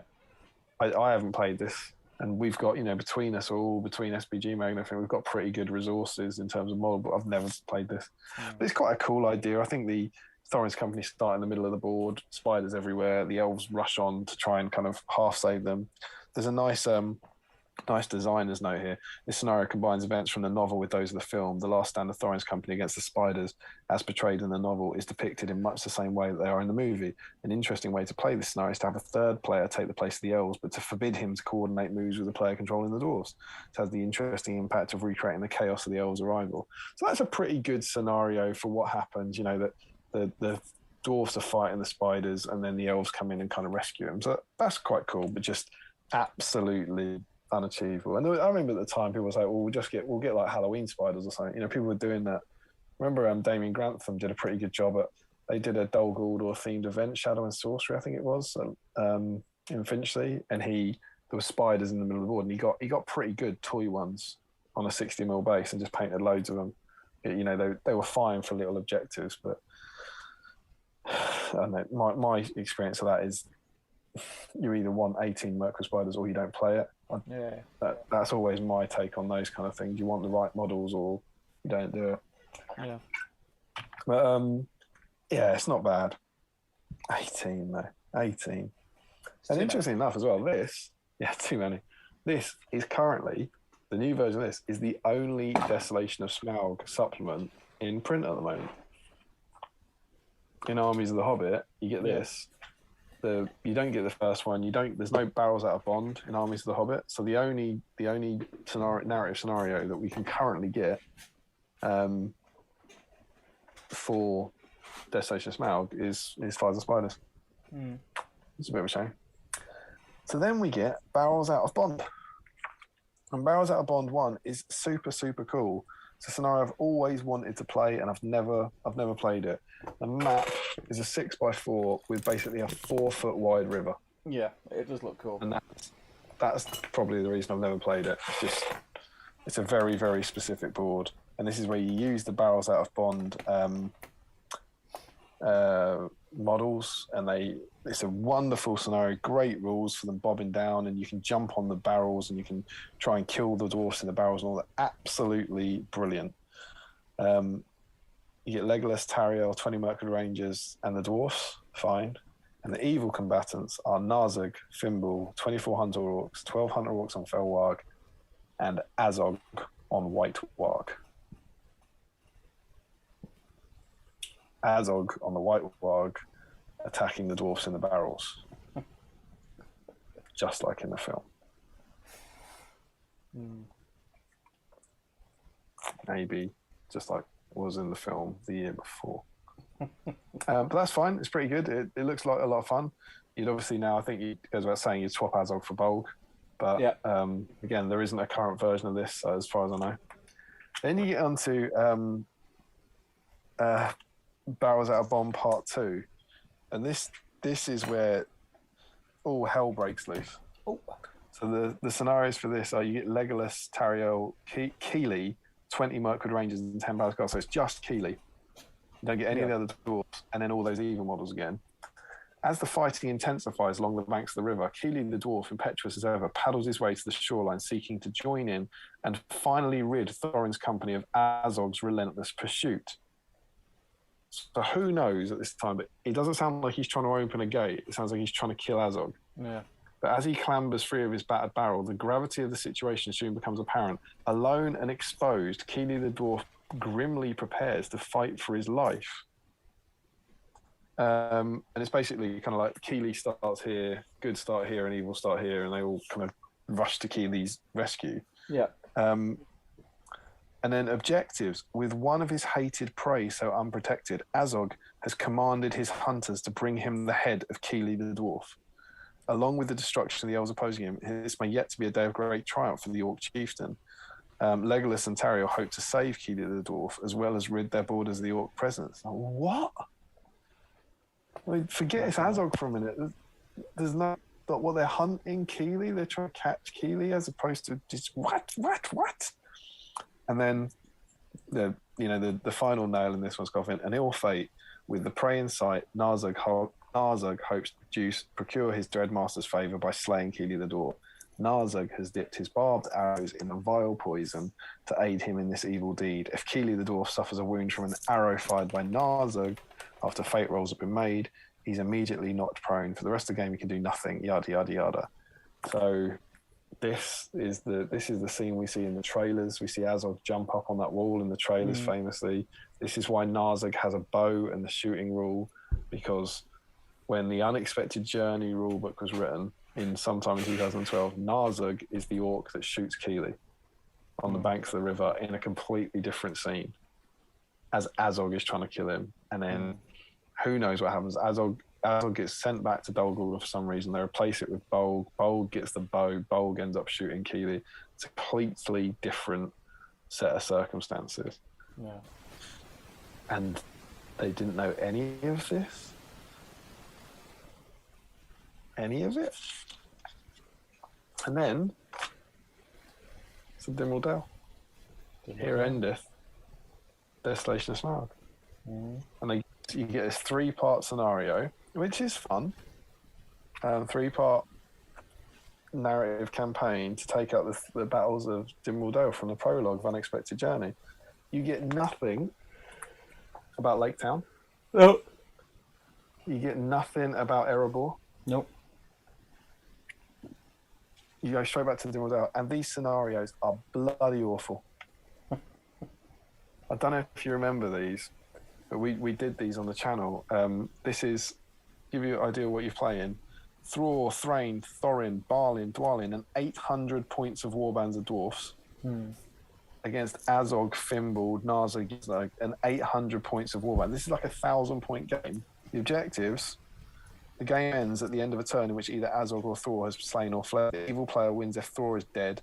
The good player wins if Azog is dead. It's just Azog or Thror. Nothing else matters. And I remember we played these, me and Jamie, we set up all these models, and we're like, none of these combats matter.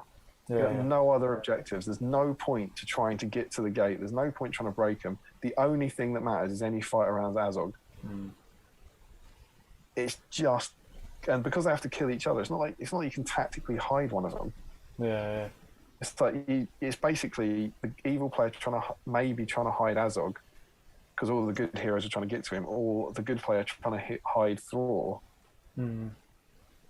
While they try and, and everything that happens on side just doesn't matter. Battle of Dimmal Dale Part 2, it's exactly the same, except it's Thrain. Even the map is exactly the same. They just change it. It's if Azog is 600 points, it's a slightly smaller gap. It's a slightly smaller points value of points. Well, you just had a 1,000-point battle. They're probably thinking, well, you just had a game of 800 points of fights that don't matter. Now you can have one with 600 points of fights that don't matter. It's just Azog v Thrain in this one. It's exactly the same. And then finally, we get to the last one, Part 3. The map's the same, obviously. And this one is, I think, a bit different. This one they have to kill. So they have to kill Azog, or the good army gets wiped out. So they're different objectives, but at least there's the evil player has to try and wipe out the good army while keeping Azog alive. That's a different. The other models on the board have a purpose. They have to die. But I don't know what's going on there. But they're just rubbish. And we played all three of them, and they were dull. And that's actually, I mean, it's largely these scenarios. That's why we did As an Albazar on SBG. We wanted to do a scenario that better reflected it. And who knows when they were written? And then that's when the scenarios end. You have the link in the games, which is fine. So you've got a separate one for parts 1 and 2 of Dimrill Dale, and then you have this carrying on thing. So you get these are the unexpected journey ones, roast mutton, and it's giving you the full campaign, and then the little campaign bonuses. And at the end it says the road goes ever on and on. At the end of Barrels Out of Bond Part 2, the second stage of the dwarf's journey is complete and the Lonely Mountains is in sight. At this point, roll to see which dwarves survive as normal and record this information. It will be useful. It'll be very useful when Thorin Oakenshield's quest continues, except, huge spoilers, 7 of these dwarves will never appear in another narrative scenario. So it was like, these seem pretty good. And then you go and see the film and it's like, what on earth is happening here? Yeah. Like, this doesn't, not only, this finishes halfway through the film. And the narrative scenarios don't really bear any resemblance to the events of the film. And what became quite clear, I think, is that this was written at the same time as this. Yeah.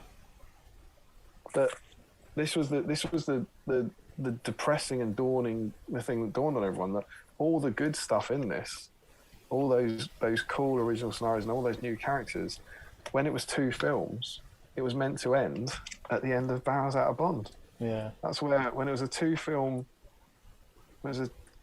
series, that would have been the end of the first film.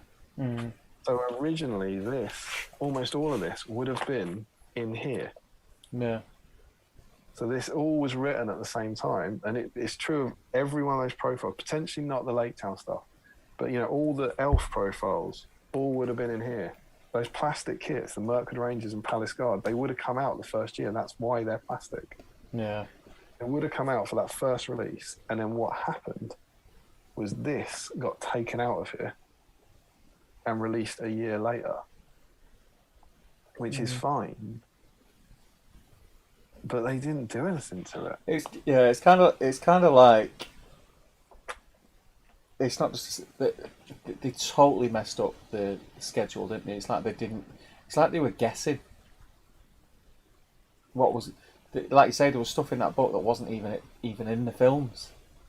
So it's not like they don't line up. It's like, A, the stuff from the films isn't in this book, but B, the stuff in this book isn't in the film, some of it.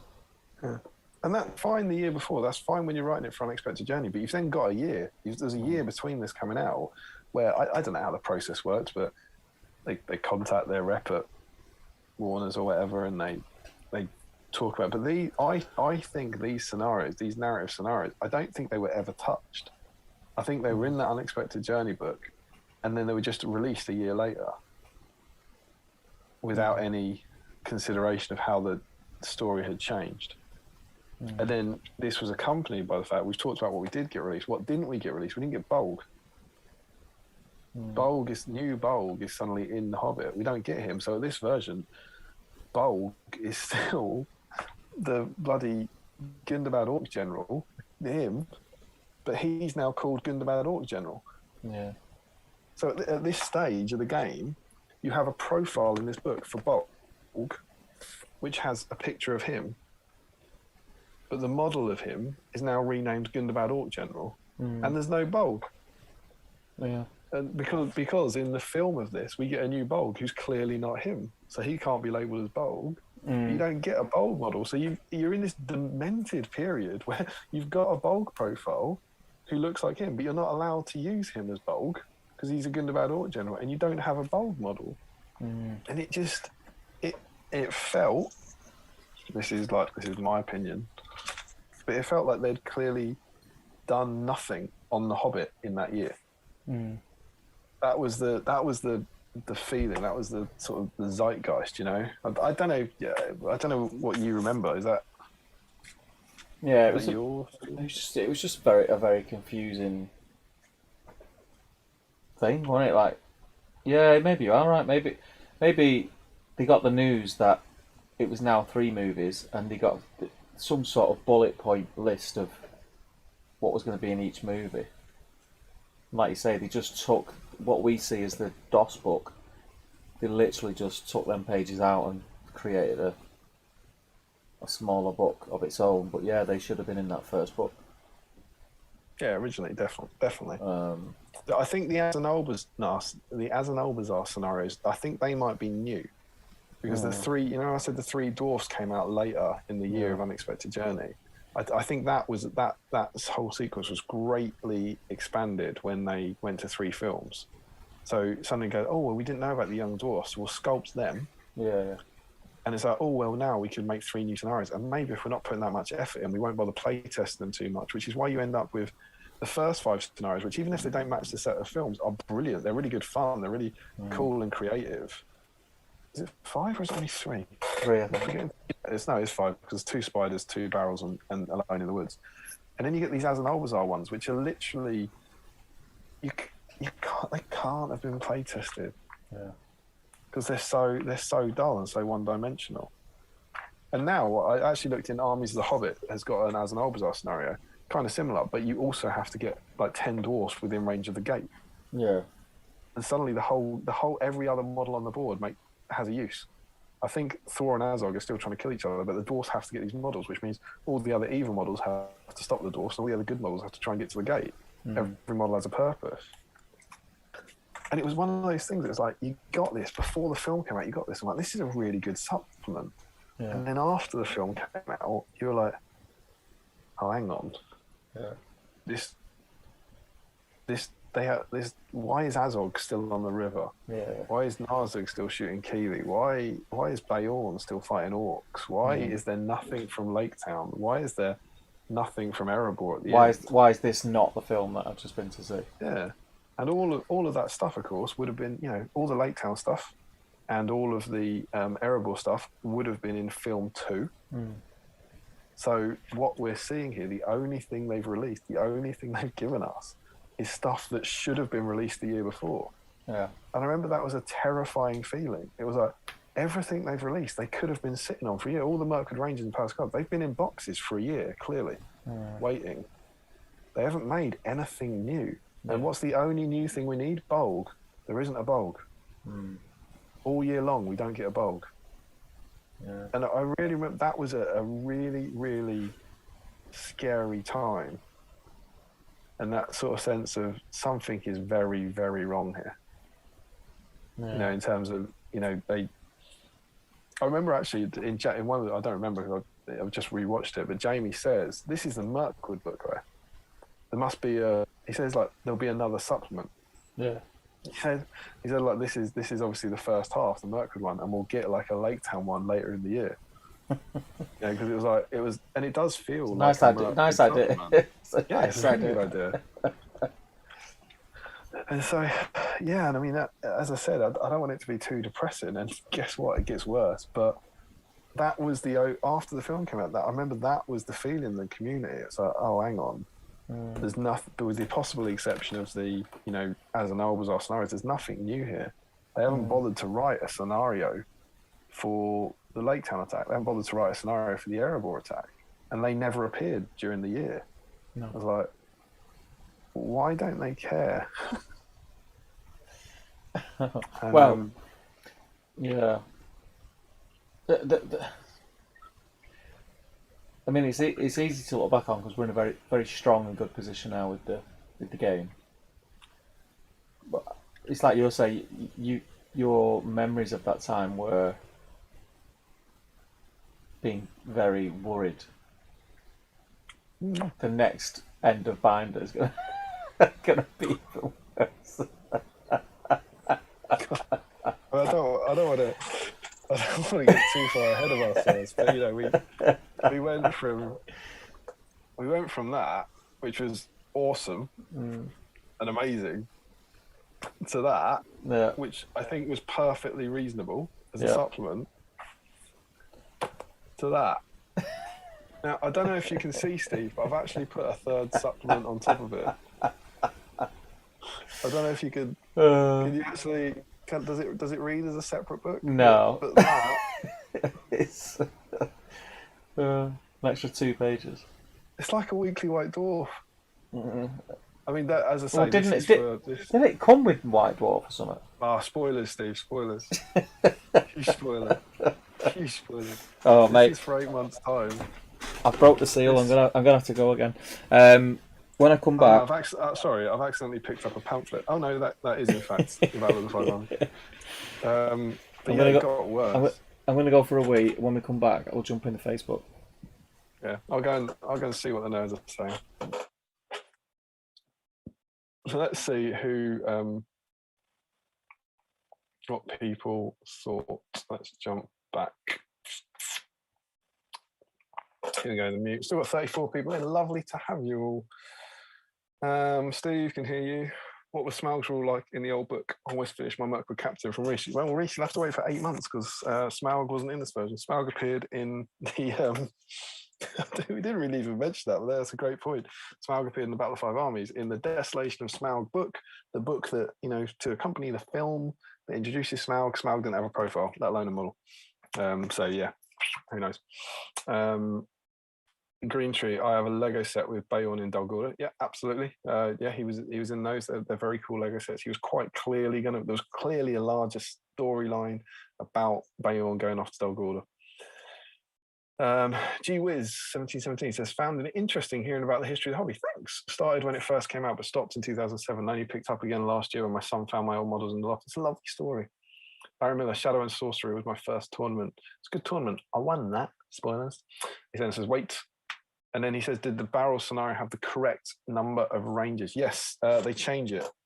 Absolutely right. Sorry, I didn't mention that. That was another weird thing. So it is.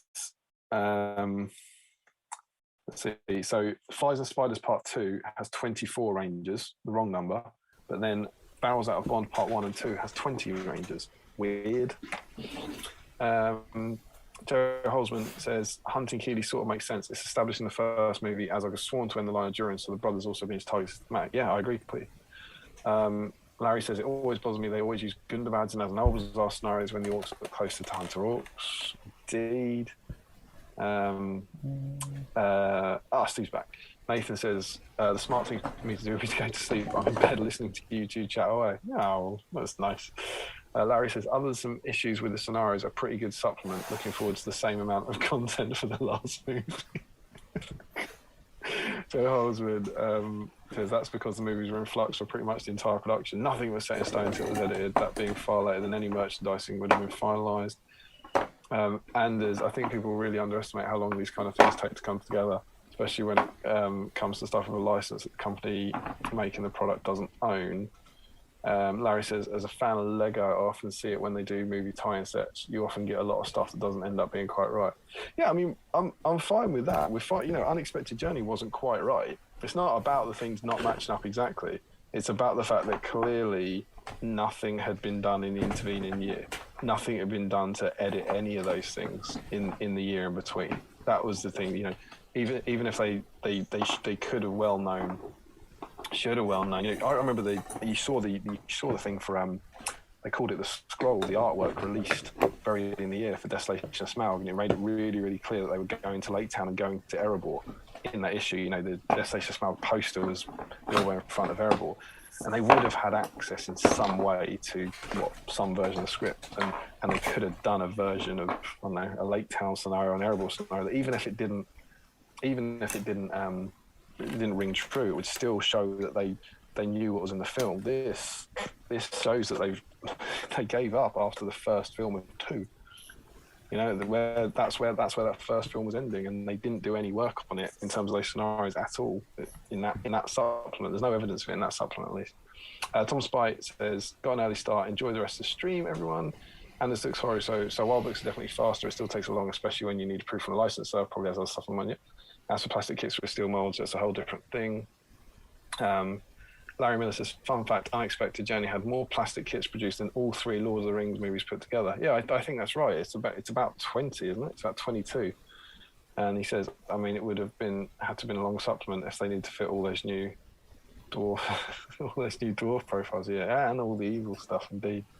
So yeah, that's where we were. That's where we get to at the end of Desolation of Smaug. Sadly, I'll make no bones about it. This is a great supplement. If you get this now, I think it's brilliant. For one thing, as I said, there's only one narrative scenario from Desolation of Smaug available, so you get both barrels out of bond scenarios. You could change them to make them pretty movie accurate just by swapping Azog for Bolg. There's another Spiders one. The Bayon one's cool. The points match scenarios are pretty good, as we've all talked about. They might be kind of like narrative points match ones, but they're pretty good. There's a great hobby section.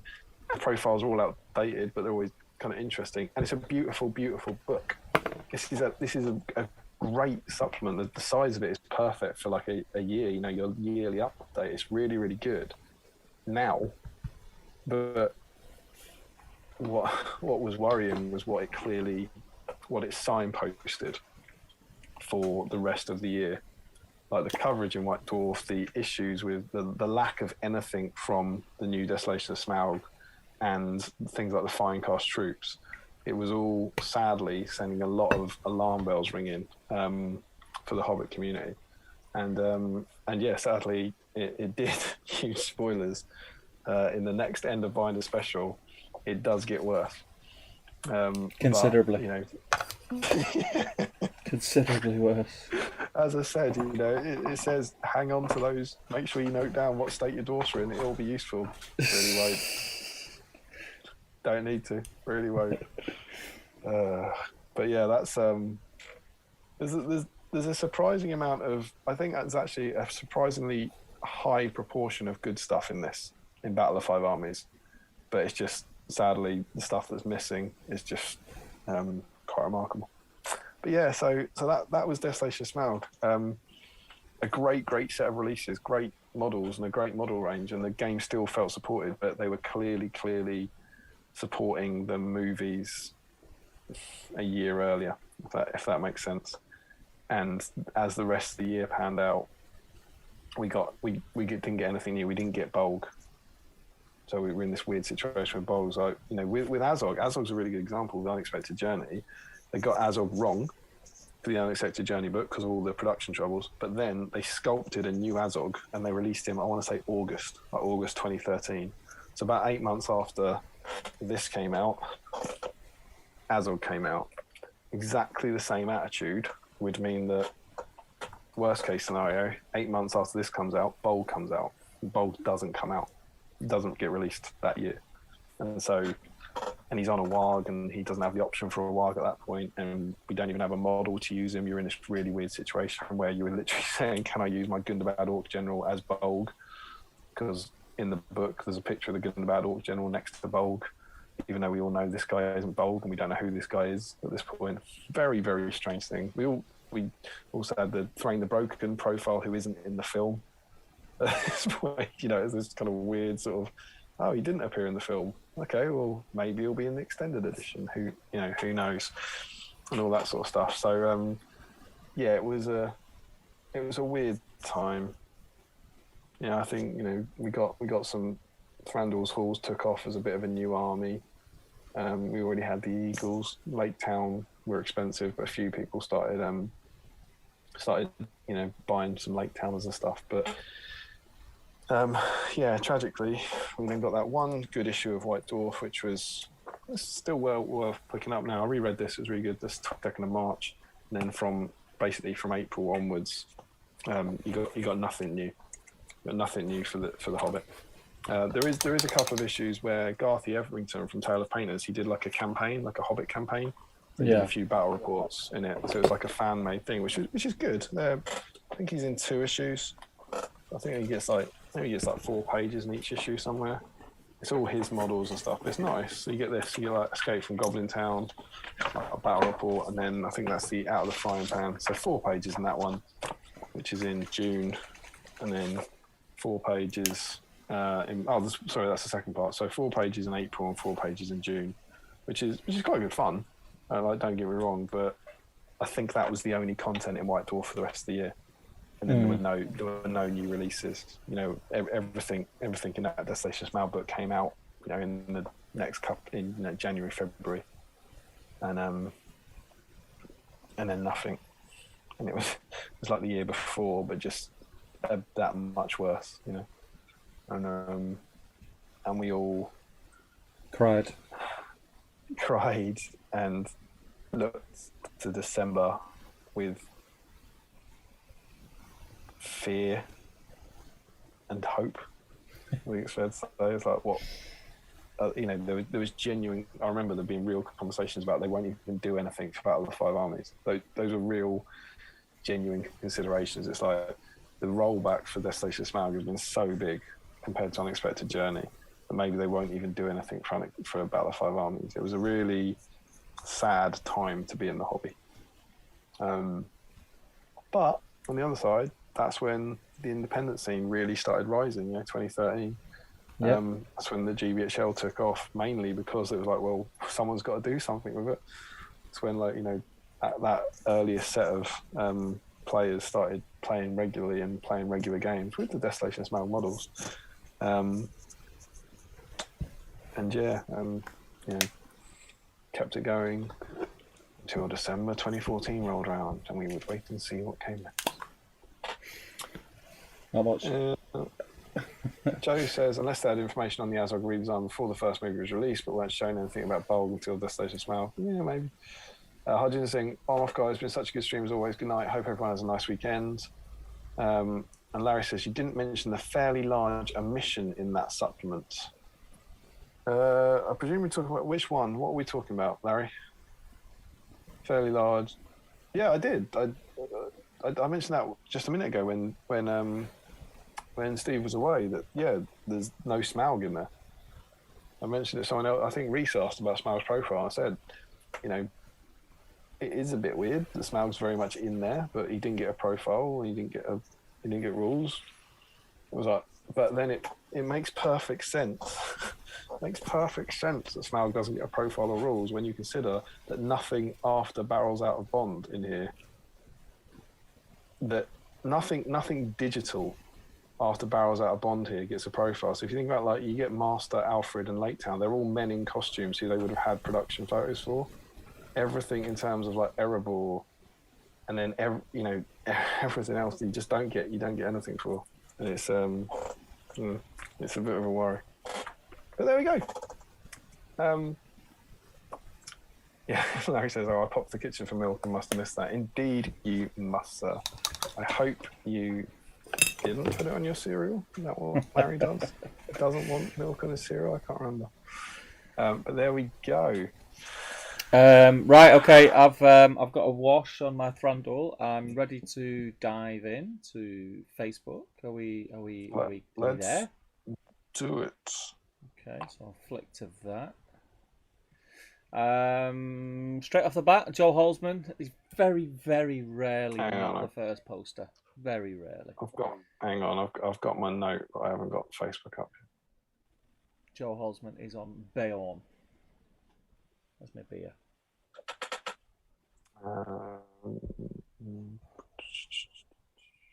Why it's not my post, is it? Turned on notifications. Can't see it. Desolation of Smaug, 67 comments. That look about right to you? I've got 83, but I'm going to refresh it.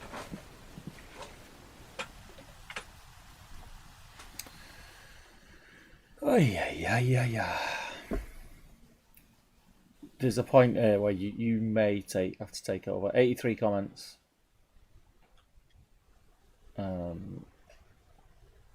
It's the age-old problem, mate. It's the age-old problem. There we go. Yeah, I've got it, 83. Okay. My internet's really laggy today.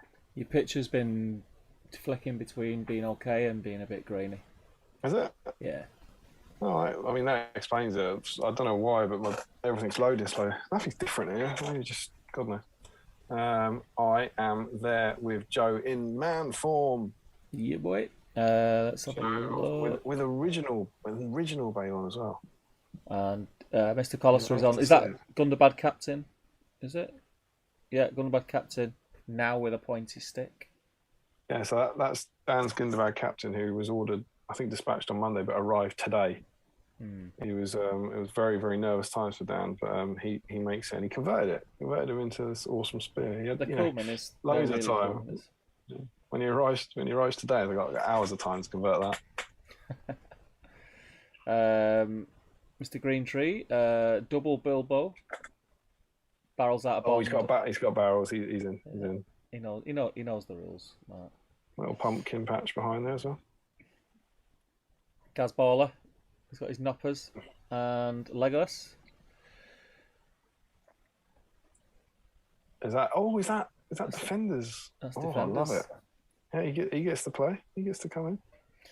There's Backer, apparently, baller. Nathan, barrels out of bond. After every person, you've got to give me 5 seconds to close a picture tonight. All right. Seems. Have you done barrels out of bond? Have I painted it? Yeah. No. You painted most things. I've not painted it. And he's got himself a hazelnut whisper. Good man. Also working on his Great Beast. They're looking cool, man. Want some comments? It's his third Great Beast, I believe. Yeah.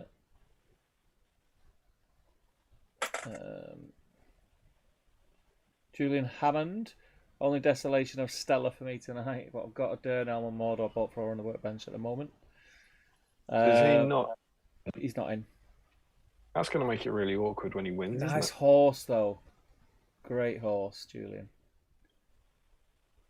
I just love watching him work. Like, I get so freaked out about the fact that he leaves everything else black. He just completely paints one bit. Yeah, finishes one bit. It just looks really clean and satisfying. It is odd. It's freakish. I love a Frederick Shaw. They're like, oh, look at that. Some drink snacks. He's working on his classic Desolation of Smaug, guys, and got trouble. I must have taken him the first hour of the stream just to set up. Beautiful picture, but alas, no, he'll get the play. Sean is Tariel and Legolas. Have you got that on screen? Have you got that cracking photo of me, top left?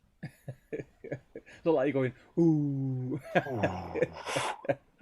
The jammy dodges there, loose on the table, reckless. And he's finished them both. Finished them, they look cool, man. Very nice. Awesome work, man. I wanted to see Tariel action. George Galloway, Defenders again. Defenders have seen some action. Oh, he's doing all of them, is he? Oh, has he gone daggers? Has he gone daggers with Tazza? Daggers. Oh no, it's the back. He might have gone daggers, but I can't see the other hand. It's the rarely seen dagger pose. Jens Elmos on Girion. Hang on, I'm still typing and still tragically locked in George Galloway's picture. There's that lovely bard we're looking at. And I'm out. Jens Elmos, Beer Girion and Mr. Sinister. So Jens is in. Mm-hmm. Tom Spate is in. Loads of Gundabads. He's replaced. God almighty, that's an effort. Probably worth it in the long run, but I hope you don't make them too long. They look a bit like pikes to me. You would have got on well with the Desolation of Smaug something. Chris Murphy, Gundabad Spiders, and Myrtlewood Spiders and a Gundabad Banner Bearer. Oh, this is infuriating. What's wrong, Wayne? Where's the Banner Bearer? Can't see the Banner Bearer. I was having a bit of fun with Finecast. I don't know if he's read an article about how to best convert Finecast spiders. It's a great article. George Sutherland, Palace Guard, and Mirkwood Rangers.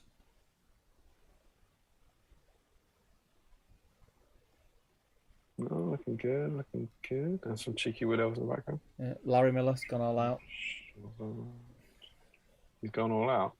We've got the Master. We've got Tauriel, Bards, Oh, look at that. Fruit Pastels. We're on Big Telly. Until big telly. Jelly. That's a smorgasbord of desolation. Mm. Larry Miller. All the big names coming in tonight. You can see. Yeah. All the B-sign classics. Luke Johnson is working on 3 Hunters Legolas for his Scouring 2021 army list. So what? You've got white orange there, Steve. Yeah. Never had You one. had that? No, never had one. Sure, I had that. Dwellin's working on Tauriel. I'd hear it. What the hell is that? Lion Bar. I'm still. Sweet and salty, wild lion bar. What do you think? You sound curious and annoyed that you haven't had one. I've not had one. Sweet and salty. What's a lion wild? Is sweet and salty wild? Yeah. Peanut lion, sweet and salty. But looking at the picture of the lion bar on it,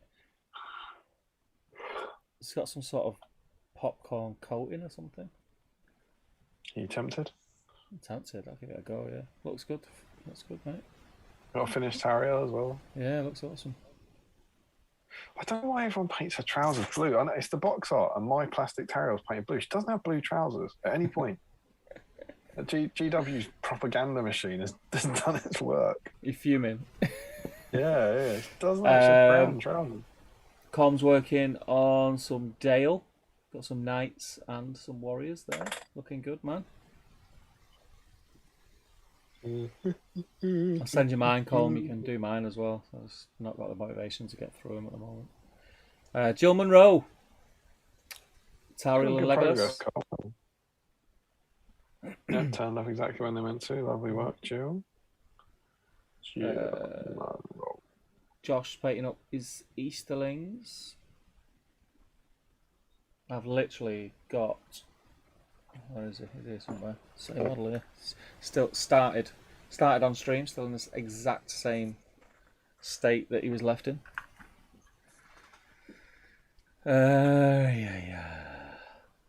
Don Barnett, Tauriel, and then base coat's done. Looking good. I know I'm biased, but it seems to me that Tauriel is proving the most popular model from Desolation of Smaug.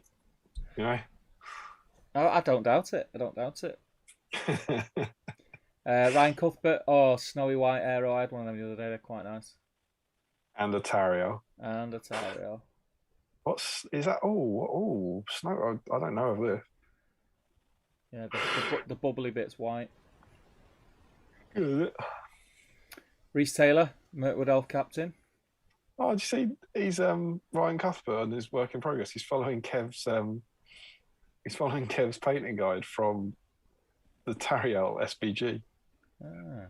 The April Fool's one. It's lovely to see that getting to work. Yeah, that's good. Yeah, Reese is in. He's not in. Oh, he's not in. He's captain, not in. No, not that guy. That's Battle 5 Army's captain. Oh. Can have a Mirkwood Ranger or a Palace Guard captain. I'm sorry, Reese. I'm sorry. Ian's put a dress on a troll and said he's working on a Tauriel conversion. Don't, Reese, the trick will be don't finish that captive for 8 months. Yeah. Is that like Trolliel? Trolliel. She looks oddly attractive, that troll. Seen worse. It's quite good. He's made a good effort at that dress, I think. Yeah. Marcus Bader is painting some Palace Guard. Nice colour scheme. Bader. Michael Breyer is on Knights of Dol Amroth. Blue bases. Oh, they've probably been sprayed blue. Probably primed and blue, haven't they? I'd have primed silver myself. Ashley Fisher, no DOS models for me. I'm assembling some Moria bits. What's that? Captains, the metal ones, drummers, cave trolls, nice. Old school Lord of the Rings, like it. Pinning trolls is grim. Yeah. Would you pin it? I rarely pin things. I haven't pinned my cave troll. I never fell apart. I've pinned a cave troll that is over there, and his arms fell off, and I pinned it. So yeah, Don't do anything. take that information and do what you want with it. I've got two more to assemble. I've got the two. I think they were both made to order ones. The one that's there on the left with the hammer, and the one with the spear. And it's like I'm quite sure I'm not going to pin them. Yeah. Josh is in. Girian.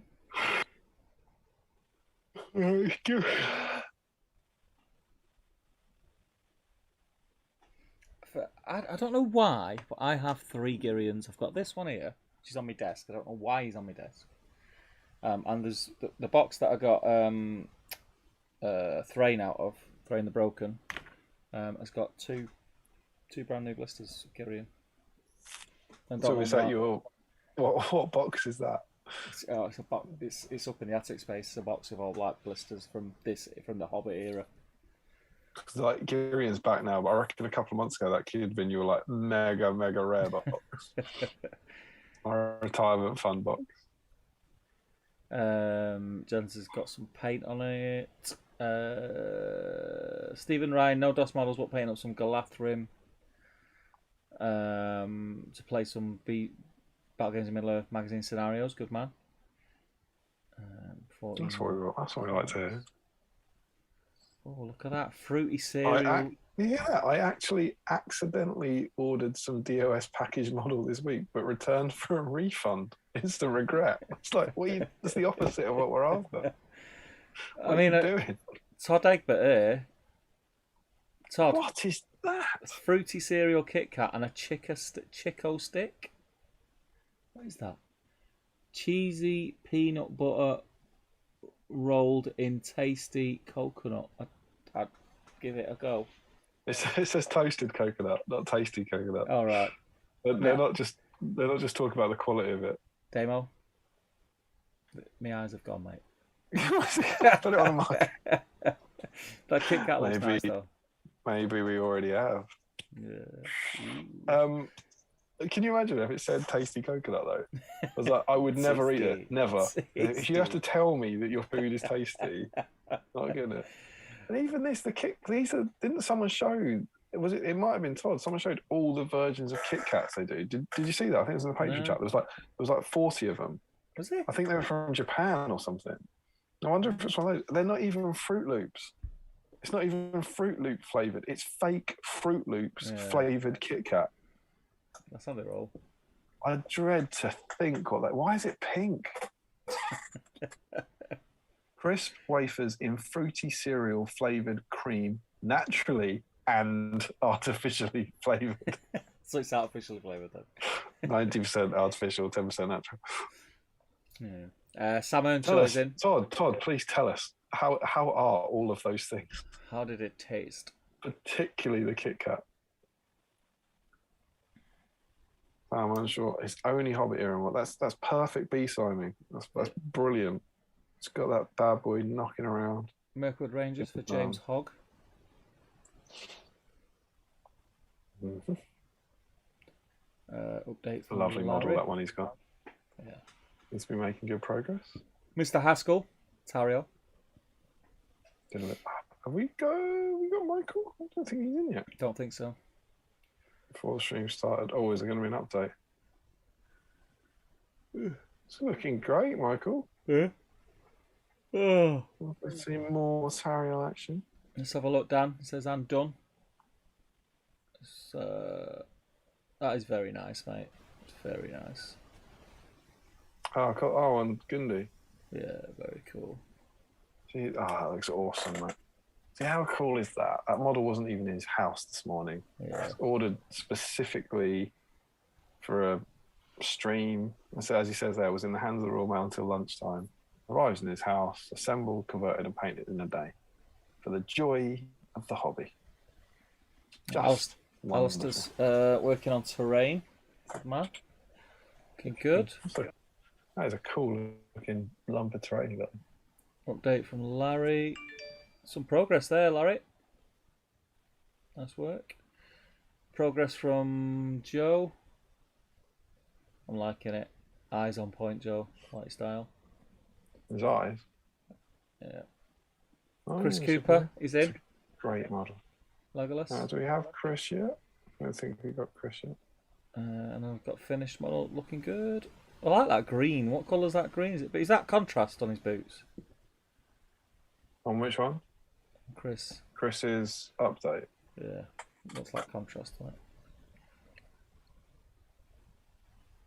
Could be. It's in a slightly brighter. Almost like that like Strachan green or something. Gandalf update from Hajinda. Hajinda does that thing that I'm scared to do, leaving like black, the black outlines. It looks like Elysian green to me, potentially. Is it? You see me on Zoom still? It's almost like that, right? All right, yeah. Maybe. What does Hajin do?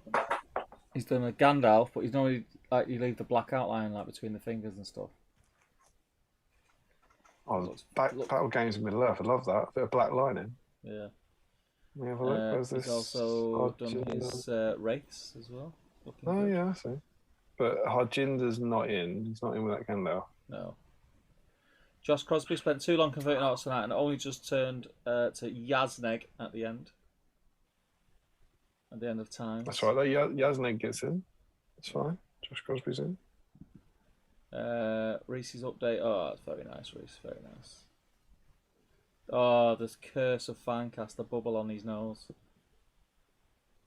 On what? On the Metal Elf captain. Noses are the single worst area affected by any of the noses and chins. Yeah, but the chin, I always think you can get away with the chin as a bit of a dimple. You can't get away with a caved-in nose. No nose tip. I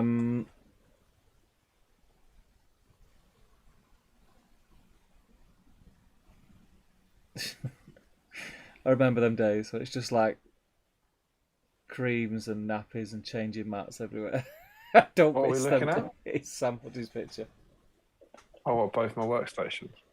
Yeah, I don't miss those days. And that is it. It's not as busy as I thought it would be. I ain't gonna lie.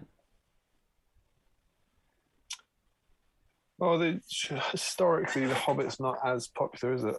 Yeah. It's still pretty good. How are we doing? We might hit 30. 1, 2, 3, 4, 5, 6, 7, 9, 10. 11, 12, 13, 14, 15, 16, 17, 18, 19, 20. It's 25. It's pretty respectable. Okay. Well, I think what we'll do. My eyes are well and truly gone, mate. I can just see blurs. That's all I can see in the writing. I do worry about you sometimes. It's kind of funny and we laugh about how your eyes are gone, but it sounds like your eyes actually properly go. It's not like, I can't really see it. It's like, yeah, everything is a blur. It's like, that's not right. You know what I mean? When you get a bit tired, your tired eyes. When your eyes get sort of feel like they got grit in them. That's what it feels like now. I do. I absolutely do. And you should still be able to see. You know what I mean? Do you want to dive back in the chat? I can do. Absolutely. And then if you fly through what's the recent comments, because it'll be about maybe the whips, and then we'll do the draw, and then there's a couple of things I'd like to cover just before we sign off. Still, I mean, it's 1:15 in the morning. Still 27 people watching. Crazy people. It's great. It's lovely. It's lovely, mate. Lovely. Lovely. Okay, so we've got Cumberbatch. Joe says he did mention his omission. Reese Taylor says great success. Do you know I believe you still got the Facebook thing up. Is that right? No. Are you aware of this? What? It's not up. It's still up. It's up on YouTube. Oh, it's just gone. Just appeared. Just changed. Joe Holzman, great success. Finally finished my captain. Sorry, that was Reese. I think we've probably seen that. Joe Holzman, I've actually not touched my snack tonight. I had a bag of regular buttons. Oh, speaking of which, I'm gradually working my way through this. I've not ate my whisper, you know. So savour mine. I'm good. My whisper's still there. I'm going to save it for tomorrow. So with a brew. Thanks for reminding, Joe. I've actually not touched my snack tonight. I had a bag of regular buttons open last night with more left than I'd realised. Jackpot. Larry Miller, other than some bases that need rimming or finishing, that's 5 models that I've had kicking for a while finished off. Be some. And ones that I'm not sure when I would have got around to. Otherwise, he's doing it, Steve. Joe Kelly, do I get my own private draw again if you forget to check the email this week? We could do a private draw. Let's have a look. We have an email from Joe. Pop these 2 guys out. I'm trying to get some work done. I'm distracted by my buffalo chicken that's smoking on the grill right now. He's always barbecuing during this stream.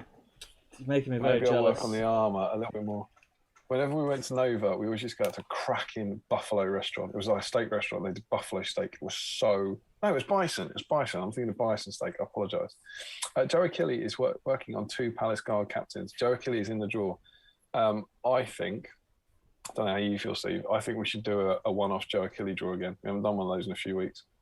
I'm happy to do whatever, yeah. Yeah? All right, go on, Joe. You're having your own draw again tonight. Larry Miller, as much as everyone ridiculed him when it was released, Plastic Leggy is a lot nicer than Forge model. Plastic Leggy is a brilliant model. It just looks horrific in the paint job. I was stunned by how good the face sculpt is on that. It's brilliant. Can't comment on Tariel. I have no intention of picking up a plastic one. Yeah, I'm not as convinced by the plastic Tariel. Gayton says, did you guys try the new Dale Spearman? What do you think of them? In the game? The Knights, I've got 3 blisters over there. Have you made them, assembled them? No, they're not even opened. I'm looking on the internet, and I've just had that bite of Whisper. Yeah. Are we minutes behind tonight? Maybe. It's really weird. Or maybe I'll tell you now. I'll tell you. Maybe you're you just took a swiggy drink on mine. I'm clapping on mine. Am I clapping? No. I'm gonna go like this. I'm gonna go like this so I can see. Oh, hang on. I need to go to Zoom. What? You're gonna go like what? Done it, mate. Done it. I can't do it again. It'll mess it up. But I need to know what I'm looking for. Just put my hand up. Put my hand up. Put your hand up. Your hand up. Still not done it. You're painting on mine. There, my hands up. That's how slow we are from when I said I'm going to do this to now. The little red thing on yours. Make sure it's dragged all the way to the right. You're shaking paint on mine. Yeah. Do you know the little red line? Put your cursor over your thing and make sure that you're dragged all the way to the right. Yeah. Yeah, but you've got a slow internet connection tonight. Yeah, but that shouldn't delay. It shouldn't slow down the stream to watch it. Could do. I'm just giving you answers. You know what I mean? At this point, people are now just watching us watch ourselves on Instagram. I haven't. Have you assembled the Dale Warriors? That's what we're talking about. No, I haven't bought them yet. I haven't assembled them, so I don't know. I think they're wonderful though. Larry says I accidentally did them in greens. It looked like they're on the Weta statue. Trousers, maybe? Do you think? Larry Miller, it's hard to find a picture of her legs in her first outfit. It's not if you know it. Yeah, I could show you some pictures. Larry Miller says, fix them now. Larry Miller says, is that Kit Kat Japanese? That's what I was thinking. They go crazy on the different flavours there.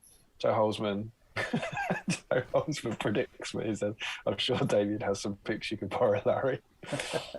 Team Spirit, which is Sam Huddy, right? Yeah. A mate is married to a Japanese woman. Not only do they love Kit Kats over there, but apparently they love Mr. Bean too. What a combo. From what I was told, they sit and watch it at Christmas. Jesus. That's great. What a culture. Joe Holzman, presumably once they'd returned from KFC. Larry Miller, controversial opinion. I prefer the original Bard to the Forge World one. He says the pose is a lot better. What do you think, Steve? I don't think it's that controversial. It's not that controversial. It's, I think the only difference I would say, I've not even opened my Defenders of Lake Town, the blister, so I've not had a proper look at the faces. The only thing I'd say about, if you're talking about the one that's on the rock shooting the bow, I love the pose, but the face is a shocker. I think Bard's face is a shocker in all of them, though, isn't it? It's like got a Jimmy Hill chin. I'll show you on Zoom here because it's the rarely seen. That's what I've done with Defenders, and that is the rarely seen Defenders dagger pose, which is super cool. Obviously, she's only base coated and shaded at this point, but that's the alternative pose you get in that pack if you don't want her to have the bow. It's wicked. Nice little touch. I was saying to someone, it's Desolation of Smaug week, and I've got a Desolation of Smaug eligible Tariel half paint, and somehow I'm not painting that.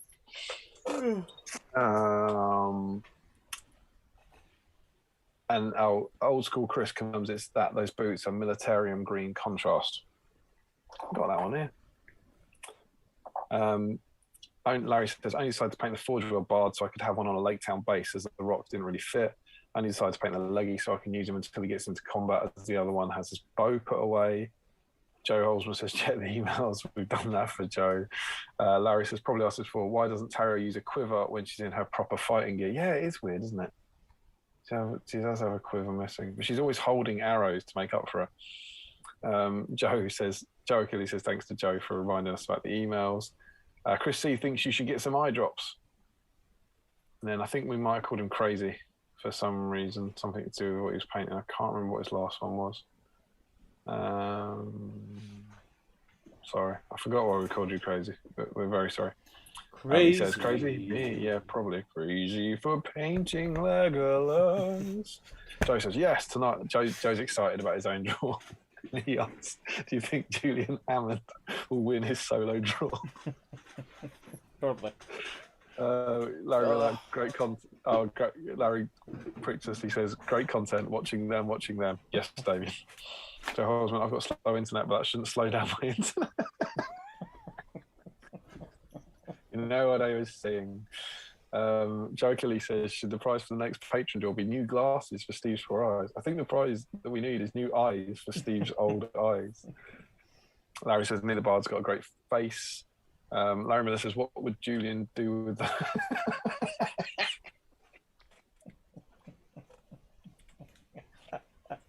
Joe has said, should the prize for the next Patreon draw be new glasses for Steve's eyes? And Larry asked, what would Julian Hammond do with those?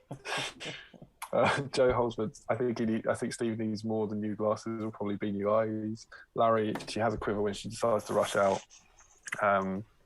Reese Taylor says, love that Tariel, Damien. You got mine painted up. Yeah, it's brilliant. It's my favourite than Tariel. Both poses of the Forge World one with the bow and with the dagger are my favourite poses of Tariel. And Larry says, just not when she intentionally goes out in her proper armor. Yeah, I don't know. Is the I said apparently we called all of them crazy, not just Chris. I don't know. It is weird. I don't have a decent answer for that Tariel thing. It's just a bit odd, sadly. Okay, right. Let's do this draw, mate. It's getting late. So we got 25. Got late a while back, mate. We got 25. So 25. Talk to me. Talk to me. So, actually, Ford Cortina, £5,000. Talk to me. if we did chuck Joe into this, it'd even things up. But he's excited about his solo draw. We can't not. So we're going to have a group. Are we going to have 2 finalists like normal? Group of 13, group of 12. Yeah. Cool. So So do it. I've got our D14. I'm not sure if we've used our D14 before. It's a cherry pop. Courtesy of and we need there are 26 in, so we need like a D30 for Joe's individual draw. Yeah. I've got to be up early tomorrow. Yeah, me too. There you go, there's a D30. Oh, imagine if we got Joe a dice. How remarkable would that be? I mean, I don't want to because he lives in America and it'd be bloody expensive. Just think. This number comes up. So I've got a D14. We will do a group of 12. Yeah. 1, 1, 2, 3, 4, 5, 6, 7, 8, 9, 10, 11, 12. Yeah, and then 1, 2, 3, 5, 6, 7, 8, 9, 10, 11, 12, 13. So the disadvantage this time is going to be with the second group. So we've got a group of 12 followed by a group of 13, right? Yep. Oh, let's have a look. So hoping to take home the black battle stream in the left dice that only roll 6s. Oh, that's not bad for 4. Let's put your prize worth fighting for on the edge. There you go. This is our first finalist: Joe Holzman, Dan Collister, Mark Greentree, Gaz Baller, Nathan Talbot, Sean Clark, George Galloway, Jens Elmes, Tom Spate, Chris Murphy, George Sutherland, or Larry Miller. On 1 to 12, re-rolling a 13 or a 14. Okay, let's do it. Exciting times. It's a 2. It's Dan Collister. Ooh. Joe Holzman screams in agony once more. A B-side stalwart. Yeah, absolutely. A man coming to the meetup, which would mean we wouldn't have to post him a dice. Yep. So we've now got 13. Dwelling Grudgebrain, Colin Brown, Jill Munro, Don Barnett, Ryan Cuthbert, Marcus Bader, Joshua Bryant, Todd Egbert, Sam Earnshaw, James Hogg, Michael Haskell, Chris Cooper, or serial black dice winner, Josh Crosby. So this is 1 to 13, re-rolling a 14. Okay. Go on then. Oh! I don't believe it. Sorry, I didn't show it. Just to confirm, Josh Crosby is at the bottom and Dan Collister was number 2. Oh my goodness. Can you believe it? Hard luck, Dan. This is exactly. This is like when you're in a patron draw and you're up against Julian Hammond in the final. Crazy. Joshua Crosby has won 3 of our black dice. Mm-hmm. As ever, we'll be using. Oh, but Dan does have the advantage because he's the 1 to 3s. Yeah, he's 1 to 3. And I believe every time we've done one of these, it's always come. The black battle streams dice has always given it to the 1 to 3. Are we doing? So we'll do our usual. Are we doing first to 3? First to 3, isn't it? That's what we normally do. Yeah. Okay. First to 3 with Dan as 1, 2, 3s, and Josh as 4, 5, 6s. Yeah, on the very dice that you will win. Yeah. What do you reckon, Steve? Is it going to go with the thing the dice always rolls? I've just got this funny feeling tonight. It's gonna roll high, and Josh is gonna get it. So it's either the dice, what the dice always rolls, which is down, or who the dice always go to, which is Josh. Yeah. It's irresistible force against a moving object. Somewhere in the galaxy, there's a black hole forming. This is like dice stepping. The dice won't know what to do. It'll just keep spinning. Yeah. I think Dan's going to take it. I believe in the dice. Go on. Oh, it's a strong start from the dice. Smashes it. Remember, it's absolutely meaningless. People have been 2-0 up and lost to the 1. That's 1-0 to Josh. I think this is a 3-0. Can he consolidate the lead? But don't forget Joe Achilles. Don't write him off. Don't write him off. Weeks ago, he was here weeks ago thinking 2-0. I got this, and then it went 1-1-1. I think Dan's still in this. Go. Oh, it's 3-0. 3-0 to Josh Crosby. Oh, man. I just knew it. I felt it in the water. So sorry. Well called, Steve. Well played, Josh. Josh Crosby, you get your 4th black dice. I cannot believe I'm saying that. 60 quid he sold the last one for on eBay. He's going to have more than you before too long. Yes. Congrats, Josh. Sorry, Dan. So close. And yet you did. You came up against such a force that not even the bent rubbish battle streams in Middle Earth dice could help you. I'm so sorry. Oh my God. What am I thinking? Right. Oh, we've got the other draw, mate. The other draw. I believe I'm going to get a new prize. Here we go. This is Joe Achilles Battle Streams 6. Possible. Yeah. This is a D30. There's a tied 30. Including Joe, there are 26 people in the draw. Yeah. So we're going to say that Joe is number 26, right? Yeah. Re-rolling 27 to 30. Yeah. What do you reckon, Steve? Can we do it? Can we do it for Joe? I mean, we'll have a good go, won't we? We will. We'll do everything we can. Oh, here we go. Here we go. Dare to dream, people. Dare to dream. Go on. It's a 6. It's a 6. If only we had a 20. Sorry, Joe. We did what we could. It was not to be this week. We've done as much as we could there. We have indeed. So yeah, no dice for Joe. Well done, Josh. Josh Crosby as I live and breathe. What is going on with the world? I don't know why I've got my glasses on because they're not helping. Joe says something about Larry is funny, maybe the quiver thing. Andrew Pennington, I think this has been the most on-topic stream so far. Oh, I'm sorry. Oh, it's not what you guys are here for. I can only apologise. He said, but then he says, "Good job, chaps." Joe Kelly, keep going, Steve. It's only 8:25 here in the States. I have a wee and a coffee, and let's move on to the next issue. Send me some of them smoked ribs, and I'll hang on. Starving. I might have a sausage roll. Larry says, "Can late Gundabad captain get down a dice? A truly exceptional end to an emotional roller coaster of a story." And then Chris says, "So close, Larry. I almost forgot." Reese, lol. And Larry says, "Damian, how can you tell that the bards I was painting are appropriate for this stream?" And I believe the answer that Larry is looking for is because he's wearing his brown coat. There's a classic reference for you. Frederick says, "Lol." Joshua Crosby writes an entirely insincere "Sorry, Dan," as he hoards his dice pile towards himself. Joe Achilles says, Someday, perhaps. And that is it, folks. We have been streaming for 5 hours. Mental. There's still 27 of you with us. Mental. A couple of things that I did want to touch on at some point in the stream. A couple of things we've both announced this week, Damien. I've got tickets for March's Scouring of Cheshire going on sale tomorrow at 10 o'clock. So if you check the event page and click the rules pack, the details are all in there. But it's payment via PayPal, and the tickets are only on sale at 10 o'clock, so please don't send any payments prior. And Damien, Seven Stones is back. Oh, I was genuinely like, I don't know what I announced. It's not what's he talking about.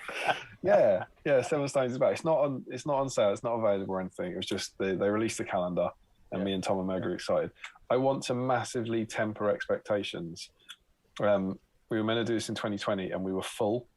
It got moved to later in 2020, and everyone deferred their tickets. And then it got moved to 2021. Yeah, and everyone deferred their tickets. So we are currently very, very close to being full. And at some point, and it won't be till like January, at some point we'll put tickets on sale, but it's largely going to be a waiting list. But it's great news that you're able to. I think the weird thing is, I was supposed to be going. So me and Ben were supposed to be going and teaming up. But it's fell on a weekend, which is a bad weekend for me because it's wife's birthday and son's birthday that weekend, bank holiday weekend. So I can't go.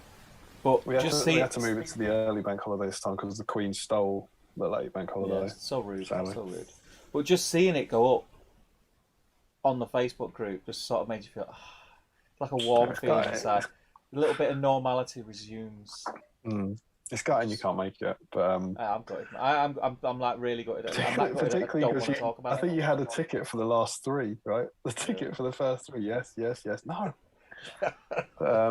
So I can't. It is one of those things that the community is hugely grown, and we don't really have any plans to get any bigger. We could do, but we like the room we're in, and we like the size of the tournament, and so. I don't know what will happen next year when we actually open it back up for a free-for-all, but certainly this year I've started reaching out to people who already have tickets, and almost all of them have said yes, the new date. So we have very, very few spaces, but there'll be an opportunity. What number is this one? Is it 6? Is this the 6th? Oh, I don't know. Maybe. I think we might have been into our 6th year, possibly. But then it's really annoying because I took quite a lot of kind of pleasure or pride in every year we'd write on the page on the event, now into its 6th year or something, now into its 7th year. And now, what do you write? Because Yeah. if you keep it going, we're now into our 8th year. We've only had 6. Yeah. You know, it's bloody pandemic screwed it. So in 2020, it says now into its 6th year. So the next tournament will be the 6th one, but it'll be in 22. So it'll be the 6th tournament in our 8th year. Yeah. I think one day it'd be nice for you to just sort of take the restrictions off and see. We absolutely could. Like I think the last couple of years, we wouldn't necessarily double it because it's 64 players because 32 teams. So it's not an easy thing to double it, but we could certainly add another group easily. Yeah. Like we'd easily be able to add, I think, another 16 teams. But we just haven't in that venue, in that room. We haven't got the space. Yeah. And then it's also the extra boards and extra streaming, and also it changes the dynamic. You can get into different pubs, you can get into different restaurants. Yeah. You know, in terms of like moving that group around. Yeah. And that place, as you know, that one venue that goes straight out onto the field where everyone can play football and stuff. It's a really good place. So yeah, it's cool. Me and Tom, we talked about it last time, and we were like, we could squeeze in another. I think we were talking about another 4 or 8 teams, but we're like, there's no point. It'd just be a money making exercise, and it'd make the event a bit worse. So it's like, I don't really want to do that. Yeah, I'm devastated. I'm devastated I can't come. Really upset I can't come, but it is what it is. I'll be there at the next one. Absolutely. We should also say we've got our meetup. Yes. This is the last. I've been sort of thinking that's going to come onto our agenda at some point tonight, but before the next time you see us, and that's going to be related to the next time you see us, we have our Battle Streams in Middle Earth meetup. Yep. It's going to be mega exciting. Hugely organised by Sophie. So thank you very much. Yeah. The driving force behind this. But I think it's 26 of our patrons are going to be heading away for a weekend of gaming and socialising, and it's going to be mega fun, and we cannot wait. It's going to be really good. It's going to be really good.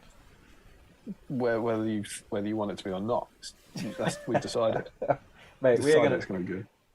We are going to be in a state. We're going to get singing. Yeah, it's going to lads on tour. Lads on tour. But that is, and here's the world exclusive news, guys. That meetup is in 2 weeks' time. Mm-hmm. You will be expecting a Battle Streams in Middle Earth in 2 weeks' time. And we're going to be away for the Friday and Saturday. So we're not doing it. Now, anyone who's been watching us for the last sort of year or so will know what we do in this situation. We would move the stream to the week after. The week after, there's a little event on somewhere, isn't there, Steve? Just a small matter of the scouring of Cheshire. I wrote this to you in your chat, right? I genuinely have never realised that's meant to be the scouring of the Shire before. You need to say the scouring of Cheshire. Cheshire. Like if you say Cheshire, it doesn't read. You need to go scouring of Cheshire, and then it sounds like a pun on scouring of Cheshire. No, chair. You got to pronounce it as like CH apostrophe Ch, because then it sounds like the scouring of Cheshire sounds like the scouring of the Shire, and everyone goes, "Oh, great, scouring of Cheshire." I honestly just thought it was like. Did you not realise what the hyphen was for? Don't try and tell me that you know the correct way to use hyphens.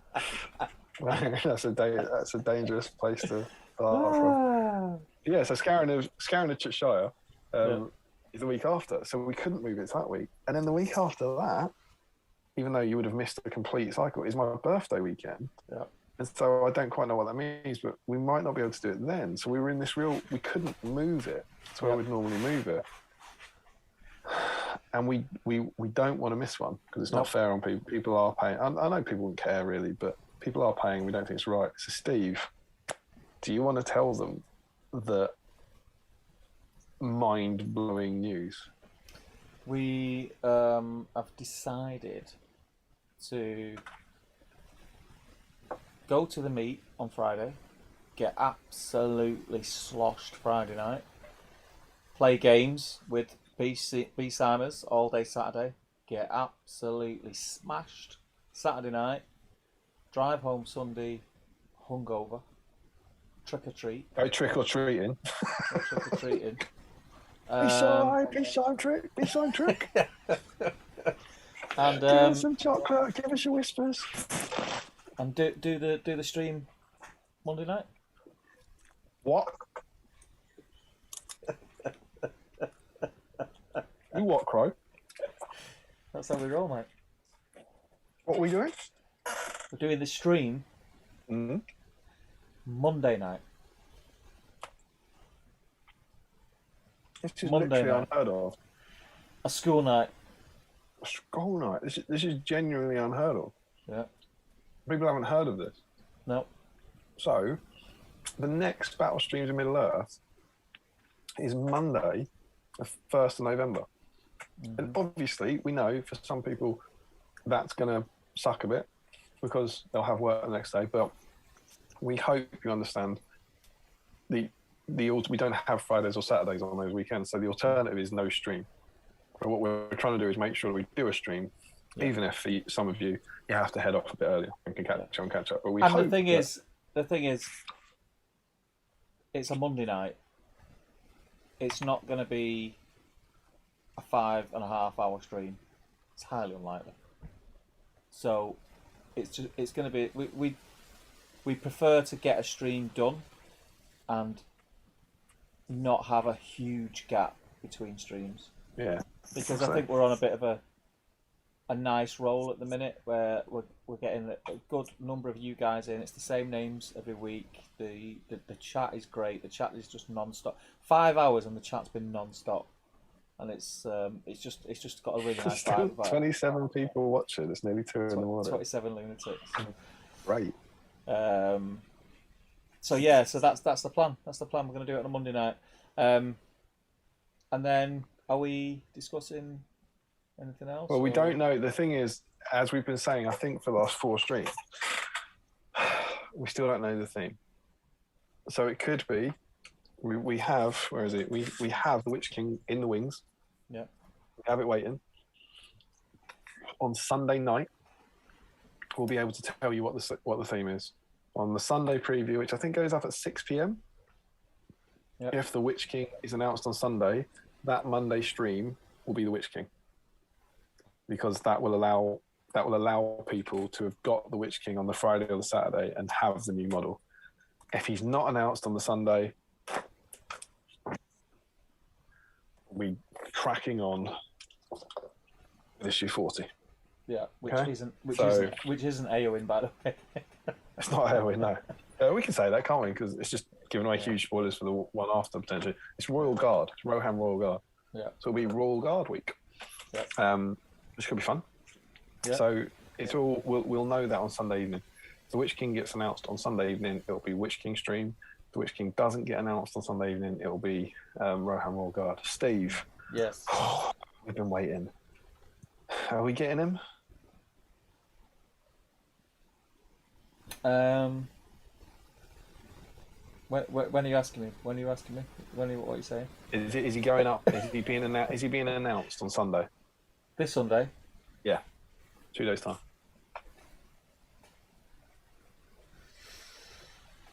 No. No. No. If he gets announced on Sunday, that means he's for sale on Halloween weekend. Yeah. I'm just. Which feels themey. Yeah. If he gets announced the following Sunday, he's for pre-order on Halloween weekend, which feels themey. On the other hand, as much as we like to have fun with that, I don't think Games Workshop will give a crap. You know, remember when the Ents came out in March? But on the other hand, he's gone past the threshold that we all normally use to gauge, hasn't he? Which is what? From Ardacon when he was announced. That's not been 3 months. Has it not? When was It's that? been 2 months. It feels longer, like mid-August. So we're about 2 months out from Ardacon. So it's about now that we're talking about 2 weeks. Yeah. If he was announced on Sunday, I think it would be 2.5 months after I Ardacon. reckon I'll go up for pre-order this month. Yeah, I've done quite a lot week. I like to keep the faith, but we don't know. And the whole Halloween thing's fun. But do you remember when the Ents came out in March? they made, as memory serves, they made nothing about it. I would have spent a month talking about last March the Ends, and I think it was just a coincidence. I don't think they held him back for March. And similarly, if he comes out on Halloween weekend, I don't think it's because they went, oh, the Witch King's spooky. Yeah. So I don't think we can necessarily use them. But yeah, maybe. We get in there. It would be fun. It would be very, very cool. So, we'll have to wait and see. So everyone keep your fingers crossed. Because the OCD part of me would quite like to finish the old binder before starting a new one. That's what I really want. On Sunday night, if the Witch King gets announced, the next stream on Monday, the 1st November, will be the Witch King. If he doesn't get announced on Sunday night, it'll be Rohan Guard. Let's see if those lovely nerds of us have said anything. Before we jump back in there and tie up do we want to discuss... Oh, you have something else to discuss? Do we want to discuss the... So we're streaming... Oh, no, it doesn't matter. We'll save that. I just wanted to dangle... I just wanted to dangle it. The other thing. I just wanted to dangle it out there. Before the other thing. I wanted to dangle it out there. No, I don't think we talk about that. So that the 28 people in the chat now are like, what a git. Yeah. That's what you do, though, isn't it? There's a super cool thing that we're not going to talk about. Yeah, so much exciting content to come. Reese Taylor says, anyway, guys, it's been emotional, but good night. Joe Holzman, Steve, someone's asked you a question about scouring tickets in the patron chat. I presume his eyes are gone, sadly, Joe. What's the question? I don't know. I'll have a look. Do you want me to read it for you? All right, you go and read that. I'll do the comments. I'm not going Larry Miller, message retracted. Joe Kelly, Steve, you and Damian get yourself over here to the States and I'll make you enough ribs, brisket and other smoked goodies to make Bomber jealous. Yes, please. Yeah, I'm down. And Larry Miller says, 7 stones? Yeah. That is what they call it. 7 stones 2020. It is 7 stones 22 now. And it comes back to you at the turn of the tide. T-Spirit says, it is number 6. As for the 5th, the most heroic act was given to the helpful young woman whose name I shamefully can't recall. What is Sam Huddy talking about that? What? It's number 6. Sam Huddy says, it is number 6. As for the 5th, the most heroic act... Oh, he's talking about 7 stones. It is number 6. It is 766. As for the 5th, the most heroic act was given to the helpful young woman. Yeah, Fallon. Most heroic act was given to Fallon Parker. It was for giving up her weekends. Absolutely. We're nice like that. Larry Miller, I look forward to seeing Steve at the next one in 2025. Why is that? Is that because we're going to miss another couple because of the pandemic? Is that the gag there? I don't get that. Sorry. Luke J, great stream as always, night all. Joe Holzman says, chair shear. What's that? What's that? Chair. What's that? Larry Miller says, are you going out Saturday? I don't know. I like the sound. Is that out? I don't know. Gaten says, I like the sound of that. G-Wiz 1717. Hooray, I'm on holiday then. Andrew Payne says, mahaha, I have the Tuesday off. Oh, okay. These are people being excited about the Monday. I've just realised. Gaten says, I like the sound of that. G-Wiz says, hooray, I'm on holiday then. Andrew Penny says, mahaha, I have the Tuesday off. 2 full streams in a row. G-Wiz, so feel free to do a 12-hour stream. Joe Holzman still thinks we should stream from the bar on Friday night. I don't think that'd be a good idea. Larry Miller says, really long spear week. Throw and roll guard. Maybe that'll be it. You have to have a model with a really long spear. Joe Holzman, I reckon he will be. We're talking about Witch King. They've probably been waiting to release new stuff on B-Side Meetup Day. Yeah, absolutely. Maybe that's what they've done. Oh, imagine if he was out on B-Side Meetup Day. What a day that'd be. That would be cool. Everyone would be mega excited anyway, and then shopping. Isn't it like Warhammer open day thing while we're there? It's Warhammer Day. It's nothing. I don't think it's anything physical. It's all virtual. It's all online. Yeah. Because, how to put this? I believe there's certain B-Simers coming out. We've also arranged some special guests to attend the B-Side meetup, and one of them won't be able to join us till the evening because he might be presenting a live preview for most of the day. Joe Holmes said, "It's all right, guys. He'll let it sleep in the midweek TTG stream." Joe Holmes went, "I'm not going to talk about it, but ... Steve Ryan calls you a tease. James Holmes, cheers for the stream, guys. Would there be any interest for a venue in the Lake District for a tournament in future? Quite possibly, James. The best person to contact is Ali, I think, or Ali or Matt King. I don't quite know what Matt's role is, but Ali's the league coordinator and Matt does a lot of the calendar stuff. So, contact them and they'll help you. Team Spirit confirms he's talking about 6-7 stones. Gaten says you can't do a tease like that at that time of the night. And Stephen Ryan says, I asked about buying tickets for other people for scouring, nothing too urgent. I think that's the patron chat question. And that is me caught up on the chat. Nice. So I think we'll call it there, shall we? It doesn't seem like the maddest thing. I'm just going to... 5.5 hours nearly. Yeah, I just want to check what we did before. Base colours, washes on. Oh, what, are you doing thingy? What's the name? Fandral. Yeah. Too bright. Why is my English so slow tonight? It's like going back to it's like going to Prancing Ponies days. Although on the plus side, at least it's kept going, right? Yeah.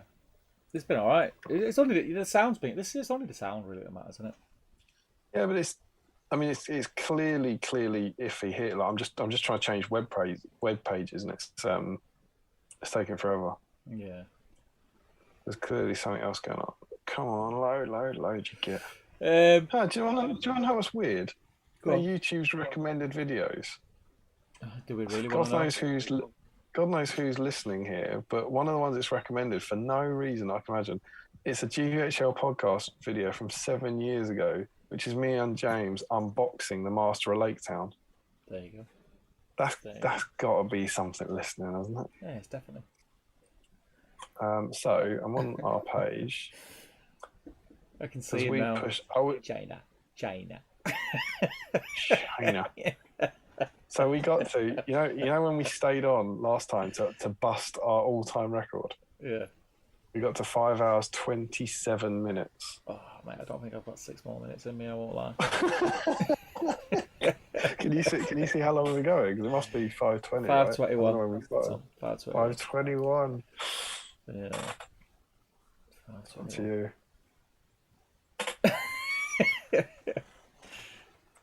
I reckon we saved the record, mate. I reckon we saved the record. You think you're done? All right, fair enough. Yeah. There's not a huge difference between 5:27 and 5:28. No. Plus, I need a wheat and I need a sausage sandwich. My missus is going to kill me because I'm going to go in and start frying sausages. Yeah, do you know what I've got? What? You know what I've got? I haven't had great post-stream snacks for a while, but last night we ordered a curry. Got the banquet night as ever had too much, and I was like packing out. I was like, oh, jealous, man. I was like that, and Evan texted me saying, "You having your curry for dinner?" I went, "No, mate, post-stream snack." So I'm downstairs after this, microwaving the curry. I can't even order anything. It's like 2 a.m. So I have to make. I've got sausages in. I'll make sausage for you. Right, yeah, that's us. I'll see you in the chat for food. Food chat. People are commenting on that your video is not matching your audio now. Yeah, I don't know why that is tonight. There's nothing different. It's obviously just heavy traffic in the Twickenham area. Yeah. But yeah, thank you everybody for joining us as usual. I've had a blast. I've got further along with him than I thought I would, which is great. A couple of rounds of highlights. I'm really happy with how he looks, actually. Really happy. So I will post that in the chat at the end of the weekend. I'll probably get him done Sunday night. If you are looking to get a ticket to Scouring in March, please get on at 10 o'clock on the event page and click the link. And I'll see you there. And then other than that, patrons will be chatting to you in the patron chat. I'm pretty pleased. I did a fair few colours on these. I got 4, and I did the really tedious bit, which is the edge highlighting, which takes for a long time. So I did that, and I got a few other colours down. Yeah. So pretty good. I got one of the laborious bits out of the way. So I feel like I need an evening. I need an evening where I'm not, reading and talking to people, if that makes sense. Like, I need an evening where I'm listening. I'll stick it in out of the frying pan evening. Yeah. Stick them on and try and finish them. But I reckon, where are we, Friday? I reckon at least by midweek, early next week, they should be done. Awesome. Then I've got 2 models finished painting for a certain event. I'm not going to give too much away, but it rhymes with me sign Pete up. And I need to get them done in the next 2 weeks. Yeah. And then also, I've got an event the week after that. Don't want to give too much away about the army I'm using for that event. But all I'm saying is this guy's in it. Oh. Yeah, so he's going to be painted for that. Oh. So I've actually got a bit of painting pressure for the first time in. It's a good event. It's going to be a good event, mate. It's going to be a good event. It's going to be a really good event. Yeah, excited about my hotel. excited about my roomie. Double bed. Oh yeah. They said, "Do you want a twin room?" I was like, "Hell no." Nah, mate. No. I want the smallest double bed. Smallest double bed you've got. This is the this is the like single bed divide, isn't it? We've been kept apart in single beds, and now I want to be in here. Why don't you come and join me? Come and join me for a cuddle. This side of it, look. Oh, am I on the wrong side? No, you're on the right side, but you're off screen. Because don't look at Zoom, look at YouTube. Which way do I go?